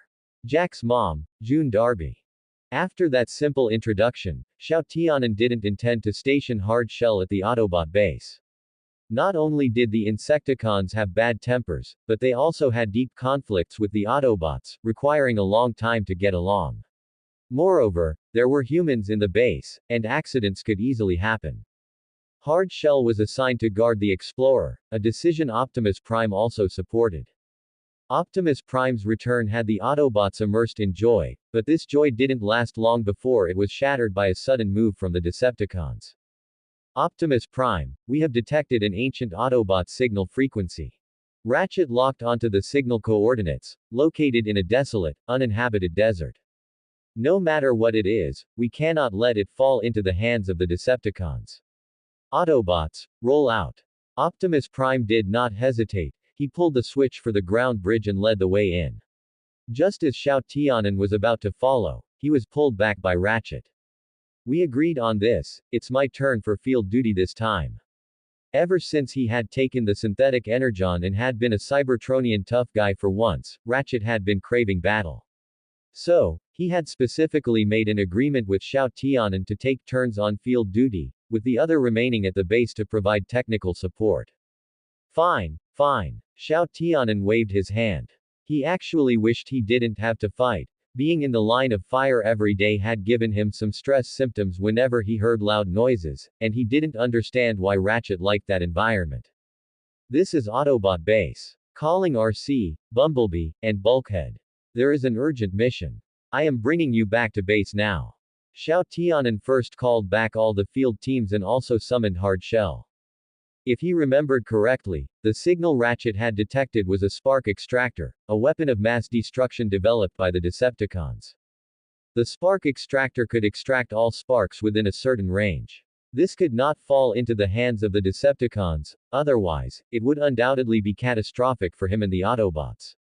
Imagine if the Decepticons quietly placed the extractor at the entrance of the Autobot base and activated it, then, without even knowing it, the Autobots would be wiped out. What happened? RC returned to the base and walked up to Xiao Tianan. Ratchet detected an ancient Autobot signal frequency. I suspect it has been dug up by the Decepticons, and it is highly likely to be some kind of extremely dangerous weapon. Optimus Prime and Ratchet have already gone. Once Bumblebee and Bulkhead return, you will immediately head out to support Optimus Prime. Soon, Bumblebee and Bulkhead returned, and Hard Shell arrived at the base at the same time. Hard Shell, your mission is to seize what the Decepticons have dug up. Do not get entangled with them. Once you succeed, I will immediately open the ground bridge to bring you back. Xiao Tianan instructed him separately, then immediately opened the ground bridge to send them over. Currently, Hard Shell was the only unit among the Autobots capable of flight, with the fastest mobility, and could be used as a surprise ace up their sleeve. At the coordinate location of the ancient Autobot signal, a peculiar jet trailing 4 purple exhaust flames swept across the sky. After circling once, it landed and transformed into a tall and imposing transformer. Megatron. Ratchet gasped in surprise. He and Optimus Prime were currently lying in ambush on a nearby hill, while not far away, several Decepticon miners were carrying equipment, digging for something unknown. It seems the reason you detected the ancient Autobot signal frequency is because it has been unearthed. Optimus Prime lowered his body and tilted his head slightly to speak to Ratchet. I don't know what the Decepticons have dug up, but I don't think we can wait any longer. Optimus Prime donned his battle mask and walked straight toward the excavation site. On the other side, the Decepticon miners finally dug something out. One miner put down his excavation equipment and carefully lifted the object inside. Megatron shifted his stance slightly forward, watching the miner's movements. Bring it here, and be gentle. Under Megatron's supervision, the miner held an ellipsoidal canister and cautiously headed in Megatron's direction. Scree! Just then, an eerie screeching sound rang out. Optimus Prime, Megatron, and the rest of the Decepticons all looked up to see an Insecticon vaulting over the low hill, charging straight toward the canister.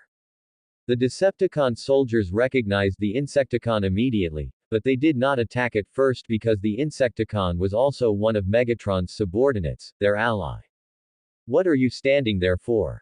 That's no ally. Attack! Seeing the Insecticon, Megatron's eyes widened, his fury ready to erupt like flames. This traitor had not only ruined his chance to end the Autobot leader's lineage but had also joined the Autobots to serve them. Such betrayal was simply unforgiven. Under Megatron's command, the Decepticons raised their weapons and opened fire. Purple beams formed powerful webs of fire, blocking Hard Shell's path. Megatron also raised the fusion cannon on his arm, aiming at Hard Shell, ready to strike. Megatron. Your opponent is me. Optimus Prime transformed his weapon and immediately launched an attack on Megatron. A blue beam passed over the Decepticon soldiers and struck Megatron on the shoulder, forcing him to take a few steps back. Megatron withdrew his gaze, a long sword popped out from his arm, and he charged at Optimus Prime. Perfect, Optimus Prime. It's time to settle our grudge once and for all. Clang. Optimus Prime and Megatron collided, kicking up a powerful shockwave. Meanwhile, the other Autobots had arrived and immediately attacked the Decepticon soldiers to cover Hard Shell's advance. It's the Autobots. Attack. Upon seeing the Autobots, the Decepticon squad leader hurriedly diverted forces to attack them, causing the anti-air fire to drop sharply. Hard Shell roared, and taking advantage of the weakened Decepticon fire, he immediately charged toward the canister. At the same time, the longhorns on his head fired several orange beams, blasting the Decepticon miner holding the canister away. The canister fell to the ground, and a blue and white object tumbled out, its silhouette resembling a crouching spider. Megatron and Optimus Prime, currently engaged in combat, both changed their expressions. Quick! At all costs, get that item in the canister back for me.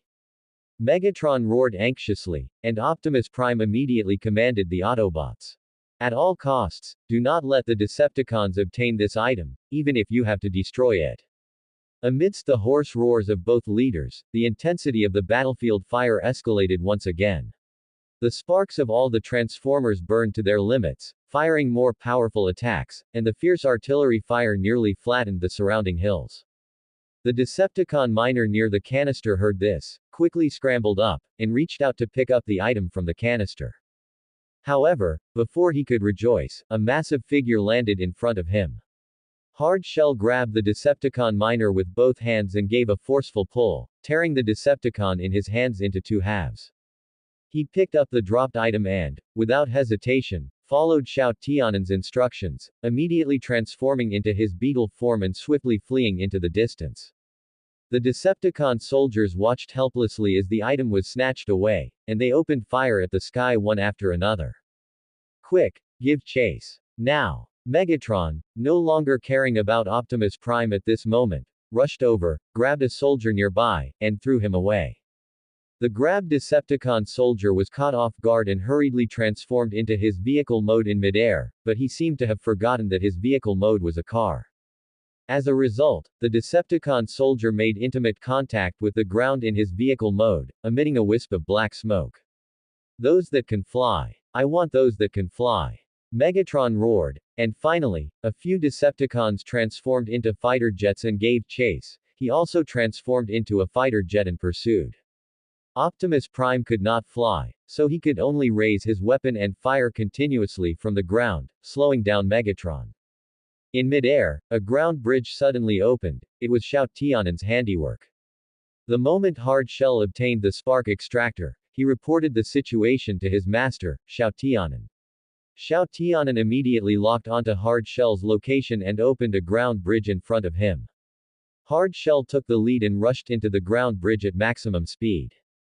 Megatron pushed his four engines to their maximum power as he charged toward the ground bridge. But Xiao Tianan would not give him the chance. Just as he was about to enter the ground bridge, the blue and white portal instantly dissipated. No. The spark extractor looks unassuming, but it can extract all sparks within its range. Optimus Prime took the spark extractor from Xiao Tianan's hand, handed it to Ratchet, and introduced this evil Decepticon invention to him, though he had actually known about it for a long time. No wonder Megatron was so desperate. Hard Shell recalled the time Megatron pursued him, acting incredibly crazed, a sight he had never witnessed, even after spending countless eons with the Decepticons. You're quite quick with your hands, Hard Shell. Bulkhead clenched his fist and tapped Hard Shell on the chest.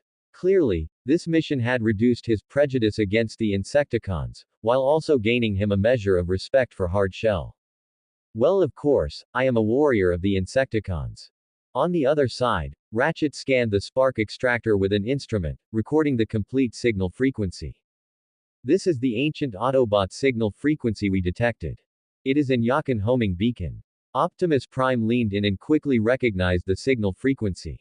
RC also leaned in, looking at Optimus Prime with confusion.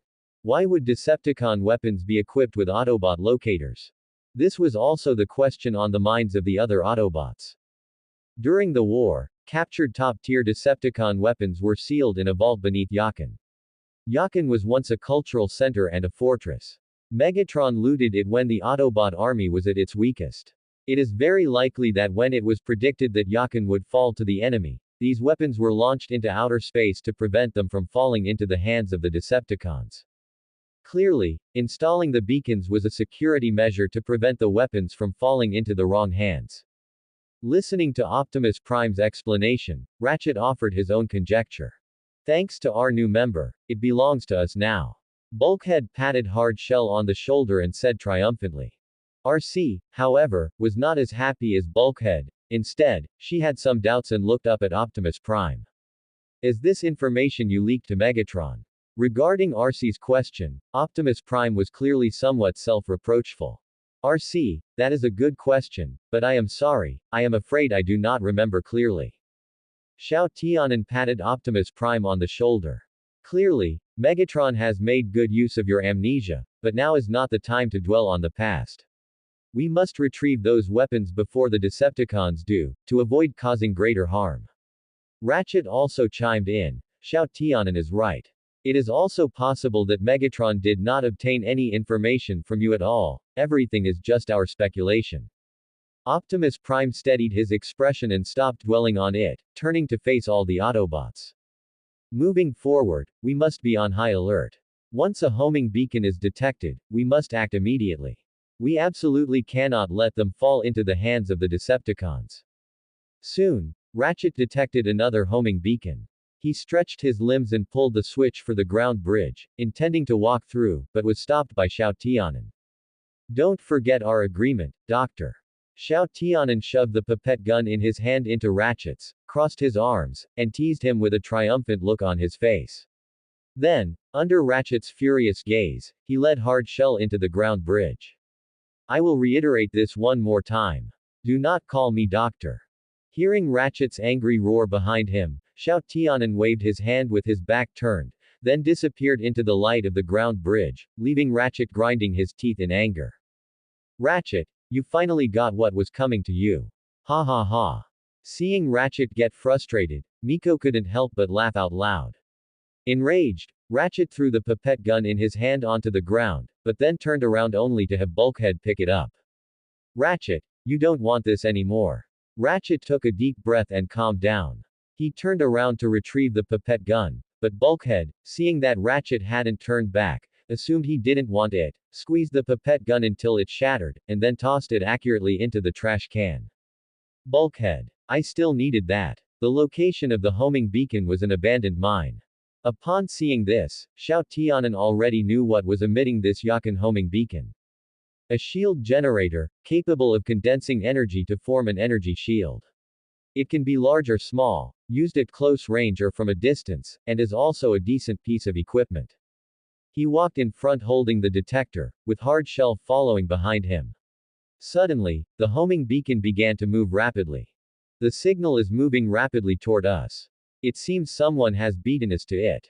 Then they will have to get past me first. Hard Shell said nothing more, blocking Xiao Tianan's path, his hands transforming into weapons pointed at the mine.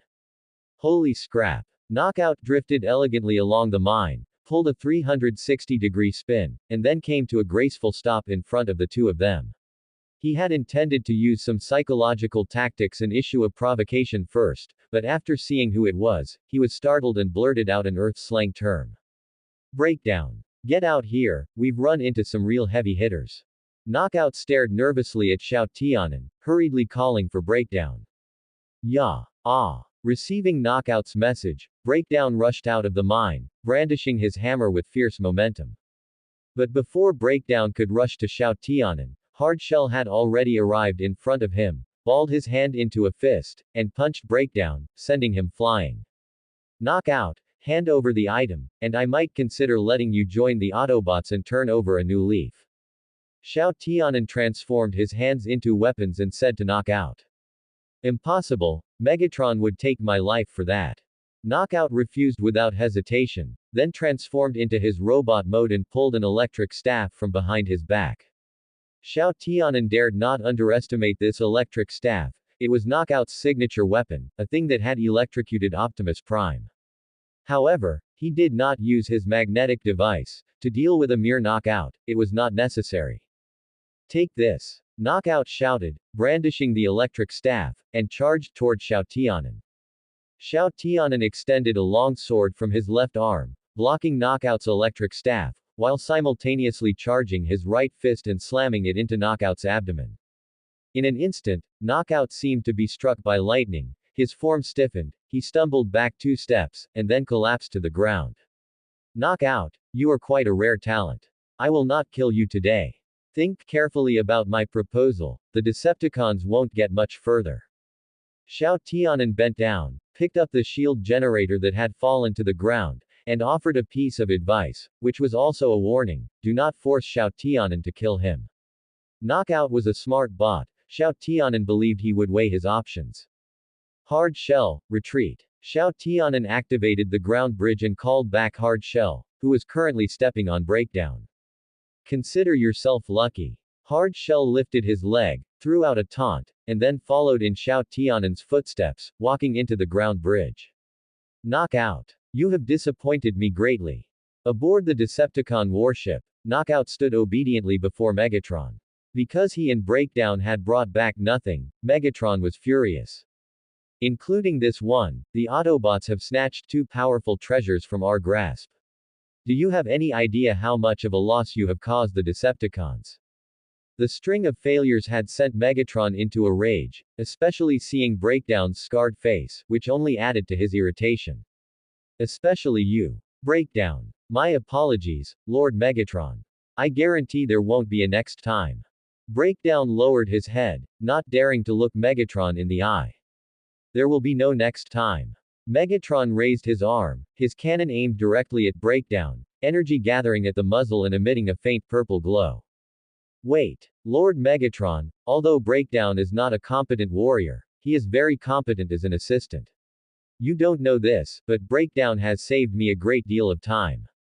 Seeing that Megatron was about to execute Breakdown, Knockout immediately spoke up to defend him, while his fear of Megatron increased by another notch. Is that so? Megatron eyed Knockout sideways, revealing a suspicious expression. It is absolutely true, my lord. Hearing the affirmative answer, Megatron slowly lowered his weapon. Compared to Breakdown, he cared more about Knockout. After all, the Decepticons only had one doctor.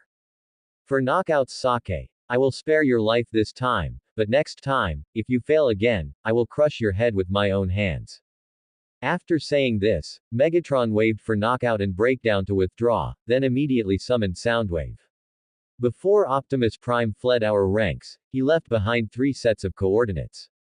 Only one remains now. We cannot fail this time. Order all Decepticons to deploy. Outside the command room, Knockout and Breakdown walked toward the laboratory, with Knockout complaining about Megatron as they went. Megatron is getting more and more irritable.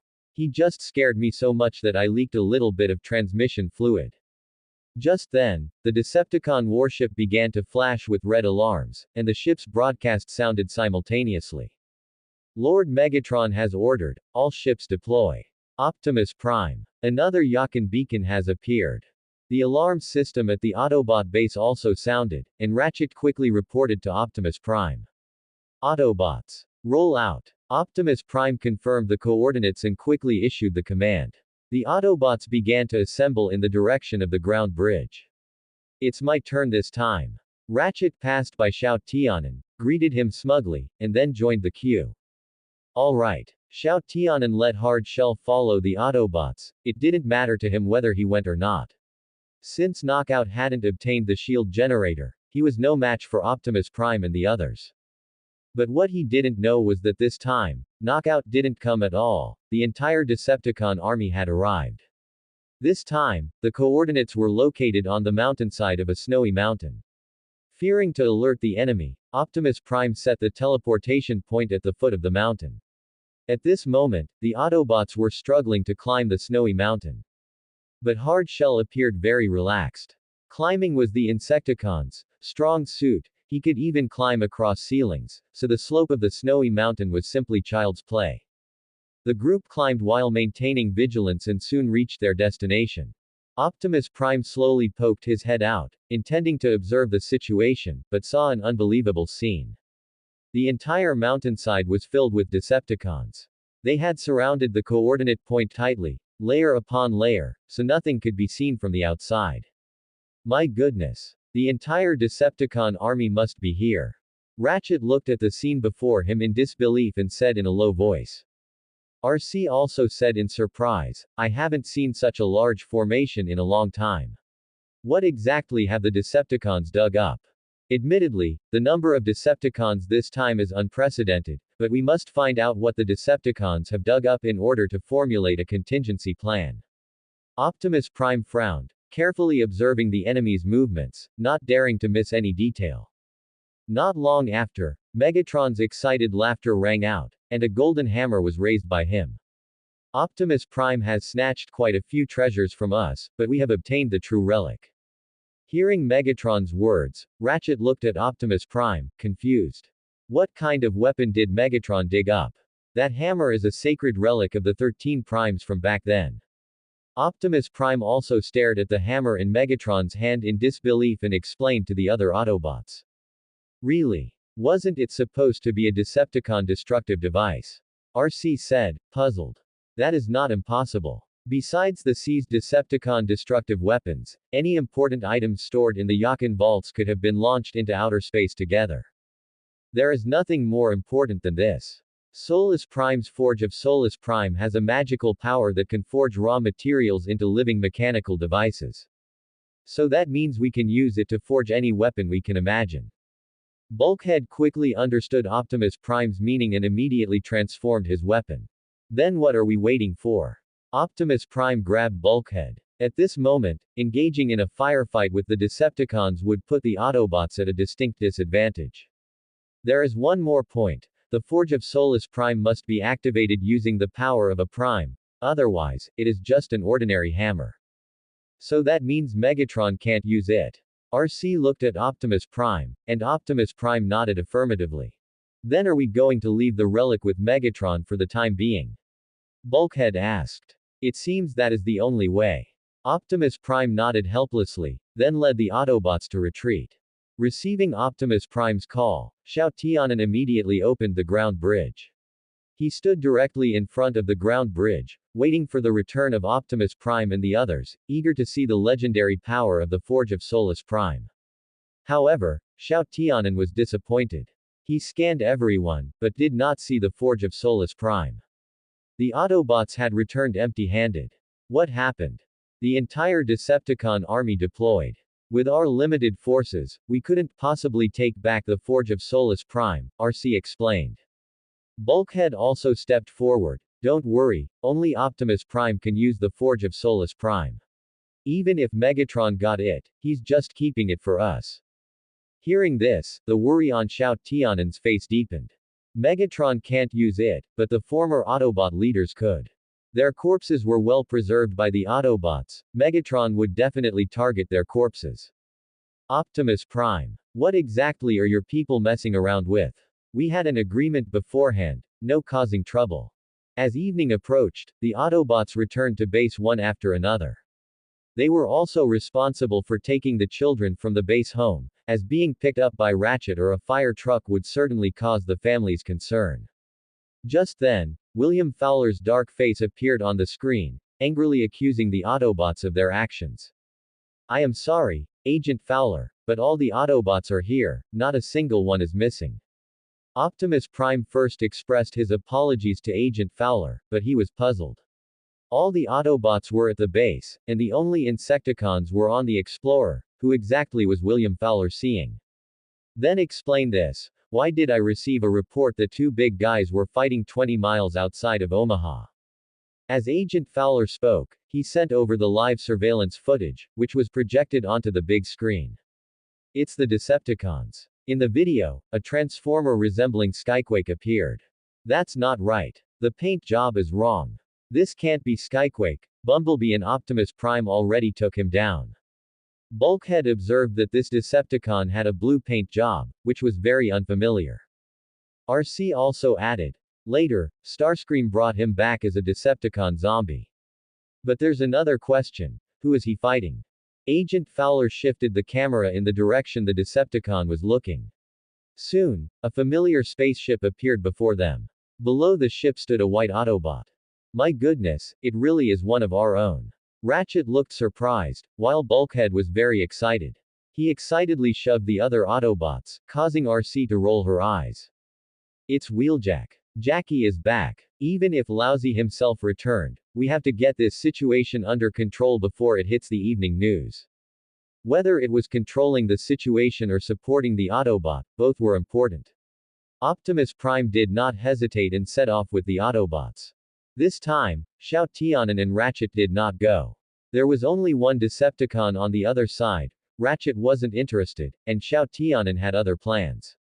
In the original story, the Autobots being able to retrieve the Forge of Solus Prime was all thanks to Dreadwing. He was a warrior with a strong sense of honor, and Xiao Tianan hoped history would repeat itself. Because this might be one of the few chances the Autobots had to get the relic back. Ratchet and Xiao Tianan didn't go, but Agent Fowler did. The F-35B he piloted once again provided its valuable data, allowing Dreadwing to escape the Autobots' encirclement. The ground bridge opened, and the Autobots returned to base one by one. Oh, who is this big guy? As soon as Wheeljack entered the base, he spotted Xiao Tianan, because Xiao Tianan's physique, which rivaled Optimus Prime's, was very eye-catching. It was hard not to notice him. He is Xiao Tianan, the current technical consultant for the Autobots, and also my lieutenant on this planet. Optimus Prime introduced Xiao Tianan to Wheeljack. Since Xiao Tianan hadn't joined the Autobots when Wheeljack last came to Earth, it wasn't surprising he didn't know him. Hello, sir. Wheeljack greeted Xiao Tianan, and Xiao Tianan responded politely. Hello. During the battle, Wheeljack's left arm sustained serious damage and needed Ratchet's treatment. So, while receiving treatment, he began to tell the story of what happened after he left Earth. After leaving Earth, Wheeljack contacted his old comrade, Seaspray. Unfortunately, their communication was intercepted by Dreadwing. Dreadwing planted a bomb at the rendezvous point between Wheeljack and Seaspray. Seaspray was unfortunately killed, but Wheeljack survived because his jackhammer withstood the explosion. Consequently, Wheeljack hunted Dreadwing, chasing him all the way to Earth. Listening to Wheeljack's description, Xiao Tianan couldn't help but sigh. If he had arrived earlier, perhaps he could have pulled Seaspray back from the hands of the Grim Reaper. Optimus Prime observed a moment of silence for the late Seaspray, then introduced Dreadwing to the others. I know this Dreadwing. He is the captain of the Seekers, so like his twin brother Skyquake, he is absolutely loyal to the Decepticon cause. Without a doubt, this Dreadwing came to Earth to pledge his loyalty to his only master. I hope he has fun. He doesn't have many good days left. After finishing his treatment, Wheeljack stood up and prepared to continue hunting Dreadwing, but was stopped by Optimus Prime. Wheeljack, there are many living beings on this planet. Any attack we make on the Decepticons must be carefully planned to avoid harming the humans on Earth. Are you saying we can't do anything? Wheeljack questioned Optimus Prime, showing no regard for Optimus Prime's status as a leader. Hey, you loose cannon, your actions almost exposed us. Just then, Agent Fowler stormed back into the base. As soon as he opened the door, he loudly accused Wheeljack. Exposed. Jackie, we must operate in secrecy on Earth. You need to scan a vehicle form on Earth to operate out there. Bulkhead thoughtfully explained the Autobots' rules to Wheeljack, while Agent Fowler looked at Optimus Prime. Optimus Prime, keep your subordinate in check. The thing he shot down is definitely not an object from Earth. It took me a lot of effort to drag it away. Wheeljack felt terrible after hearing Agent Fowler's accusation. Kid, you listen to me. I am not one of Optimus Prime's subordinates. After saying this, Wheeljack walked straight to the side. As the only one in the elite guard who was on good terms with Wheeljack, Bulkhead followed him to have a talk. It seems this newcomer doesn't quite follow orders. Agent Fowler was a bit confused. Wasn't Optimus Prime the leader of the Autobots? How could an Autobot not listen to him? The two of them previously served in the Wreckers. That unit operated independently of the normal command structure and acted on its own. Optimus Prime explained the reason to Agent Fowler, and Fowler couldn't help but think of a certain mysterious department. Men in Black. Optimus Prime shook his head. The Wreckers take on missions that others dare not touch. Many never return. That's the end of Part 2. Part 3 is coming soon. Thanks for watching. Please subscribe and support our channel for more stories.